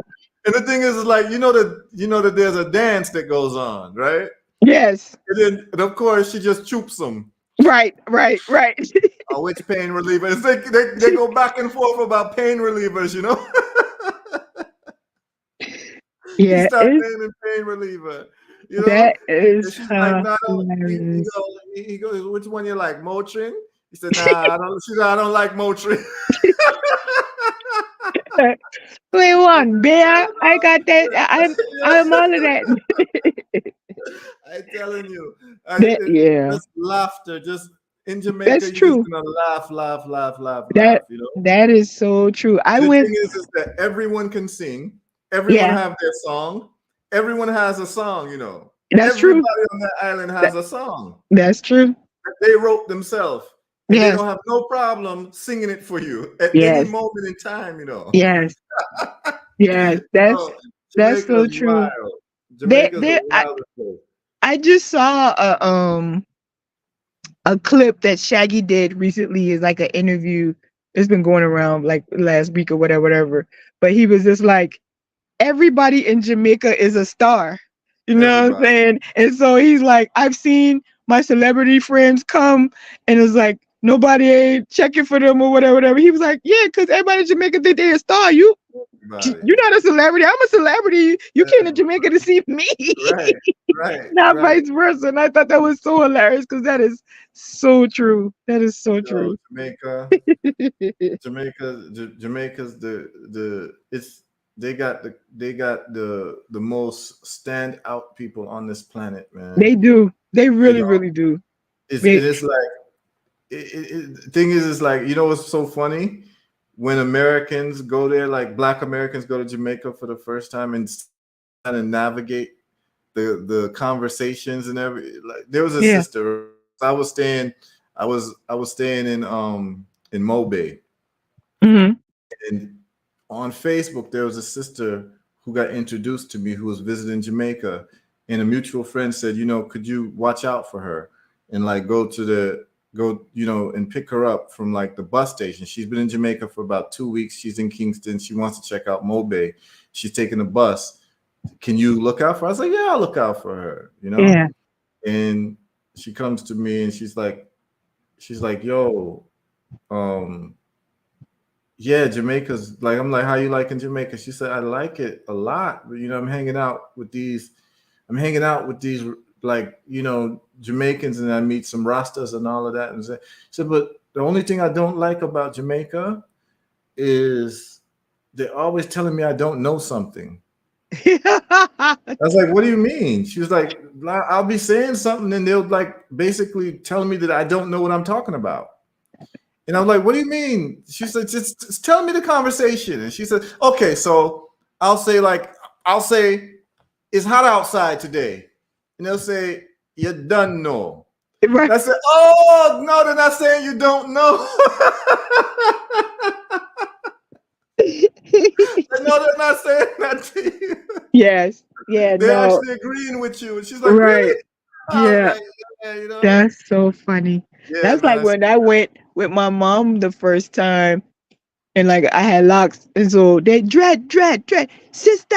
And she was like, Right, "Why do they keep calling you right, that?" right, right, right, right. Yes. So she was like, "Why do they keep calling you all Right. these different things or whatever?" Yep. And I was trying to explain to her, it's because of my hair, blah blah blah. But that was so Yeah, funny too. So yeah, when yeah. Jamaica's Americans, and at that point I had traveled because I was in the army and encountered different people from different places or whatever. So my knowledge of Caribbean things was different than the average person. So my mom will always be like, I don't how are you so worldly and you grew up here on John's Island?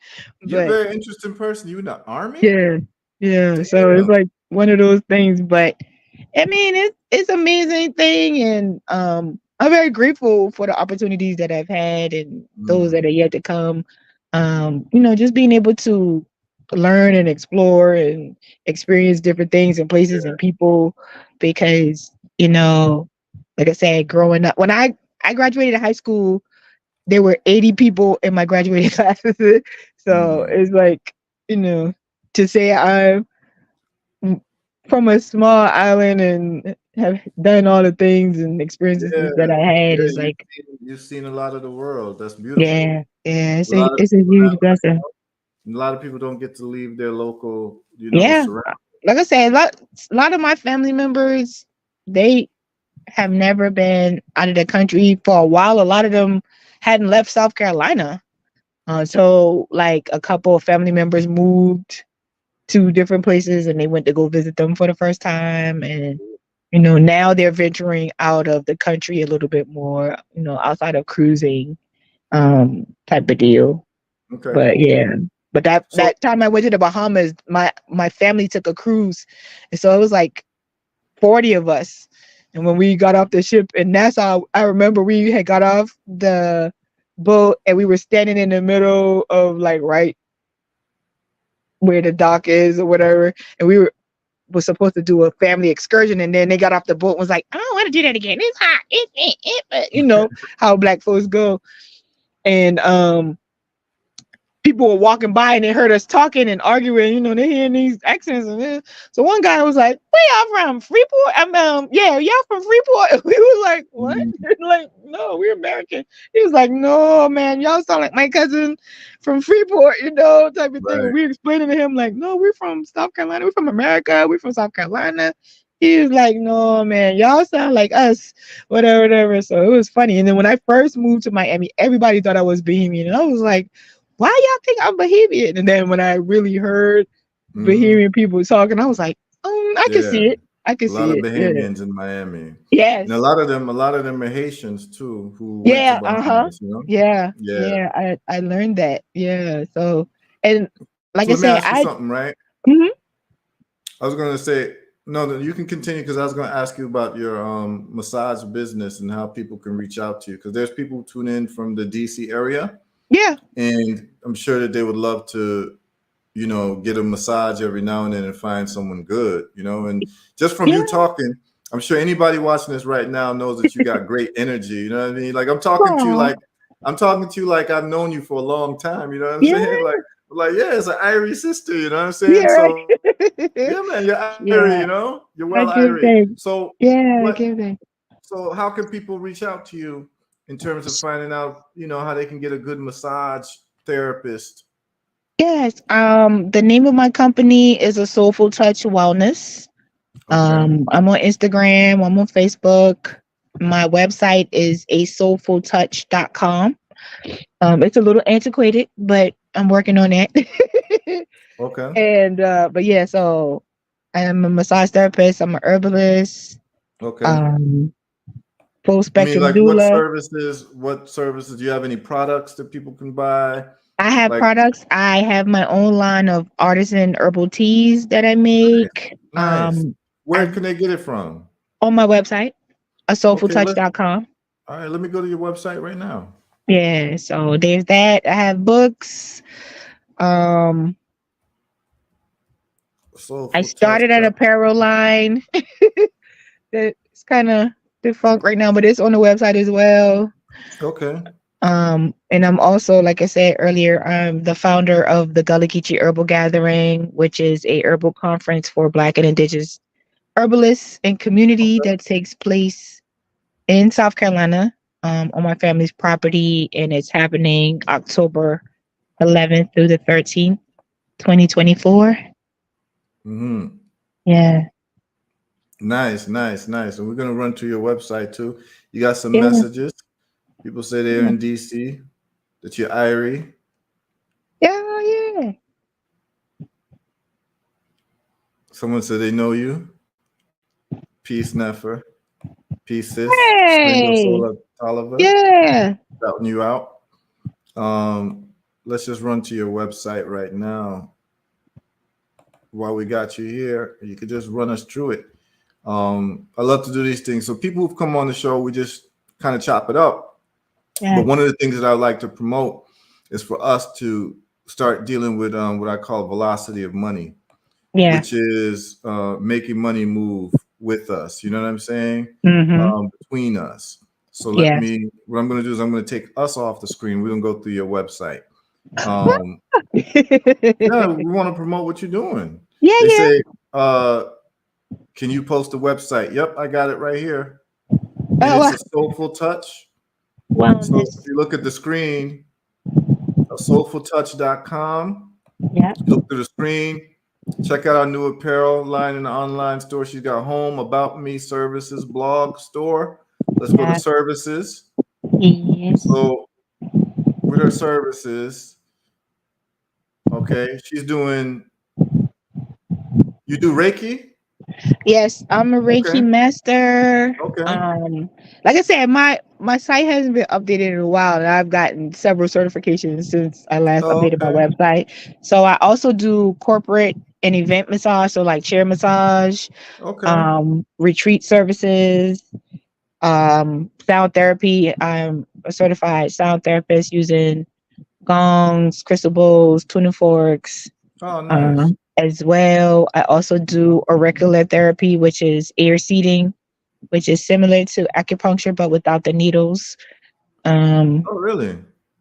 yeah, I do that. A Jill of a lot of trades. Massage is Yeah. my passion. I've been a massage therapist. This month on the 9th would be 19 years. I've been a Oh, massage nice. therapist. About So 2 decades. yeah, so massage is my passion. Um, the herbalism. So my grandmother, my mom's mom on Johns Island was what we would consider a community herbalist. I used to go foraging with her. She didn't necessarily teach me a whole lot because I was a little bitty girl. I might have been 5. I was 7 when she Hmm. transitioned. So, but I do recall going and finding things with her, and she's teaching me about stinging nettle and things like that. But Hmm. I wish while she was in this room, she would teach me to formulate. But I connect with her in spirit and every now and then Hmm. getting things. But yeah, so massage therapy, I do Swedish massage, deep tissue, hot Hmm. stone, pregnancy. Hmm. You do Uh, couples massage. I do couples massage. I also Yeah. teach a couples class. Matter of Nice. fact, Ankh and his wife were my first workshop participants. I taught them my first couples massage class. They were my first clients. Okay. And Okay. yeah, so that was really cool. I teach infant massage as well. Nice. Um, I yeah, see I all do of a that. lot. You do aromatherapy, I do aromatherapy, Reiki, you do Reiki, reflexology. reflexology. Yep. Yeah. Yeah. Okay. You do guided meditation and massage. You do yoni steaming. Yes, I do Yeah, yoni you do steam. I'm all a of that. certified yoni practitioner. Okay. Um, Holistic health consultations and all of yep. that. Body treatments, Yep. lymphatic dry brushing. You're not playing around. Castor Yeah. oil pack. Yeah. Okay. Ear candling. Yeah. Air candling. Okay. Yeah, Yeah. you serious. Yeah. Yeah. Yeah, It's this is very serious. yeah. I'm about community Love healing. it. I'm a uterine cancer survivor. Okay. Matter of fact, when I was getting my certification with Onc, I was diagnosed. So that's part of the reason why I moved from Miami because they were pushing for me to have a hysterectomy. So my mom told me to come home. Um, Okay. and so I went home to South Carolina, and my new gynecologist at the VA, and I was going through the VA, was a Muslim woman from South Africa. And she was like, I'm Mm, not taking your womb. We're going to do this, this, and this, and this, and this. And so mm, I've been completely healed of cancer. I've been cancer free since congrats. 2011. Yeah. And I don't have any children, biological children, but so that's kind of what made me go into the realm of niching down to women's health. But I look out for community. But so I just wanted people to know that they didn't have to suffer in silence the way I did, but they Right. could also have a practitioner that looks like them, and you don't have to tell your story to 5 different people like I was doing because I had an acupuncturist, I had a this, I had a that, I had a this. So retelling your story, yes, I got this going on, blah blah blah blah blah, and then you see the next person and the next person. So I Hmm. figured as long as I was blessed with the opportunity to learn different modalities, that I would, and so I got into that. And so the herbalism piece came into play when I met my partner, who's also a herbalist. Hmm. And he had his line of herbal teas, and we were long distance at the time. He was here in DC, and I was in South Carolina. So I was Right. figuring, like, I've never met the brother, but I am a fan of his work. That's Dr. U, right? Dr. You, uh huh. Yeah. Yep. Yeah, Yep. I've never met him, but I'm definitely a fan of his work. And Yeah. Like I said, every time you've been in the area, we've always been like, oh man, we got something to do because we've been wanting to come to your lectures and yeah, it's all all that good. stuff. So yeah, so in due time, in the divine Yeah, alignment, it'll happen. But definitely. yeah, so yeah, that was one of the things. So I just wanted to, have things that were products that were in alignment with what I was offering to my clients. Because I would get a client on the table and they would ask me, "Have you done the master cleanse? Have you done such and Right. such? Have you heard of this herb or whatever, whatever?" Because as people see things online and Hmm. they want to do it, or their friend had success with it and they want to know, does it work? Can I have this? Can I do this or whatever, whatever? So that's what made me decide to go to school, um, and get some things done. And I graduated from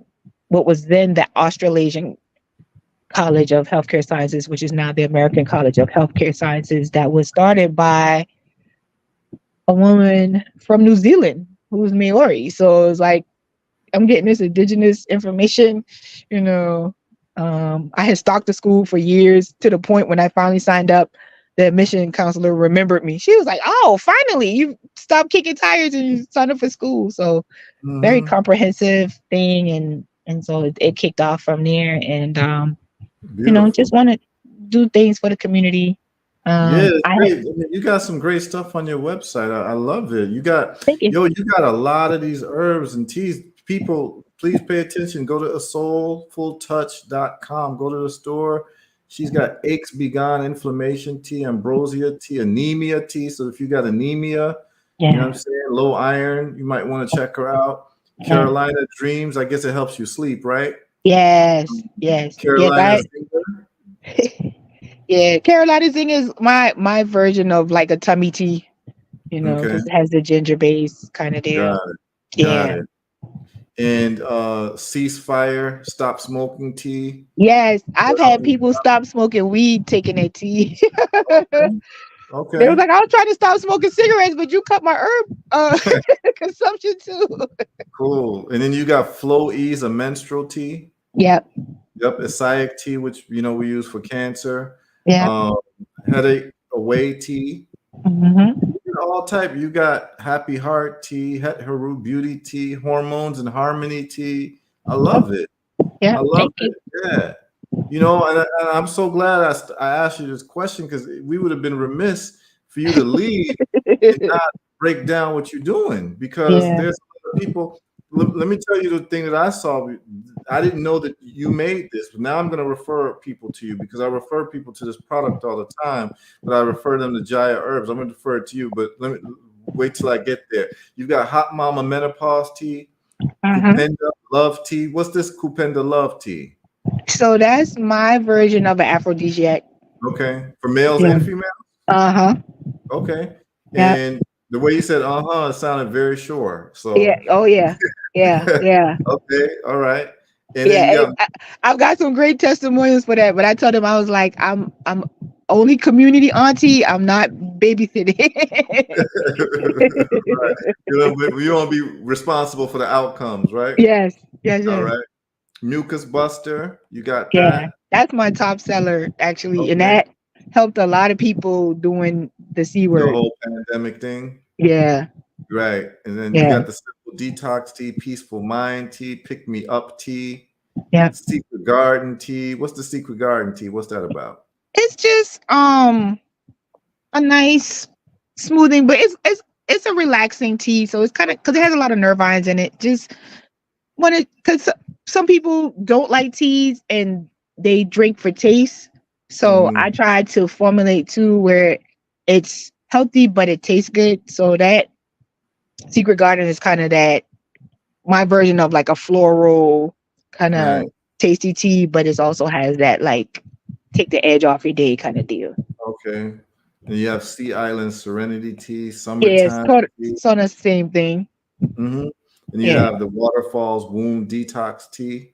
Yeah. So the waterfalls is actually formulated by Dr. Yu.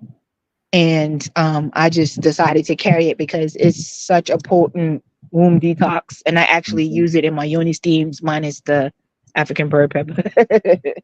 Okay. And then you got tummy tea. Yeah. That's for when someone got the runs or someone that want to lose weight. More so like like a digestive bitter kind of Okay. feel. Okay. Hmm. Got it. Then you Yeah. got a lung support tea. That's Yeah. great. And you got the Geechee Goddess green smoothie powder. You're not playing. Yes. Okay. Now this is the one that's of particular interest to me, the Hmm. Vitex tincture. I recommend Vitex to a lot of women who come to me with all types of gynecological issues. Hmm. And I recommend the Jaya herbs to them. But what I want to do is once you get it back in stock, I see it sold out. Yeah, I I have want to to make start some recommending. more. Yeah, I want to recommend your product to the people that come to me. Now Thank I you. know somebody, yeah, someone in our community who makes it. I'd rather make sure that you get the money instead of Gaia Herbs. Yeah. Yeah. Yeah, I recommend people to Vitex all the time, Chaseberry all the time. Hmm. So now that I know that you have it, I'm gonna send people directly to you. Just let me know when you have it back in stock. Okay. Yeah, I have some brewing right now, actually.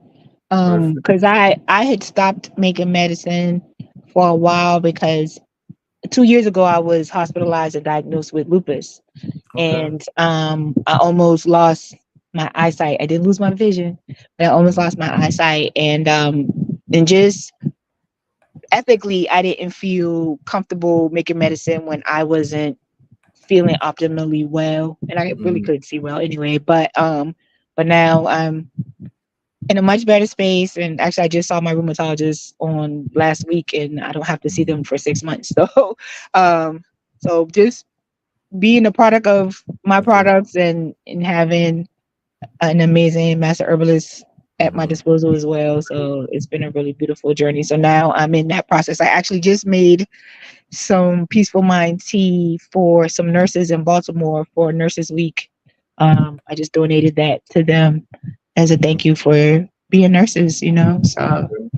So with lupus that you mentioned, Hmm. uh, I've had some great success with lupus, and Hmm. what I found about lupus and other autoimmune illnesses. So, for instance, so when I was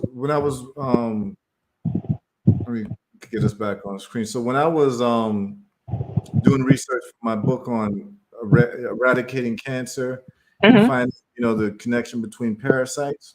Hmm. Well, Hmm. my research also led me to autoimmune illnesses. Yeah.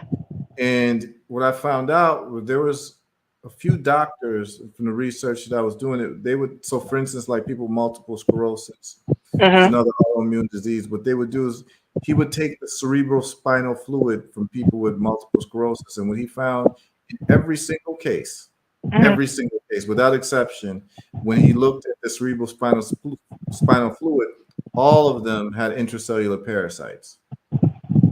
And then the cerebral spinal fluid. Now, here's the interesting thing. And so he Hmm. was finding this with people with autoimmune illnesses. So the autoimmune illnesses, your immune system is attacking certain Yes. organs, right? Yes. Well, Yes. guess what? Your immune system attacks foreign invaders. Hmm. So if you've got intracellular parasites, what's your immune system doing? It's trying to attack that. Yes. So for multiple sclerosis, it's a nerve problem, right? Hmm. It's a problem of the brain stem and your motor skills and all of that. Well, in your Right. cerebral spinal fluid, if you've got parasites in it, your white blood cells and your T cells are going to be attacking that area. Yes. Okay, now lupus, you know this, and I found this out during the whole pandemic. Remember when they were talking about hydroxychloroquine? Yeah, that's what they prescribed me. Yes. But in Africa, we know hydroxychloroquine For inside. malaria. Yes, Yeah. because it's used for malaria. Yeah.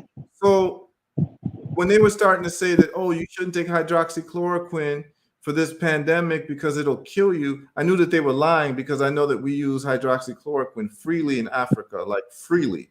Right. Now, and you don't even need a prescription to get it. You can get it Right. over the counter like Tylenol.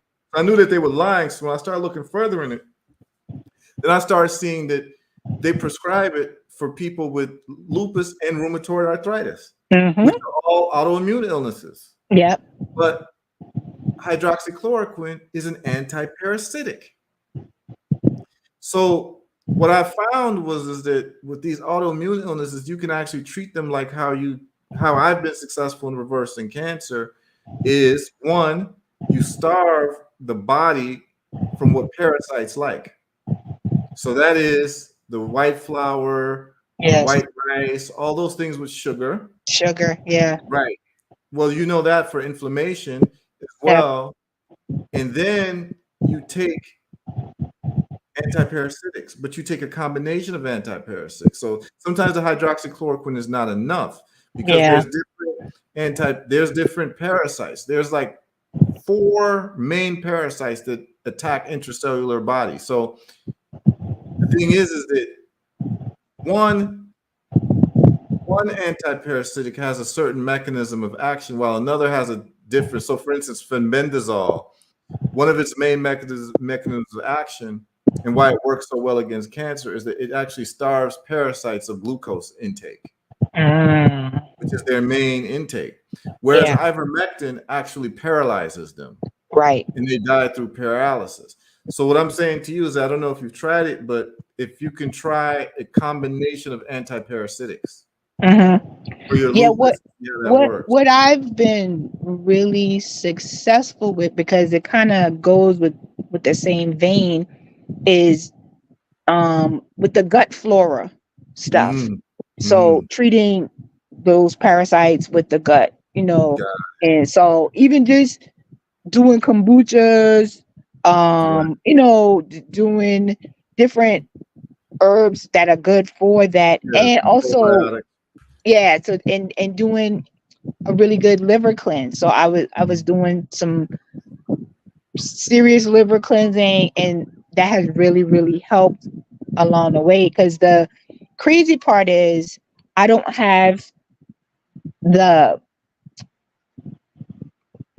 typical lupus symptoms, so Okay. I'm more of what they like to consider a lab lupus person. My Mm, complement number is what's telling them that I have lupus, but I don't have got any of the other things, the joint mm, pain, the this, the that, the sun stuff, all mm, that other stuff. So um that was what, has really been blowing their mind, because when I'm telling her, I work out 6 days a week. I'm running and doing all these things, and I'm walking in fine, because my doctor was telling me the other day that she has a patient with the same complement number as I do, and her organs are failing. So for mm, you to come in with the same number, and you're walking, you're talking, you're not aching, you working out, you hiking, you massaging and doing all these things, is like psh, their minds are blown. But at the same time, I'm doing, you know, all the homeopathic stuff, mm, and not just totally relying on the right. allopathic stuff. But I'm glad you said that, because it really, you know, makes more sense to me now too, when you're talking about these autoimmune stuff too. So doing, like I said, I've done several detoxes and several cleanses, and sugar is my is my vice. So Yeah. even in even getting better with that, um I felt better, and on the other side too is the metaphysical stuff, because I was holding on to a lot of Okay. anger. And so inflammation is heat, you know what I'm saying? So just thinking about the metaphysical things, because, as those who are in the field of helping others through healing, looking at the total picture, like I said, I'm very pragmatic in that way. And I think that differentiates me from a lot of people. Even in the massage thing, is just like people just thinking, oh, you're just putting oil on me or whatever. But just looking at all the things when it comes to your body. I'm watching you when you walk in. I can look at your gait and see, you tell me your neck hurt, but I see that your left hip is higher, that kind of Mhm. stuff. So Right. it's looking at all of that. So yeah, that has been the big thing for me, is dealing with the psychosomatic stuff and the metaphysical things, in addition to what what was going on. Because the other thing that I found too that was triggering the gut stuff was corn. I Right. developed food sensitivity to corn. Is when I cut Mhm. the corn out, a lot of things subsided. So it goes back to that whole digestive piece, the parasites thing. So yeah, just being mindful of all those things. So give thanks for that insight as well, because those were the things we were, honing in on, and it was just like, Mhm. okay, if I stop doing this, if I stop doing that, Yeah. this and this, and literally was getting better. They like it Hmm. was like night and day. Like when I walk into the hospital now, their minds are like, even with the optometry, like the optometrist was like, your eyes are about to implode. The day I went to the ER, she was like, if I didn't come any sooner, your eyes probably would have imploded from the pressure For was so sure. high. My eye pressure was in the 30s, and it's supposed to be like 11 or something like that. So, it was Yeah. just being mindful and honoring that too, because I like to tell people I'm not anti allopathic medicine. I like using their multi-million dollar things to diagnose stuff, Diagnosis. Yeah. Yeah. and then doing the And they're natural they're thing good because for they're good yeah, for emergency care and yeah, trauma. They're good for yeah, that. exactly. Like find out what's going on and then do the natural Yeah. stuff, whatever. And that's why you see all those formulas there, because I want to offer a natural solution so you can eliminate that excuse of, well, I have to take this, for X amount of years. I had an aunt that was on blood pressure medication for 50 years. Right. 50 years. And And I'm she's like, lucky her kidneys weren't killed from the yeah, blood but she's an ancestor now, and I'm sure she probably would still be here if it wasn't for, the pressure. declination of her health doing Yeah. these things. And that's part of the reason why I got into holistic health is my father died at 52 of a massive heart attack. Mm. And I saw him the week before he transitioned, and it looked like he aged 20 years in like a week, because I saw him the week before then as well. Mm. And so from one week to the next, his health declined so drastically. And I was asking him, I was like, Daddy, are you okay? Because he didn't even look well. And he was like, yeah, I'm fine. Because I knew he didn't want me to worry. But it was just like, wow. And he had a massive heart attack while driving on his lunch break and was able to stop the car, get out the car, flag someone down who happened to Mm. be a nurse, and but by the time they made it back to the hospital that he had just passed in his car, he transitioned. And so his death at 52, I'm like, what? And then I learned he had high blood pressure and he was a smoker and all these other things. So I just went around and started interviewing my family. It was like, what you got going on? Right. Right. What you got going on? What you got going on? And then I'm learning, oh yeah, I'm a cancer survivor. I learned two of my aunts had colon cancer. Never knew. You know what I'm Wow. saying? All of them had hysterectomies before 40. I Mm. developed uterine cancer at 34, 35. So it Mm. was just like breaking all these generational curses and learning, what's going on. And a lot of things we say we inherit diseases. No, we inherit lifestyles that perpetuate these diseases. So it was like, how can we do these things better and learn more? And so I just wanted to offer solutions, and I believe in lifelong learning. So that's why all the modalities and all the herbal blends, because I want to provide a solution for us so that we don't have to rely on allopathic care to be well. And again, Mm. that's why the conference exists, because I want to provide a safe space for Black and Indigenous herbalists to converge without having to code switch, without having to, um, you know, hide and gatekeep information from one another, or feeling like they're the unicorn in their family because they're the only ones who are doing the herbal thing, and they feel crazy because they're the weird one, where they can meet other, you know, unicorns and weirdos Right. and the healers and come together and learn from people that look like them, and let's preserve this information so that we can pass it on and stop this unnecessary dying, other than Mhm. through old age, from stuff that we can heal from if we just Exactly. do the work. Exactly. Exactly. Yeah. And y'all hear the sister, she came in to talk about Molly, but she's breaking it down. And I'm so glad that we having this conversation. For those who don't know, this is my first time talking to the sister. It's like I've known her for 20 years, and it's such a good vibe, y'all. And make Yeah, sure thank you. that you all, for your needs in terms of any body work that you need, especially if you're in the DC Maryland, Virginia area, this is who you need to contact. And then if you need products in terms of these teas, she got you. She Yeah. got you for these teas. And what I'm seeing too is she got more than that. Let's just look. Let's just look a little bit down on this. You know, she's so humble. She's not even talking about it, but I'm gonna talk about it for her. Look, she's got some books. Yeah. Right here, Soulful Something. She got a 14-day detox. She got a Soulful Life book, 28 days to a Soulful Life guided journal. She's got Mother's Milk tea. She's got a Soulful Life duo book deal. So she's got all these different types of teas and yoni blends. But then she got the nerve to sell leggings too. She's not playing around. She's letting you know this is a one-stop shop. She's letting you know, like, anything health needed, particularly if you're a woman, because she's got the leggings, she's got a one-piece swimsuit. It's about to be summertime, y'all. Yeah. You know what I'm saying? Get your beach bodies together, take them teas, get your beach bodies, and then pick up one of these swimsuits. Yeah. She's got sports bras for you. Those who like to go running. They're all Ankara print, so they're African print. Ankara print, African print. Let's keep it African. She got the Zuri leggings. Yeah. You understand what I'm saying? So she's got biker shorts. She's not playing with you. Yeah. She's not playing with you. And she's got a duffel bag to go with it. Come on now. Yeah. Different colors too. Fanta, Catava. You know what I'm saying? Yeah. Now here's the thing.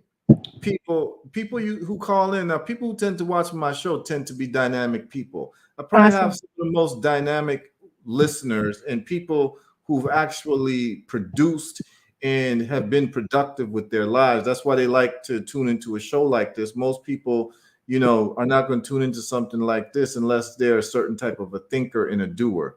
So what I want you all to do when you all call in is do not do what the sister was about to do, which is talk about Molly, talk about this and that. But we would have never known that she has all of this up her sleeve unless I actually asked about it. Please promote your businesses when you come on here, because the people listening are the people who want to give you money.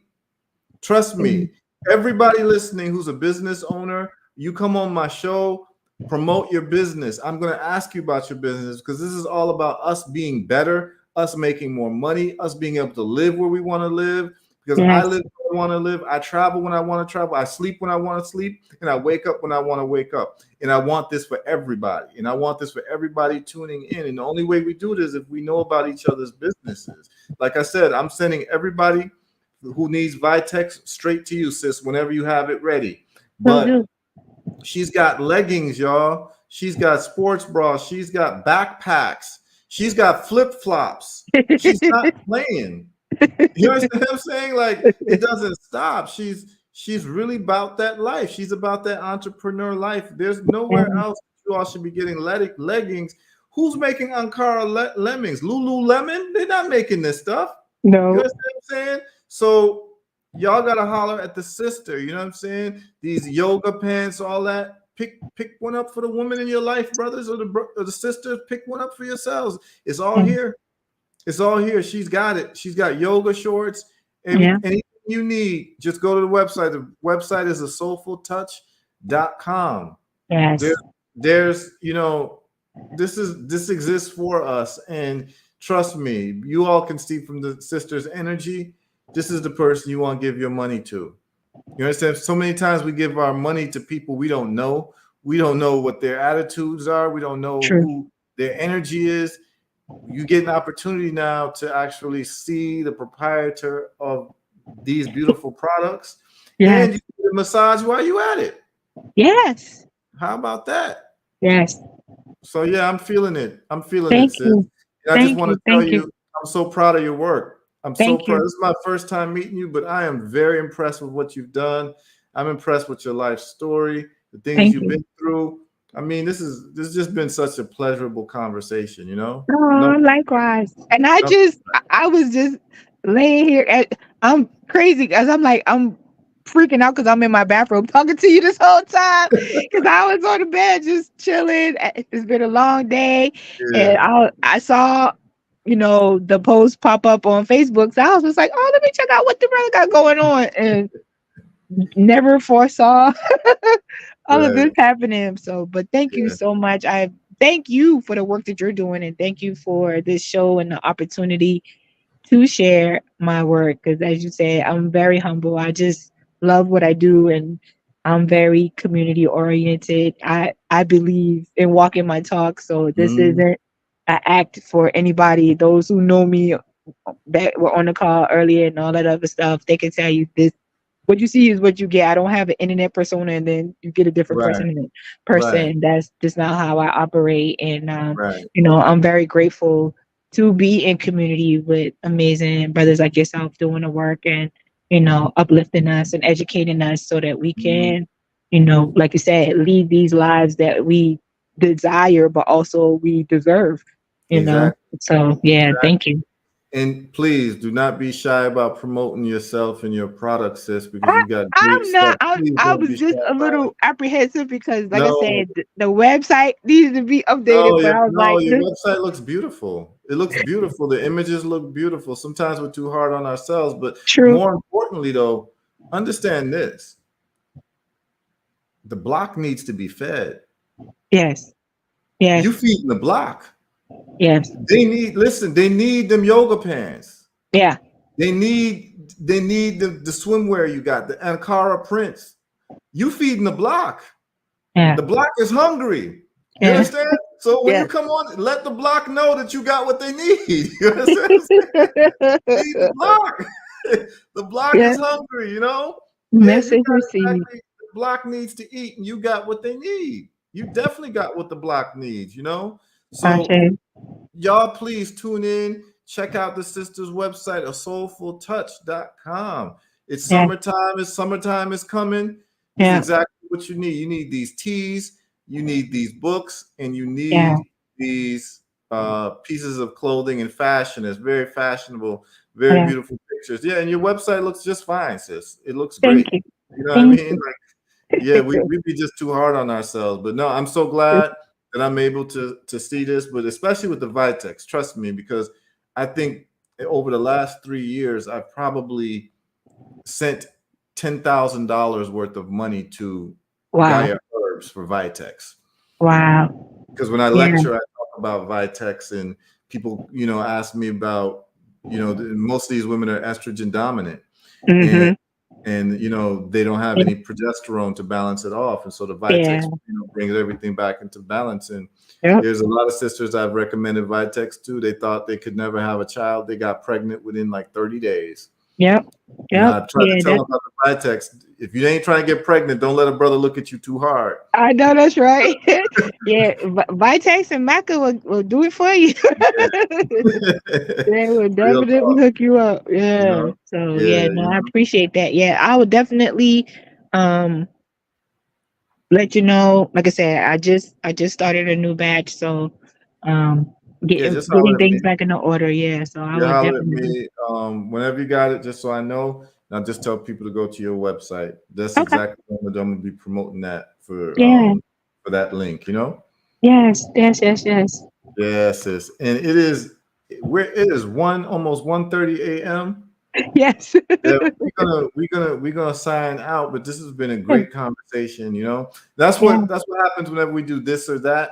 We end up having these really robust conversations. That's why I like this or that, because it gives people the opportunity to think about their preferences and why they like things. But then it's actually more important for the listener, because we learn more about you and why you Hmm. like something and why you prefer something. And a lot of times it has to do with a person's life story and what touched them the most, like the Erica Badu or Lauryn Hill question. You explained Yeah. it. It's about, when you ask someone beach or mountain, a lot of times it's about what's in people's hearts in terms of Hmm. what's familiar to them in their childhood and nostalgia and reminiscing. So Yeah. yeah, these are very good conversations, and I thoroughly enjoyed it, sis. Likewise. Thank you so much. Thank everyone too. And I Yep. hope y'all have an amazing morning. Yeah. And remember, y'all, it's all about asoulfultouch.com. A Yes. soulful touch. It's spelled just the way it sounds, asoulfultouch.com. And we're going to also close in the words of if you found this show to be empowering in any types of way, we deal with reciprocity. You can smile at me, you can wave, you can send a text to me and say, you know, I enjoyed the show. Or as the great Pan-African philosopher of our time, Umar Johnson, said, run them cash apps.